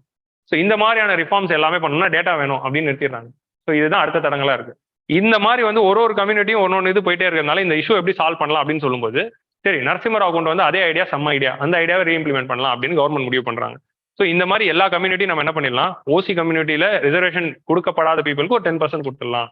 அப்படி கொடுக்கும்போது 49.5ல இருந்து அது என்ன ஆயிடுது, இன்னொரு 10% நீங்க எக்கனாமிக்கலி வீக், அதாவது இந்த ஓசி அப்படிங்கிற அந்த ரிசர்வேஷன் இது வரைக்கும் கொடுக்கப்படாத கேட்டகரிஸ் எல்லாருக்குமே ஒரு 10% ரிசர்வேஷன் நம்ம கொடுத்துட்டோம் அப்படின்னா எல்லா ஸ்டேட்டோட பிரச்சனையும் சால்வ் ஆயிடும். உங்களுக்கு புரிஞ்சுச்சா? எல்லா ஸ்டேட்லயும் அந்த கம்யூனிட்டில இருந்து ஒரு குரூப் ஆஃப் பீப்புள் எங்களுக்கு இவ்வளவு ரிசர்வேஷன் வேணும்னு போராட்டம் பண்றாங்க. ஸோ எல்லாருக்கும் சேர்த்து ஒரு 10% அப்படின்னு கொடுத்துட்டா எல்லா ஸ்டேட்லயும் பிரச்சனை சால்வ் ஆயிடும் அப்படிங்கிறதுனால இந்த ஐடியாவை திரும்ப எடுக்கிறாங்க. எடுத்து கொடுத்துட்டா இது வின் வின் சுச்சுவேஷன் அப்படிங்கிற மாதிரி சொல்றாங்க. இன்னொரு விஷயம் என்ன சொல்றாங்கன்னா, அவங்களுக்கு இந்த எக்கனாமிக் கேட்டகரியை கொண்டு வந்துடலாம். அவங்க ஓப்பன் இல்லை, அவங்களையுமே இந்த எக்கனாமிக் லிமிட்டுக்கு கீழே இருக்கிறவங்களுக்கு மட்டும் தான் கொடுக்கப்படும் அப்படின்னு சொல்லும் போது ஆட்டோமேட்டிக்கலி அந்த குரூப் ஆஃப் கம்யூனிட்டிலையும் எக்கனாமிக்கலி வீக்கர் செக்ஷன் அப்படிங்கிறவங்களுக்கு தான் கிடைக்குது அப்படின்றோம். இப்போ எக்கனாமிக்கலி வீக்கர் செக்ஷன் அப்படிங்கிறவங்களுக்கு ஏன் ரிசர்வேஷன் கொடுக்கணும் அப்படின்னா, poverty is a vicious cycle. So இந்த விஷியஸ் சைக்கிள் ஆஃப் பாவர்ட்டிலேருந்து வெளியே வருது அப்படிங்கிறது ஒரு கஷ்டமான விஷயம் அப்படின்னு தான் நம்ம பார்த்தோம். ஸோ அந்த விஷியஸ் சைக்கிள் ஆஃப் பாவர்ட்டியில மாட்டிட்டு இருக்கிறவங்கள வெளியே கொண்டு வரணும்னா இந்த மாதிரியான ஆக்ஷன்ஸ் வில் ஹெல்ப் அப்படிங்கிற அந்த லாஜிக்னால நம்ம ஓசி கேட்டகரியில ரிசர்வேஷனால பெனிஃபிட் ஆகாத அந்த கம்யூனிட்டிஸ்க்கு ஒரு 10% கொடுத்தாலும் எக்கனாமிக்கலி வீக்கர் செக்ஷனுக்கு தான் கொடுக்குறோம், அதுல எக்கனாமிக்கலி ப்ராப்ளம்ல இருக்கிறவங்க தான் கொடுக்குறோம் அப்படின்னு சொல்லி ஒரு 8 லட்ச ரூபாய் அப்படிங்கிற கேட்டகரியை ஃபிக்ஸ் பண்றாங்க. ஸோ இப்போ இடபிள்யூஎஸ் கொடுக்குறப்போ மெயின் கிரிட்டிசிசமா என்ன வந்தது, இதான் இடபிள்யூஎஸ் கொடுக்கறதுக்கான ஒரே விஷயம் இதுதான். 8 lakhs அப்படிங்கிறது கொடுத்த உடனே என்ன டிபேட் வந்து 8 lakhs இஸ் டூ ஹை அப்படிங்கிறது தான் டிபேட். ஏன்னா இந்தியாவுடைய பாவர்ட்டி லைன் அப்படிங்கிறது வந்து டெண்டுல்கர் கமிட்டி படி 33 ரூபா பர் டே அப்படிங்கிறது எடுத்தா ஆனுவல் இன்கம் வந்து 12,000 ரூபாய். அது இன்னைக்கு இருக்கிற இன்ஃபிளேஷன் ரேட்டுக்கு மாத்தணும்னா 72,000 ரூபாய். ஒரு வருஷத்துக்கு 72,000 ரூபாய் சம்பாதிக்கிறவங்க கீழே இருந்தாதான் புவர் அப்படின்னு நம்ம சொல்றோம். இல்ல மல்டி டைமென்ஷனல் பாவர்ட்டி இண்டெக்ஸ் எடுத்துக்கிட்டா 25%. மல்டி டைமென்ஷனல் பாவர்ட்டி இண்டெக்ஸ் கேட்டகரியில இந்தியாவில் இருக்க பாப்புலேஷன் எல்லாரையும் மெஷர் பண்ணுமானா மெஷர் பண்ணல. ஸோ அது வேற கதை. ஸோ டெண்டுல்கர் கமிட்டி படி 72,000 ரூபாய் பெர் ஆனம், அதுதான் வந்து 72,000 பெர் ஆனம் தான் பாவர்ட்டி லைன். அது கீழே இருக்கிறவங்க தான் எக்கனாமிக்கலி வீக்கர் செக்ஷன். அடுத்ததுக்கு வரலாம் income tax. Income tax exemption is given for those people who are earning up to 2.5 lakhs per annum. So 2.5 lakhs per annum அப்படிங்கிறது எக்கனாமிக்கலி வீக்கர் அப்படிங்கிற இந்த கண்டிஷனா இருக்கு. ஸோ 8 lakhs அப்படிங்கிறது ஹையா இருக்கு, அதை குறைக்கலாமே அப்படிங்கிற இந்த டிபேட் வந்து எழுது. ஸோ எக்கனாமிக் வீக்கர் செக்ஷன் கொடுத்தது ரொம்ப சரியான விஷயம். ஆனா அந்த லிமிட் அப்படிங்கிறது 8 lakhs is too high. It can be reduced to 2.5 lakhs or it can be reduced to 3 lakhs or something அப்படிங்கிறது ஒரு குரூப் ஆஃப் பீப்புள். ஏன்னா அது 8 ஆக்கின பிறகு புவர் பீப்புளையும் தாண்டி மிடில் இன்கம் பீப்புளும் தே ஆர் பீங் இன்க்ளூடட். உங்களுக்கு புரியுதா? 8 lakhs அப்படிங்கிறது it's very good income no. Middle income people also been included. So அந்த கம்யூனிட்டியில இருக்கிற மிடில் இன்கம் பீப்புள் தான் going to be benefitted, not the poor people அப்படிங்கிற டைமென்ஷன் வந்து. ஸோ அதுக்கு கவுண்டரா என்ன சொல்றாங்க, ஓபிசிக்கு கிரீமி லேயர் 8 லட்சம் தான் இருக்கு அப்படிங்கிற அந்த ரிபட்டல் வருது. என்ன ரிபட்டல் வருது, ஓபிசி கிரீமி லேயருக்கு நம்ம 8 லட்சம் தான் வைக்கிறோம் அப்படிங்கிற அந்த ரிபட்டல் வருது. ஸோ அந்த ரிபட்டல் வரும்போது இன்னொரு ரிபட்டல் என்ன வருது அப்படின்னா, ஓபிசியை பொறுத்த வரைக்கும் அந்த 8 lakhs அப்படிங்கிறது பேரண்ட்ஸ் இன்கம் தான். ஆனா இடபிள்யூஎஸ் அப்படிங்கிறதுல அந்த இண்டிவிஜுவலோட இன்கமும் might be added. Again salaries are exempted from the calculations of creamy layer, non-creamy layer. Government employees are, but EWS calculate பண்ணும்போது government employees salaries are considered. அப்படி இருக்கும்போது 8 lakh அப்படிங்கிறது சரியான நம்பரா இருக்கும் அப்படிங்கிறது அடுத்த டிபேட் வருது. பட் அதுக்கு கவுண்டர் டிபேட் என்ன வைக்கிறாங்க அப்படின்னு பாத்தீங்கன்னா, ரிசர்வேஷன்ஸ் அப்படிங்கிறது ஹிஸ்டாரிக்கலி டிஸ்அட்வான்டேஜ் கம்யூனிட்டியோடைய lack of socio economic and political கேபிட்டலுக்காக தான் நம்ம கொடுக்குறோம் அப்படிங்கிற போது இப்போ வாங்குற இந்த 10% category they never suffered anything like that. So no person belonging to the forward caste were denied entry into a temple. They were denied human dignity. They were denied humiliations. They were given humiliation. OBC people was facing that. So historically எடுத்து பார்க்குறப்போ so அந்த category இருக்கிறதுனால அது 8 lakhs சூட்டபிளாக இருக்கும். இதுக்கு கொஞ்சம் கம்மி rate வச்சுக்கலாம், ஒரு 2.5 lakhs வச்சுக்கிட்டா பெட்டரா இருக்கும் அப்படின்னு ஹிந்துல எழுதியிருந்தாங்க வே ஃபார்வர்ட்ல. ஹிந்து வே ஃபார்வர்ட் பத்தி 2.5 lakhs to 5 lakhs வச்சுக்கலாம் அப்படிங்கிற மாதிரி சொல்றாங்க. எக்ஸ்பிரஸ்லி நிறைய பேர் இந்த வே ஃபார்வர்ட் தான் கொடுக்குறாங்க. ஓகேவா? ஸோ எக்கனாமிக் வீக்கர் செக்ஷனோட இந்த கிரைடீரியா தான். 8 lakhs per annum, agricultural land of less than 5 acres, 5 acre வரைக்கும் agricultural land, residential flat of 10,000 square feet. So sorry, 1,000 square feet. 1,000 square feet is a quite a very luxurious, கொஞ்சம் நல்ல ஒரு வீடு தான். Residential plot வந்து வெறும் மனைகள், வீட்டு மனைகள் வந்து ரூரல் ஏரியானா 200 yards, அர்பன் ஏரியானா 100 yards. ஸோ இது வந்து it's not showing economically weaker section, இது மிடில் இன்கம் லெவல் வரைக்கும் வந்துருது அப்படிங்கிறதான் சொல்றாங்க. ஸோ இந்த எக்கனாமிக்கலி வீக்கர் செக்ஷனோட ரிசர்வேஷன் கொடுக்கலாம், ஆனா இந்த லிமிட்ஸ் எல்லாத்தையும் குறைச்சிக்கலாமே அப்படின்னு சொல்லும்போது உண்மையாவே ஓசி கேட்டகரியில ரிசர்வேஷன் மறுக்கப்பட்ட அந்த கேட்டகரியில பாவர்ட்டியால சஃபர் பண்ணிட்டு இருக்கிற அந்த பீப்புளுக்கு பெனிஃபிட் போகும். ஏன்னா பாவர்ட்டியில சஃபர் பண்ணிட்டு இருக்கிறவங்க அப்படிங்கிறது, poverty is also very important chronic issue of India. நம்ம கொஞ்ச நாள் முன்னாடி தான் பார்த்தோம் பாவர்ட்டி இஸ் விஷியஸ் சைக்கிள் அப்படின்னு. ஸோ அதுல இருக்க புவர் செக்ஷன்ஸ் பெனிஃபிட் அடையட்டுமே. ஏன்னா பாவர்ட்டியில இருந்தாலும் சம்டைம்ஸ் வந்து they will not be having equal opportunity அப்படி இருக்கு. ஸோ பாவர்ட்டியில இருக்கும்போது ஈக்குவல் ஆப்பர்ச்சுனிட்டி இல்லாத போது இந்த கிரைடீரியா குறைச்சா இன்னும் இடபிள்யூஎஸ் அப்படிங்கிறது பெனிஃபிஷியலா இருக்கும் அப்படிங்கிறது தான் one of the arguments. So இப்போ இந்த கேஸ் தான் வந்து சுப்ரீம் கோர்ட்டுக்கு போகுது. ஸோ இதை வந்து கவர்மெண்ட் வந்து சரிப்படுத்தணும் அப்படின்னா 103 கான்ஸ்டியூஷன் அமெண்ட்மெண்ட் ஆக்ட் கொண்டு வராங்க. 103 கான்ஸ்டியூஷன் அமெண்ட்மெண்ட் ஆக்ட்ல கவர்மெண்ட் பண்ற ஒரு யுக்தி என்ன? இந்திரா சாணியில என்ன கேன்சல் பண்ணாங்க? கான்ஸ்டிடியூஷன்ல உனக்கு ப்ரொவிஷன் இல்லை, கான்ஸ்டியூஷன்ல சோஷியலி அண்ட் எஜுகேஷனலி தானே இருக்கு, எக்கனாமிக்கலி இல்லை அப்படின்னு சொல்றாங்க. இப்போ கான்ஸ்டியூஷன் அமெண்ட் பண்ணி தான் 15 clause 6 and 16 clause 6 was added. They added this word called economically weaker section. Economically weaker sections of the people who are not benefiting the other types of reservation will be provided reservation அப்படிங்கிறது கான்ஸ்டியூஷன்லேயே சேர்த்துட்டாங்க. இப்போ கான்ஸ்டியூஷன்லேயே சேர்த்துட்டதுனால it's part of constitution. So அது கான்ஸ்டியூஷன்லேயே சேர்த்துட்டாங்க அப்படின்னா like any constitutional amendment act வந்து இட்ஸ் பியாண்ட் ஜுடிஷியல் ரிவ்யூ ஆனால் கிடையாது. Any constitutional amendment is scrutinise under judicial review provided it's not affecting the basic structure of constitution. So இப்போ அடுத்த question அதான் வருது. இதை சேலஞ்ச் பண்ணும்போது இந்த addition of clause 15(6) and 16(6) which says that even economically weaker sections of the people-க்கு reservation கொடுக்கலாம் அப்படின்னு சொல்றோம். அப்படி கொடுக்குற போது அந்த economically weaker section ரிசர்வேஷன்ல நம்ம ஓபிசி, எஸ்சி, எஸ்டிக்கு இல்லாம ரிசர்வேஷன் அனுபவிக்காத அதர் குரூப் ஆஃப் பீப்புளுக்கு 10% இன் மெஷர்ஸ் எடுக்கலாம். 16ல வந்து அவங்களுக்கு கவர்மெண்ட்ல வேலை கொடுக்கலாம், எம்ப்ளாய்மெண்ட் ஆப்பர்ச்சுனிட்டிஸ்ல அப்படின்னு கொடுக்கலான்னு நம்ம கிளாஸ் கொண்டு வரது வந்து தே ஆர் பிரிங்கிங். ஸோ இப்போ இந்த அமெண்ட்மெண்ட் வந்து கவர்மெண்ட் கொண்டு வரும்போது கவர்மெண்ட் என்ன லாஜிக் சொல்றாங்க? Article 46 of the constitution states that government should, டிபிஎஸ்பியில் என்ன சொல்லுது? Government should take steps for the welfare of socially and economically section socially and economic. Government should consider the needs of social and economic needs of the SC, ST, OBCs and other weaker sections of the society அப்படின்னு இருக்கும். Other weaker sections of the society. So government வந்து social and economic needs of SC, ST, OBC and other weaker sections of the society அப்படின்னு டிபிஎஸ்பியில் இருக்கு. அந்த other weaker sections of the society தான் இந்த economically weaker section அப்படிங்கிறது கவர்மெண்டோட முதல் ஆர்குமெண்ட். ஸோ இது கான்ஸ்டியூஷனலி கரெக்ட் அப்படின்னு சொல்றாங்க. நம்ம எந்த ஒரு லாவா இருந்தாலும் அது சோஷியோ எக்கனாமிக் அண்ட் பொலிட்டிக்கல் ரீசன்ஸ்க்கு கரெக்டா இருக்கான்னு பார்க்கணும், கான்ஸ்டியூஷனலி கரெக்டா இருக்கான்னு பார்க்கணும், சுப்ரீம் கோர்ட் என்ன சொல்லுது அப்படின்னு பார்க்கணும். கான்ஸ்டியூஷன் படி 46 படி டிபிஎஸ்பியில் இருக்கு. ரெண்டாவது, அதே டிபிஎஸ்பியில் ஆர்டிகல் 39 என்ன சொல்லுது? You have to reduce the income inequality and you have to uplift the you have to equal distribution of wealth கொடுக்கணும். Equal distribution of wealth and reduction of income inequality 39 சொல்லுது. அங்கேருந்து அப்படியே கட் பண்ணி பிரியாம்பலுக்கு போகும். Preamble என்ன சொல்றாங்க? Socio economic and political ஈக்குவாலிட்டியை ensure பண்ணணும். ஸோ அங்கேயும் எக்கனாமிக் இருக்கு. So economic criteria constitutionally legitimise தான் அண்டர் ஆர்டிகல் 46, 38, 39 அண்ட் பிரியாம்பல். இந்த ஆர்குமெண்ட்டை சைட் பண்ணி தான் 103 கான்ஸ்டியூஷன் அமெண்ட்மெண்ட் ஆக்டே கவர்மெண்ட் கொண்டு வந்திருப்பாங்க. 103 constitution government act would have brought by citing these 3 articles which provides the constitutionality of this. So அதனால தான் இப்போ இந்த கேஸ் வந்து இப்போ சுப்ரீம் கோர்ட்டுக்கு போகுது. சுப்ரீம் கோர்ட் போகும்போது என்னென்ன கொஸ்டின்ஸ் கொடுக்குறாங்க? Economy as a criteria. இப்போ வந்து பேசிக்ஸ், இப்போ கேசவானந்த பாரதியில் என்ன சொல்றாங்க? You can amend the constitution, it should not affect the basic structure. So இந்த அமெண்ட்மெண்ட் பேசிக் ஸ்ட்ரக்சர் அஃபெக்ட் பண்ணுதா அப்படிங்கிறத இப்போ test. So basic structure affect பண்ணுதா இல்லையா அப்படின்ற கொஸ்டின் வரும்போது ஃபர்ஸ்ட் கொஸ்டின் என்ன வருது? எக்கனாமி அப்படிங்கிற கிரைட்டீரியால கொடுக்கலாமா? செகண்ட் கொஸ்டின் என்ன வருது? 50% பிரீச் பண்ணலாமா? ஓகேவா? ஏன்னா இதுதான் இந்திரா ஷாஹானி பெஞ்ச் வந்து இது கூடாதுன்னு சொல்லியிருக்கு. இங்க பிரீச் ஆகுது. அதனால 2வது கொஸ்டின். 3வது கொஸ்டின் என்ன அப்படின்னா, you are excluding OBC SC STs from this category of benefits. So ஒரு குரூப் ஆஃப் இந்த குரூப் ஆஃப் கம்யூனிட்டி ஹிஸ்டாரிக்கலி பார்க்கும்போது எஸ்சி எஸ்டி பாவர்ட்டி ரேட்ஸ் எடுத்து பார்க்குறோம். பாவர்ட்டி ரேட்ஸ் எடுத்து பார்க்கும்போது அதிக பாவர்ட்டி லெவல்ஸ் அங்கே தான் இருக்கு rather than the OC community. So poverty rates அதிகமாக இருக்கிற ஒரு கம்யூனிட்டிக்கு இந்த 10% இருந்து you are excluding SC ST OBC. இந்த எக்ஸ்க்ளூட் பண்ணது சரியா அப்படின்னு 3 கேள்விகள்.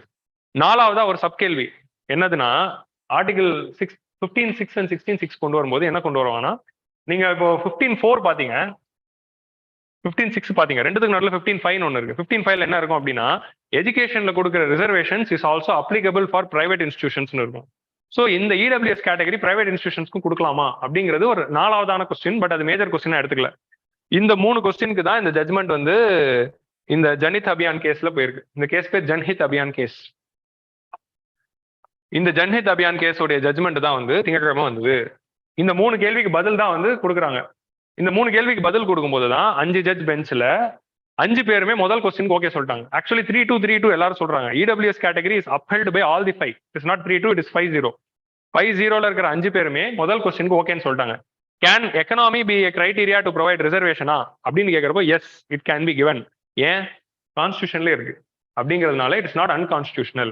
So economic criteria as a reservation is constitutional அப்படின்னு 5 பேருமே ஒத்துக்கிறாங்க. மிச்சம் இருக்க இந்த 2 கேள்விக்கு தான் 3-2 ஆகுது. மிச்சம் இருக்க 2 கொஸ்டின்ல கேன் 50% பிரீச்டா அப்படின்னு பாக்குறப்போ டிசெண்டிங்கா இருக்கிற நம்ம லலித்தும் வெங்கடேஷ் பட்டோட சித்தப்பாவும் ஜஸ்டிஸ் பட் என்ன சொல்றாரு, இவங்க 2 பேரும் என்ன சொல்றாங்க, 50 பிரீச் பண்ணக்கூடாதுப்பா, 50க்குள்ளேயே நீ மாத்தி வச்சிருந்தா பெட்டரா இருந்திருக்கும். ஏன்னா 50 ஏன் பிரீச் பண்ணக்கூடாது அப்படின்னு பாக்குறோம்னா பிகாஸ் ஆஃப் ஈக்குவாலிட்டி. 50-50 இருக்கும்போது தான் ஈக்குவாலிட்டி என்ஷூர் ஆகுது. 50 பெனிஃபிட்டுக்கு 50 ஈக்குவாலிட்டிக்கு அப்படிங்கிற மாதிரி இருந்தது. இப்போ நீ 50 பிரீச் பண்ணிட்டா இட் இஸ் அகைன்ஸ்ட் ஈக்குவாலிட்டி அப்படின்னு சொல்றாரு. ஸோ 50 பிரீச் பண்ணாம கொடு அப்படிங்கிற மாதிரி சொல்றாங்க. இவங்க அதான் சொல்றாங்க, நீங்க கொடுங்க எக்கனாமிக் லீவ், ஆனா 50 பிரீச் பண்ணாம ரீஆர்கனைஸ் பண்ணுங்க. அப்படி ரீஆர்கனைஸ் பண்ணோம்னா உங்களுக்கு என்ன தேவை? சென்சஸ் தேவை, டேட்டா தேவை. அந்த டேட்டாவை தான் ரிலீஸ் பண்ண மாட்டாங்க. இந்த 10%குள்ள இவங்களை ரிஜெக்ட் பண்ணலாமா அப்படின்னு கேட்கும்போது அந்த டிசெண்டிங் ஜட்மெண்ட் என்ன சொல்றாங்க, பாவர்ட்டியும் எக்கனாமிக்லி வீக்கர் செக்ஷன்ஸாகவும் அதிகமா இருக்கிறது இவங்க தான். ஸோ அந்த 10% should be open to all அப்படின்னு சொல்றாங்க. பட் மிச்சம் இருக்க 3 பேர் வந்து இந்த 50% பிரீச் பண்ணலாமா வேணாமான்னு கேட்கும்போது ஆமா பிரீச் பண்ணலாம் அப்படின்னு சொல்றாங்க. எதுக்கு பிரீச் பண்ணலாம் அப்படின்னு சொல்லும்போது 50% அப்படிங்கிற லிமிட் வந்து எதை வச்சு எந்த லாஜிக்கல் கொடுக்குறோம்? ஏன் 60% இருந்தா ஈக்குவாலிட்டி இருக்காதா? 50% is not a rigid limit. It's not inflexible, it is flexible. கண்டிப்பா கொடுக்கலாம். 60% கொடுக்குற போது நம்ம கொடுக்குறோம். அதே மாதிரி இந்த 10 பேரை எலிமினேட் பண்றதுனால இவங்க ஆல்ரெடிமே they are reserved. We should not treat unequal people equally. இந்த 10% அவங்க உள்ள கொண்டு வரும்போது என்ன ஆயிடுதுன்னா வெர்டிகல் ரிசர்வேஷன் மட்டும் இல்லாம ஹாரிசாண்டலையும் ஆட் அப் பண்ணுது. So vertical reservation, horizontal reservation என்னன்னு நம்ம புரிஞ்சுக்கணும். வெர்டிகல் ரிசர்வேஷன்னா ஓபிசி, எஸ்சி, எஸ்டி, ஓசி அப்படின்னு வெர்டிகலா கம்பார்ட்மெண்டலைஸ் பண்ணி ரிசர்வேஷன் கொடுக்குறோம். இதான் வெர்டிகல் ரிசர்வேஷன். ஹாரிசாண்டல் ரிசர்வேஷன் அப்படின்னா என்னதுன்னா ஓபிசியில இருக்கிற ஒரு கம்யூனிட்டிக்கு தனி ரிசர்வேஷன், எஸ்சியில இருக்கிற ஒரு தனி குரூப்புக்கு ஒரு தனி ரிசர்வேஷன் கம்பார்ட்மெண்டலைஸ் பண்ணி. லைக் ஃபார் எக்ஸாம்பிள் இப்போ டிஎன்பிசியில கொடுக்குற உமன் ரிசர்வேஷன் எடுத்துக்கலாம். அதான் மெட்ராஸ் ஹைகோர்ட்ல இருந்த பிரசன்ட் ஜட்மெண்ட். இந்த எல்லாத்துக்குமே இங்க இருக்கிற உமன் கேட்டகரிஸ்க்கு தனி ரிசர்வேஷன் உண்டு. அதான் வந்து ஹாரிசாண்டல் ரிசர்வேஷன். ஓபிசிக்குள்ளேயே 2ஆ பிரிக்கும். அதுதான் ஹாரிசாண்டல். ஸோ இப்போ நம்ம என்ன பண்ணுவோம், இந்த 10%குள்ள எஸ்சி, எஸ்டி, ஓபிசிசி கொண்டு வரும். இப்போ இது வந்து 49.5 இருக்கு, இங்க வந்து ஒரு 10% இருக்கு. இதுக்கு மேலதான் வந்து உங்களுக்கு வந்து ரெஸ்ட் ஆஃப் தி 41.5 இருக்கா, 49.5 50 40.5 வருதா? ஓகேவா? இப்போ இந்த 10%குள்ள திரும்ப நீங்க ஓபிசி, எஸ்சி, எஸ்டி உள்ள கொண்டு வந்தீங்கன்னா எக்கனாமிக்லி வீக்கர் செக்ஷன் கொடுத்த ரிசர்வேஷனே மீனிங்லெஸ்ஸா போயிடும். ஏன்னா திரும்ப இந்த கேட்டகரியில இவங்க தான் வருவாங்க. ஸோ நம்ம இந்த ரிசர்வேஷன் கொடுக்கணும் அப்படின்னு சொன்னது ரிசர்வேஷன் ஆல்ரெடி உங்களுக்கு ரிசர்வேஷன் இருக்கு. ரிசர்வேஷன் மறுக்கப்பட்ட அந்த ஓசி கேட்டகரிக்காக தான் இதை கொண்டு வரோம். இதுக்குள்ளேயும் நம்ம எல்லாரும் இன்க்ளூட் பண்ணிட்டா ரிசர்வேஷன் இந்த அமெண்ட்மெண்ட்டுக்கு மீனிங் இல்லாம போயிடும் அப்படின்னு சொல்லி தான் தேர்ட் அந்த அப்ஹெல்ட் பண்ண 3 ஜட்ஜஸும் சொல்லியிருக்காங்க. ஸோ பிளஸ் வந்து this 10% is not going to affect them. ஏன்னா இவங்களுக்கு ஆல்ரெடி வந்து நம்ம 50 கொடுத்தாச்சு, 49.50 கொடுத்தாச்சு, அதுக்கும் ஓவர் அண்ட் அபோவ் மேல தான் கொடுக்குறோம் அப்படின்னு சொல்றதுனால it's not going to directly affect their quota அப்படின்னு சொல்றதுனால நம்ம அப்ஹெல்ட் பண்றோம் அப்படின்னு ஜட்ஜ் சொல்லியிருக்காரு. Okay. So can reservation will be provided based on economic criteria? Yes, 5 பேருமே upheld. Can SC, ST, OBC groups can be excluded from reservation அப்படின்னா yes, they form a separate group, disadvantage group. இப்படி நீங்க குரூப்பா பிரிக்கும் போது article 14 என்ன சொல்லுது, reasonable கிளாசிபிகேஷனா இருக்கணும். இவங்க இவங்க இவங்க இவங்க அப்படின்னு நீங்க பிரிச்சு இவங்களுக்கு ஒரு பெனிஃபிட் கொடுக்கறது ரீசனபிளா இருக்கணும், அன்ரீசனபிளா இருக்கக்கூடாது. இங்க நம்ம எதை வச்சு கொடுக்குறோம், இவங்க இவங்க எப்படி பிரிக்கிறோம், ரிசர்வேஷன் வாங்கினவங்க இவங்க வாங்காதவங்க, ரிசர்வேஷன் வாங்காதவங்க அப்படின்னு பிரிக்கிறோம். அப்படிங்கிற மாதிரி பிரிக்கும் போது அது ரீசனபிள் கிளாசிபிகேஷன் தான் அப்படின்னு ஜட்மெண்ட் கொடுக்குறாங்க. Plus as 50% limit is not is flexible and applies to SCBCs. Socially and educationally backward கிளாஸுக்கு தான் 50% அப்படின்னு சொன்னாங்க. நம்ம இது கொடுக்கறது ஓசி பீப்புளுக்கு. ஸோ அப்படி இருக்கும்போது அது அவங்களோட ரிசர்வேஷன் அஃபெக்ட் பண்ணல அப்படின்னு சொல்லி கொடுக்குறாங்க. பட் இவங்க என்ன சொல்றாங்க, பூரஸ்ட் பீப்புள் அதில் தான் இருக்காங்க. பிரீச்சிங் வந்து இந்த மாதிரி நம்ம 50% இன்னைக்கு நம்ம பிரீச் பண்ணோம் அப்படின்னா, டிசெண்டிங் வியூஸ்ல என்ன சொல்றாங்க லலித், இதை இன்னைக்கு நம்ம பிரீச் பண்ணோம்னா it is going to open a Pandora box, it is going to create further compartmentalisation. எல்லா ஸ்டேட்டுமே 50 பிரீச் பண்ணிடலாம் அப்படின்னு சொன்னதுனால 60, 70, 80, 90 அப்படின்னு போயிடுவாங்க. அப்படி போகும்போது கம்பார்ட்மெண்டலைசேஷன் ஆகி இது இன்னும் கேவஸா கொடுக்கறதுக்கு வாய்ப்பு இருக்கு அப்படின்னு சொல்றாங்க. ஸோ இந்த மாதிரி வந்து போகுது. அதே மாதிரி இவர் என்ன சொல்லியிருப்பாரு, என்னைக்கு வந்து நீங்க வந்து 50% பிரீச் பண்ணலாம் அப்படின்னு சொல்றீங்களோ அன்னைக்கே வந்து தமிழ்நாடோட 69 லீகல் ஆயிடுச்சு. ஸோ தமிழ்நாடோட 69 cannot be question அப்படிங்கிற மாதிரியான அந்த கன்க்ளூஷன் வந்துருச்சு இந்த ஜட்மெண்ட்லேயே. அது ஜட்மெண்ட்லேயே அவர் சொல்லியிருக்காரு, டிசெண்டிங் வியூலேயே சொல்லியிருக்காரு. ஸோ தமிழ்நாடு மாதிரியான கேஸ் ஆல்ரெடி பெண்டிங்ல இருக்கு, அதுக்கான சொல்யூஷன் இங்கே வந்துருது. ஸோ இந்த மாதிரி கம்பார்ட்மெண்ட்லைஸ் அதிகமாயிட்டே போகும் அப்படிங்கிற மாதிரி வந்து தே ஆர் கிவிங். இதான் வந்து ஜன்ஹித் அபியான் கேஸ்ல வந்து இட் இஸ் நாட் இன்ஃபிளெக்சிபிள் அப்படின்னு சொல்லி முடிக்கிறாங்க. புரிஞ்சிச்சா? இதான் இடபிள்யூஎஸ்ன்னு முடியல. வே ஃபார்வர்டே நான் சொல்ல, அதுக்குள்ள கிளம்புறீங்க. கன்சர்ன்ஸ் என்னதுன்னா இட் கான்ட்ராடிக்ட்ஸ் இந்திராசாணி. இல்ல முக்கியமான கான்ட்ராடிக்ஷன்ஸ் இருக்கு, இன்னும் முடியல. இனிமே தான் நம்ம கான்ஸே ஆரம்பிக்கிறோம். இதுக்கப்புறம் ப்ரோஸ் இருக்கு, இன்னொரு 10-15 நிமிஷம் ஆகும். இந்திராசாணியை கான்ட்ராடிக்ட் பண்றதுங்கிறதோட ஒரு 9 ஜட்ஜ் பெஞ்சோட கேஸை மாத்தி எழுதும் போது ஒரு 5 ஜட்ஜ் பெஞ்ச் பண்ணலாமா அப்படிங்கிற ஒரு லீகல் கொஸ்டின் எழுது. இந்திராசாணியில 9 ஜட்ஜ் பெஞ்ச் தான் 50% பிரீச் பண்ணக்கூடாது, 10% இல்லீகல்னு சொல்லுச்சு. அது அப்பல் பண்ணணும்னா 11 ஜட்ஜ் பெஞ்ச் இல்ல 13 ஜட்ஜ் பெஞ்ச் இல்ல 15 ஜட்ஜ் பெஞ்ச் தான் வந்திருக்கணும். இது 5 ஜட்ஜ் பெஞ்ச் பண்ணலாமா அப்படிங்கிற ஒரு கேள்வி எழுப்புறதுனாலேயே மேபி இது இன்னும் கண்டினியூ ஆகுது. இது வந்து ஃபுல் ஸ்டாப் இல்ல, கமா தான். இது இன்னும் இப்படி கண்டினியூ ஆகும். ஸோ இது வந்து ஃபர்ஸ்ட் கான்ட்ராடிக்ஷன். இது வந்து ரெண்டாவது வந்து எக்கனாமிக்கலி டிஸ்அட்வான்டேஜ். ஸோ ரிசர்வேஷன் அப்படிங்கிறது ஒரு கம்யூனிட்டிக்கு தான் கொடுக்குறோம். We are giving reservation to community. ஆனா இடபிள்யூஎஸ் அப்படிங்கிறது ஒரு இண்டிவிஜுவலுக்கு கொடுக்குறோம், ஒரு கம்யூனிட்டி கொடுக்கல. உங்களுக்கு புரியுதா? ஒரு இண்டிவிஜுவல் ஒரு லெவலுக்கு மேல போன பிறகு உங்களுக்கு ரிசர்வேஷன் இல்லைன்னு சொல்றது கிரீமி லேயர். ஆனா அந்த என்டையர் கம்யூனிட்டிக்கு ரிசர்வேஷன் இருக்கு, அந்த என்டையர் கம்யூனிட்டிக்கு ரிசர்வேஷன் இருக்கு. ஆனா அதுல ஓபிசியில நீ இந்த லெவலுக்கு மேல போயிட்டா உனக்கு கிடையாது அப்படின்னு இண்டிவிஜுவல் வெளியே தான் எடுக்கிறோமே தவிர கம்யூனிட்டிக்கான ரிசர்வேஷன் இன்னும் கண்டினியூ ஆகுது. ஆனா இடபிள்யூஎஸ் அப்படிங்கிறது ஒரு கம்யூனிட்டி கொடுக்குற ரிசர்வேஷன் கிடையாது, இண்டிவிஜுவல் கொடுக்குற reservation. So reservation as a concept is given only to communities, not to individuals அப்படின்னு ஒரு கிரிட்டிசிசம் வரும்போது சொல்றாங்க. ஏன்னா any person can be rich today and poor tomorrow. So rich poor அப்படிங்கிறது மாறிக்கிட்டே இருக்கும், ஹிஸ்டாரிக்கல் இன்இக்வாலிட்டி அப்படிங்கிறது கான்ஸ்டன்ட் அப்படிங்கிறது சொல்றாங்க. நெக்ஸ்ட் வந்து இந்தியாவில் இருக்க பாப்புலேஷன்ஸ்ல எஸ்சி எஸ்சி ஓபிசிஸ் வந்து 80% இருக்காங்க, பட் தேர் கன்ஃபைன் டு 50%. இதோட முக்கியமான டேட்டா வந்து டிசெண்டிங் வியூல பட் என்ன சொல்லியிருக்காரு அப்படின்னா, இந்தியாவுடைய SC population poverty rate of 3 பாப்புலேஷனே சொல்றாரு.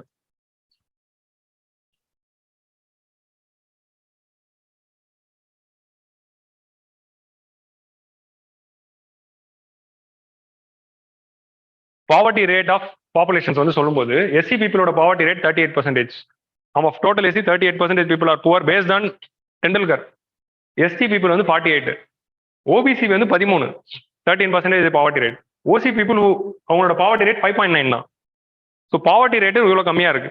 ஸோ இவ்வளோ கம்மியா இருக்கும்போது எக்கனாமிக்கலி வீக்கர் செக்ஷன்ஸ்ல இருந்து இவங்க 3 பேரையும் ரிமூவ் பண்ணது சரியா அப்படிங்கிற கொஸ்டின் எழுப்புறாரு ஜஸ்டிஸ் பட்டோட ஜட்மெண்ட்ல இருந்து எடுத்தது தான் அது. ஜட்மெண்ட் படிக்க டைரக்டா அதுல இருக்க இந்த டேட்டா தான். ஸோ அவரே நமக்கு ஆன்சர் ரைட்டிங் டேட்டாவும் கொடுத்துருக்காரு. ஸோ பாவர்ட்டி ரேட் அதிகமா இருக்கிறது இந்த 3 கிரைட்டீரியா தான். ஸோ எக்கனாமிக்கலி வீக்கர் செக்ஷன் அப்படின்னு சொல்லும்போது இவங்களை எப்படி ரிஜெக்ட் பண்ண முடியும்? எக்கனாமிக்கலி வீக்கர் செக்ஷன் அப்படின்னா இவங்களும் கண்டிப்பா உள்ள வந்துதான் ஆகணும் அப்படிங்கிறது தான் வந்து ஜஸ்டிஸ் பட்டோடைய ஆர்குமெண்டா இருக்கு. இது ஒரு பாயிண்ட். இந்த டேட்டா ஞாபகம் வச்சுக்கோங்க. 38, 48, 13, 5.9 அப்படிங்கிறது ஞாபகம் வச்சுக்கோங்க. இது ஹிந்துலயும் இந்த டேட்டா, அதை தான் ஹிந்துல காப்பி பேஸ்ட் பண்ணியிருந்தேன். அன்அவைலபிலிட்டி ஆஃப் டேட்டா எந்த பேசிஸ்ல இப்போ வந்து ரிசர்வேஷன் அப்படிங்கிறது கொடுக்கறது வந்து இந்திராசாணியில என்ன சொல்லிருக்காங்க, ரெப்ரசன்டேஷன். அந்த அன்ரிசர்வ்டு கம்யூனிட்டி பீப்புள் வந்து கவர்மெண்ட் ஆபீசஸ்லயும் ஐஐடி ஐஏஎம் அண்ட் எஜுகேஷன் இன்ஸ்டிடியூஷன்ஸ்லயும் அட்மிஷன் குறைஞ்சதா அப்படிங்கிற அந்த டேட்டா இல்லை. அவங்க வந்து அந்த அன்ரிசர்வ்டு கம்யூனிட்டி பீப்புள் கவர்மெண்ட் ஆபீசர்ஸோட எத்தனை பர்சன்டேஜ் இருக்காங்க, ஓசி எஸ்சி எஸ்சி பீப்புளோட ரெப்ரசன்டேஷன் என்ன, அந்த டேட்டா இல்லாம எப்படி 10% கொடுக்க முடியும் அப்படிங்கறது ரைஸ் பண்றாங்க. ஏன்னா அன்ரெப்ரசன்டேட்டிவா இருக்கும்போது அந்த ரெப்ரசன்டேஷனுக்காக நம்ம ரிசர்வேஷன் கொடுக்கணும். ஒன்ஸ் ரெப்ரசன்டேஷன் வந்துச்சுன்னா ரிசர்வேஷன் பண்ணணும். அம்பேத்கர் வந்து ரிசர்வேஷன் கொண்டு வரும்போது பொலிட்டிக்கல் ரிசர்வேஷன் எம்பி எம்எல்ஏ சீட்டுக்கான ரிசர்வேஷன் வந்து 10 வருஷம் தான் கொடுக்கணும் அப்படின்னு சொல்றாரு. அதை வந்து நம்ம இன்னைக்கு 80 இயர்ஸ் வரைக்கும் எக்ஸ்டெண்ட் பண்ணிருக்கோம். அதாவது எம்பி சீட் எம்எல்ஏ சீட்டுக்கு. அவர் இந்த ரிசர்வேஷன் பத்தி 10 வருஷம் சொல்லவே இல்லை, அது ஒரு மிஸ்நோமர் தான். அவரு reservation given on the social and economic platform for education and employment. எஜுகேஷனுக்கு எம்ப்ளாய்மெண்ட் கொடுக்குற ரிசர்வேஷன் வந்து அந்த ரெப்ரசன்டேஷன் பர்சன்டேஜ் ரீச் பண்ற வரைக்கும் கொடுக்கணும். இந்தியாவில் அது ஈக்குவல் ரெப்ரசன்டேஷன் ஏற்ற மாதிரி அவங்க பாப்புலேஷன் ரெப்ரசன்டேஷன் ஏற்ற மாதிரி எஸ்சி எஸ்டி ஓபிசி ரெப்ரசென்ட் ஆகிற வரைக்கும் ரிசர்வேஷன் கொடுக்கணும். அப்போதான் ரிசர்வேஷன் நிற்கணும் அப்படின்னு சொல்லுவாரு. ஆனால் பொலிட்டிக்கல் ரிசர்வேஷன் 10 வருஷத்துல நிறுத்திக்கலாம் அப்படின்னு சொல்லியிருப்போம். ஸோ அப்படி சொல்லும்போது ஹிஸ்டாரிக்கலா அந்த ரெப்ரசன்டேஷன் இன்னும் ரீச் ஆகல. இப்போ வந்து தமிழ்நாடுல இருக்கிற இந்த உமன் ரிசர்வேஷன் கேஸ் இப்போ ஃபேமஸா போயிட்டு இருக்கு, ட்ரெண்ட் ஆகுது. அதுல என்ன சொல்றாங்க, 33% of the reservation should be given to women அப்படின்னு இருக்கும். ஸோ அதுல இருக்க ஆர்குமெண்ட் என்ன, இந்த கேஸ் இப்போ மெட்ராஸ் ஹைகோர்ட் ஜட்மெண்ட் இப்போ வந்தது, என்ன ஆர்குமெண்ட் அப்படின்னா, இப்போ உமன் இப்போ நம்ம வந்து மெரிட் லிஸ்ட் ஃபுல்லா போட்டுருணும். மெரிட் லிஸ்ட் ஃபுல்லா போடும்போது 33% கூட உமன் இல்ல அப்படிங்கிற போதுதான் அதை ஃபில்அப் பண்ணி 33% ஆகிறதுக்கு ரிசர்வேஷன் கொடுக்கணும் அப்படின்னு சொல்லுவாங்க. உங்களுக்கு புரியுதா? இப்போ ரிசர்வேஷன் நம்ம போடுறோம், நம்ம பார்லிமெண்ட் மாதிரி 14% தான் உமன் இருக்காங்க, 86% வந்து மென் இருக்காங்க அப்படின்னு வருது லோக்சபா மாதிரி. அப்படி இருக்கும்போது அந்த மிச்சம் இருக்கிற அந்த 14% 33 ஆக்குங்க. அந்த 14 to 33 இருக்கிற மென்னை தூக்கிட்டு அங்க உமனை ஃபில்அப் பண்றது தான் உமன் ரிசர்வேஷன். உங்களுக்கு புரியுதா? ஸோ இப்படிதான் பண்ணணும் அப்படின்னு ஒரு கொடுத்துருக்காங்க. ஏன்னா அது என்னைக்கு வரைக்கும் அந்த ரிசர்வேஷன் கொடுக்கலாம், மென்னும் உமனும் கவர்மெண்ட் போஸ்டிங்ல 50-50 ஆறு வரைக்கும் கொடுக்கலாம். ஸோ அது வரைக்கும் 33% கொடுத்துட்டு இருங்க அப்படின்னு சொல்றோம். ஸோ இந்த மாதிரி ரெப்ரசன்டேஷன் அப்படிங்கிற அந்த டேட்டா இருந்தால் தான் நம்ம அந்த 10% கொடுக்க முடியும் அப்படின்னு சொல்றாங்க. That is one problem. Arbitrary criteria of 8 lakhs should be reduced. அது வந்து நம்ம ஆல்ரெடி டிஸ்கஸ் பண்ணிட்டோம். ஸோ இப்போ ப்ரோஸ் அப்படிங்கிறது வந்து it doesn't harm the other classes உடைய ரெப்ரசன்டேஷன் ஹார்ம் பண்ண போறது இல்லை. ஏன்னா இது 50க்கு மேல தான் கொடுக்குறோம். பட் ஸ்டில் ஓப்பன் கேட்டகரியில everyone can compete, reserved is 50. So open கேட்டகரியில அந்த 10% சீட்டுக்கு these people they can compete only for 40% of seat. 40% is open category no. So அந்த டிஸ்கிரிமினேஷன் இருக்கு. Necessary to uplift economic weaker sections because they are struggling to make ends meet. ஏன்னா economically weaker section, poverty is a very important thing. அதே மாதிரி reservation is further பிரியாம்பிள்ல சொன்ன விஷயங்கள்லாம். So நம்ம already இந்த பாயிண்ட்லாம் discuss பண்ணிட்டோம். பிரியாம்பிள்ல இருக்கு, 46ல இருக்கு, 38 இருக்கு, 39 இருக்கு. ஸோ கான்ஸ்டியூஷனலி இது வேலிட் தான். நம்ம என்ன சொல்றோம், constitutionally it is valid, just reduce the income limit அப்படிங்கிறது தான் solution. Poverty is not merely a stage of stagnation, it is a point of regression. So பாவர்ட்டியை கண்டிப்பா we have to address. Moreover, it will gradually remove the stigma. So இத்தனை நாளா வந்து ரிசர்வேஷனுக்கு அகேன்ஸ்டா இருக்க criticism வந்து ஏகப்பட்டது இருக்கு. எந்த சைட்ல இருந்து கிரிட்டிசிசம் அதிகமா வந்திருக்கு அப்படின்னா ரிசர்வேஷன் மறுக்கப்பட்டவர்கள் கிட்ட தான் இருக்கு. ஸோ ஒன்ஸ் அவங்களுக்கு ரிசர்வேஷன் இருக்கு அப்படிங்கிற சுச்சுவேஷன் வந்த பிறகு ஆட்டோமேட்டிக்லி ரிசர்வேஷனுக்கு அகேன்ஸ்டா இருக்கிற பர்செப்ஷன் குறையும் அப்படின்னு சொல்றாங்க. ஏன்னா reservation is very important affirmative action. So அதுக்கு அகேன்ஸ்டான வியூ வந்து குறையுது. ஏன்னா even they will also benefit the reservation அப்படிங்கிறது வரும்போது, ஸோ அந்த ரிசர்வேஷனுக்கு அகேன்ஸ்டா இருக்க stigma from the other group of people are not reserved வந்து குறைய போகுது. ஏன்னா ரிசர்வேஷன் அப்போஸ் பண்றதுல மெஜாரிட்டி ஆஃப் தி பீப்புள் எங்க இருந்து இருக்காங்க அப்படின்னா ரிசர்வேஷன் கிடைக்காத பீப்புள் தான். ஸோ அவங்க கிட்ட இருக்க அந்த ஸ்டிக்மா போகும் அப்படின்னு ஒரு சாரார் வந்து சொல்றாங்க. ஓகே, ஸோ நீங்க ஒரு ஐடியாலஜி சார்ந்தவருங்கிறதுனால நான் கன்சர்ன்ஸ் மட்டும் தான் படிப்பேன், ப்ரோஸ் படிக்க மாட்டேன் அப்படின்னு சொல்லக்கூடாது. நான் ஒரு சாரார் ஐடியாலஜி இருக்கிறதுனால நான் ப்ரோஸ் மட்டும் தான் படிப்பேன், கன்சர்ன்ஸ் படிக்க மாட்டேன் அப்படின்னு சொல்லக்கூடாது. UPSC aspirant should read both. கேள்வி கேட்டா ரெண்டுமே எழுதணும். இடபிள்யூஎஸ் பத்தி நாளைக்கு கொஸ்டின் வருதுன்னா ப்ரோஸும் எழுதணும், கான்ஸும் எழுதணும். அதை விட ரொம்ப முக்கியம் வே ஃபார்வர்டு எழுதணும். உங்களுக்கு புரியுதா? ப்ரோஸ்ல ரொம்ப முக்கியமா நம்ம நோட் பண்ண வேண்டிய விஷயம் வந்து நம்ம ஆன்சர்ல ப்ரோஸ் எழுதும்போது இந்த 46 பிரியாம்பிள் 38 39 ஞாபகம் வச்சுக்கணும். இந்த கேட்டகரி உங்களுக்கு புரியுதா? இப்போ சோஷியலி அண்ட் எஜுகேஷனலி பேக்வர்ட் காஸ்டுக்கு ரிசர்வேஷன் எப்படி கொடுத்தாங்க? ஃபர்ஸ்ட் அமெண்ட்மெண்ட்ல கான்ஸ்டியூஷன் அமெண்ட் பண்ணதுனால கொடுத்தாங்க. ஸோ ஃபர்ஸ்ட் அமெண்ட்மெண்ட்ல நேரு பண்ணதை தான் 2019ல இடபிள்யூஎஸ்க்கு இந்த கவர்மெண்ட் பண்ணியிருக்காங்க, மோடி கவர்மெண்ட் வந்து பண்ணியிருக்காங்க. So same thing is happening. So pros cons ரெண்டுத்தையும் படிங்க, ஞாபகம் வச்சுக்கோங்க. இப்போ நம்ம வந்து வே ஃபார்வர்ட் பார்த்துக்கலாம். இப்போ இன் ஜென்ரல் வந்து வே ஃபார்வர்ட் ஃபார் ரிசர்வேஷன் பெர்பெச்சுவேட்டா போகணுமா, போயிட்டே இருக்கணுமானா அதுக்கு Ambedkar already cave the answer. Reservation எப்போ முடியணும்? பொலிட்டிக்கல் ரிசர்வேஷன் நம்ம வந்து ரெப்ரசன்டேஷன் இப்போ ஆல்ரெடி வந்துகிட்டு இருக்கு. That's okay. ஆல்ரெடி இதை நம்ம வந்து 80 இயர்ஸ்க்கு எக்ஸ்டெண்ட் பண்ணிட்டோம். 2026 வரைக்கும் இருக்கா ரிசர்வேஷன், பொலிட்டிக்கல் ரிசர்வேஷன்? 2030 வரைக்கும் இருக்கு. எஸ், 2030 வரைக்கும் இருக்கு. எக்கனாமிக் இந்த employment and education based reservation எப்போ வரைக்கும் போகலாம் அப்படின்னா OC, SC, ST, OBC, SC, ST category people அவங்களோட பாப்புலேஷனுக்கு ஏற்ற மாதிரியான representation in government officers in education reach ஆகிற வரைக்கும் ரிசர்வேஷன் கொடுக்கலாம். அதுக்கப்புறம் ரிசர்வேஷனை ரிமூவ் பண்ணிடலாம் அப்படிங்கிறதா வந்து ஃபர்ஸ்ட் விஷயம். Reservation is means, it's not end. Equality அப்படிங்கிறத ரீச் பண்றதுக்கான மீன்ஸ் தான் ரிசர்வேஷனை தவிர ரிசர்வேஷன் தான் எண்டு கிடையாது. ஸோ ரிசர்வேஷன் வந்து இப்போ ஒரு ஓட் பாண்ட் பாலிடிக்ஸ் இஷ்யூவா மாறினதுனால அதுல தேவைப்படுற ரிஃபார்ம்ஸே நம்மளால பண்ண முடியல. ஏகப்பட்ட ரிஃபார்ம்ஸ் பண்ண வேண்டியது இருக்கு, பண்ணவே முடியல. That is the problem. It's not given, should be given for perpetuity, கொடுத்துட்டே இருக்கணும்னு இல்லை. அதே மாதிரி ரிசர்வேஷன் வந்து 1931 கொடுத்த டேட்டா வச்சுட்டு இன்னும் சுத்திக்கிட்டு இருக்காங்க. Need for proper enforcement of creamy layer criteria. Creamy layer criteria of excluding the OBC people from the reservation அப்படிங்கிறது வந்து poorly implemented thing இருக்கு. ஏன்னா easily you can get a non-creamy layer data certificate with the help of tahsildar. ஓகேவா? ஆரையும் தாசில்தார் உங்க ஃப்ரெண்டா இருந்தாங்கன்னா உங்களுக்கு ஈஸியா கிடைச்சிருது. ஸோ அதனால நான் கிரீமி லேயர் அப்படிங்கிற இந்த சர்டிபிகேட் வாங்குறது அப்படிங்கிறது வந்து ஜென்யூனா இம்ப்ளிமெண்ட் பண்ணப்படுதா அப்படின்னா கிடையாது. That is the problem. So அது ஜென்யூனா இம்ப்ளிமெண்ட் பண்ணாதான் ஓபிசிஸ்ல நீடிங் பீப்புளுக்கு ரிசர்வேஷன் போய் சேரும். எஸ்சி பீப்புளுக்கு கிரீமி லேயர் வேணுமா வேணாமா அப்படிங்கிறது ஒரு தனி டிபேட். அவங்களுக்கு கிரீமி லேயர் அப்படிங்கிறதே கொண்டு வரக்கூடாது, ஏன்னா they are the worst affected அப்படின்னு சொல்றாங்க. அதனால தான் எஸ்சி கொண்டே வரல, ஓபிசிக்கு மட்டும் தான் கொண்டு வந்திருக்காங்க.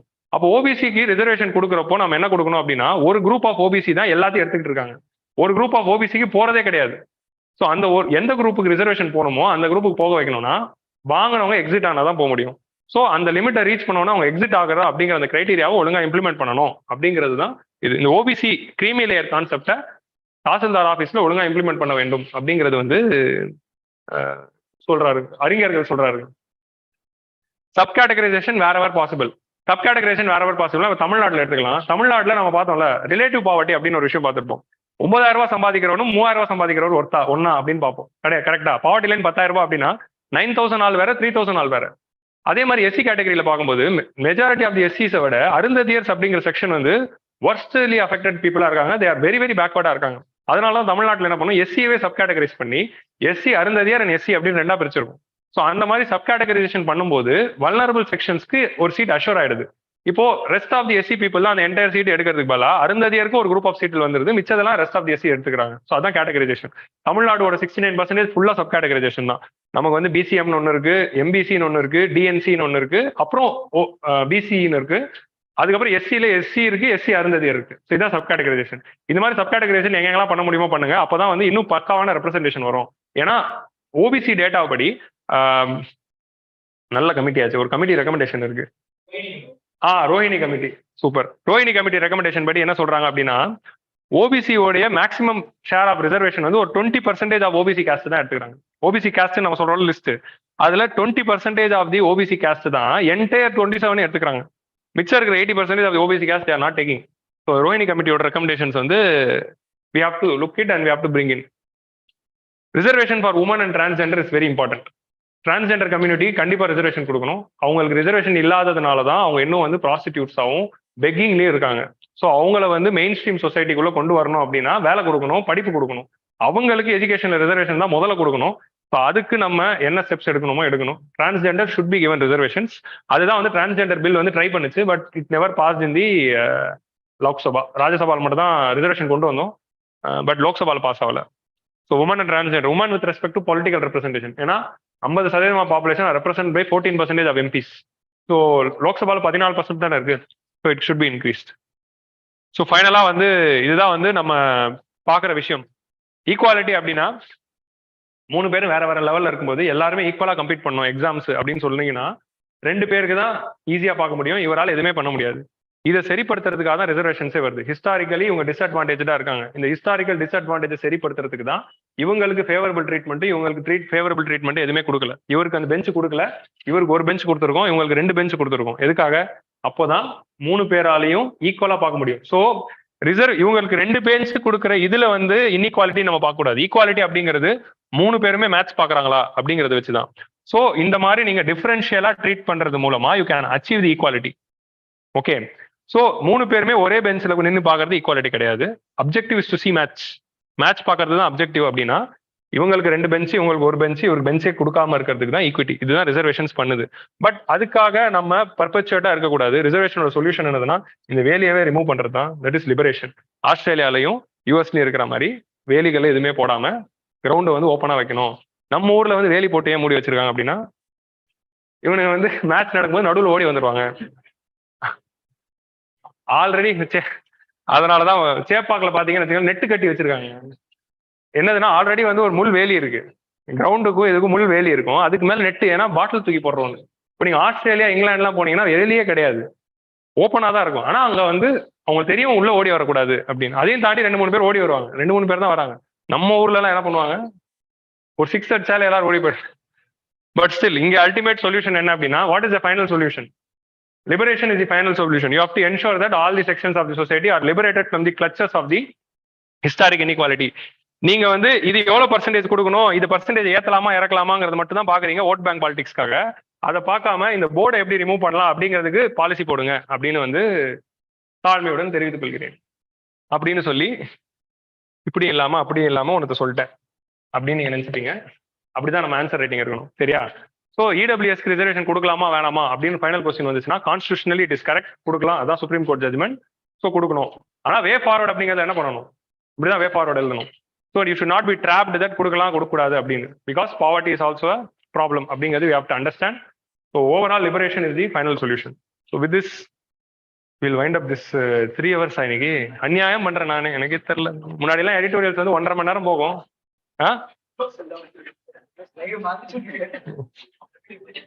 So thank you all, thanks for joining. I hope உங்களுக்கு இந்த செஷன் புரிஞ்சிருக்கும். ரிசர்வேஷன் வந்து நான் பேசணும்னு ரொம்ப நாளா நினைச்சிட்டு இருந்தேன், அதனால ஒரேடியா பேசிட்டேன். It's already late. If you are having any doubts, post in the comment section. I'll come and answer all your doubts.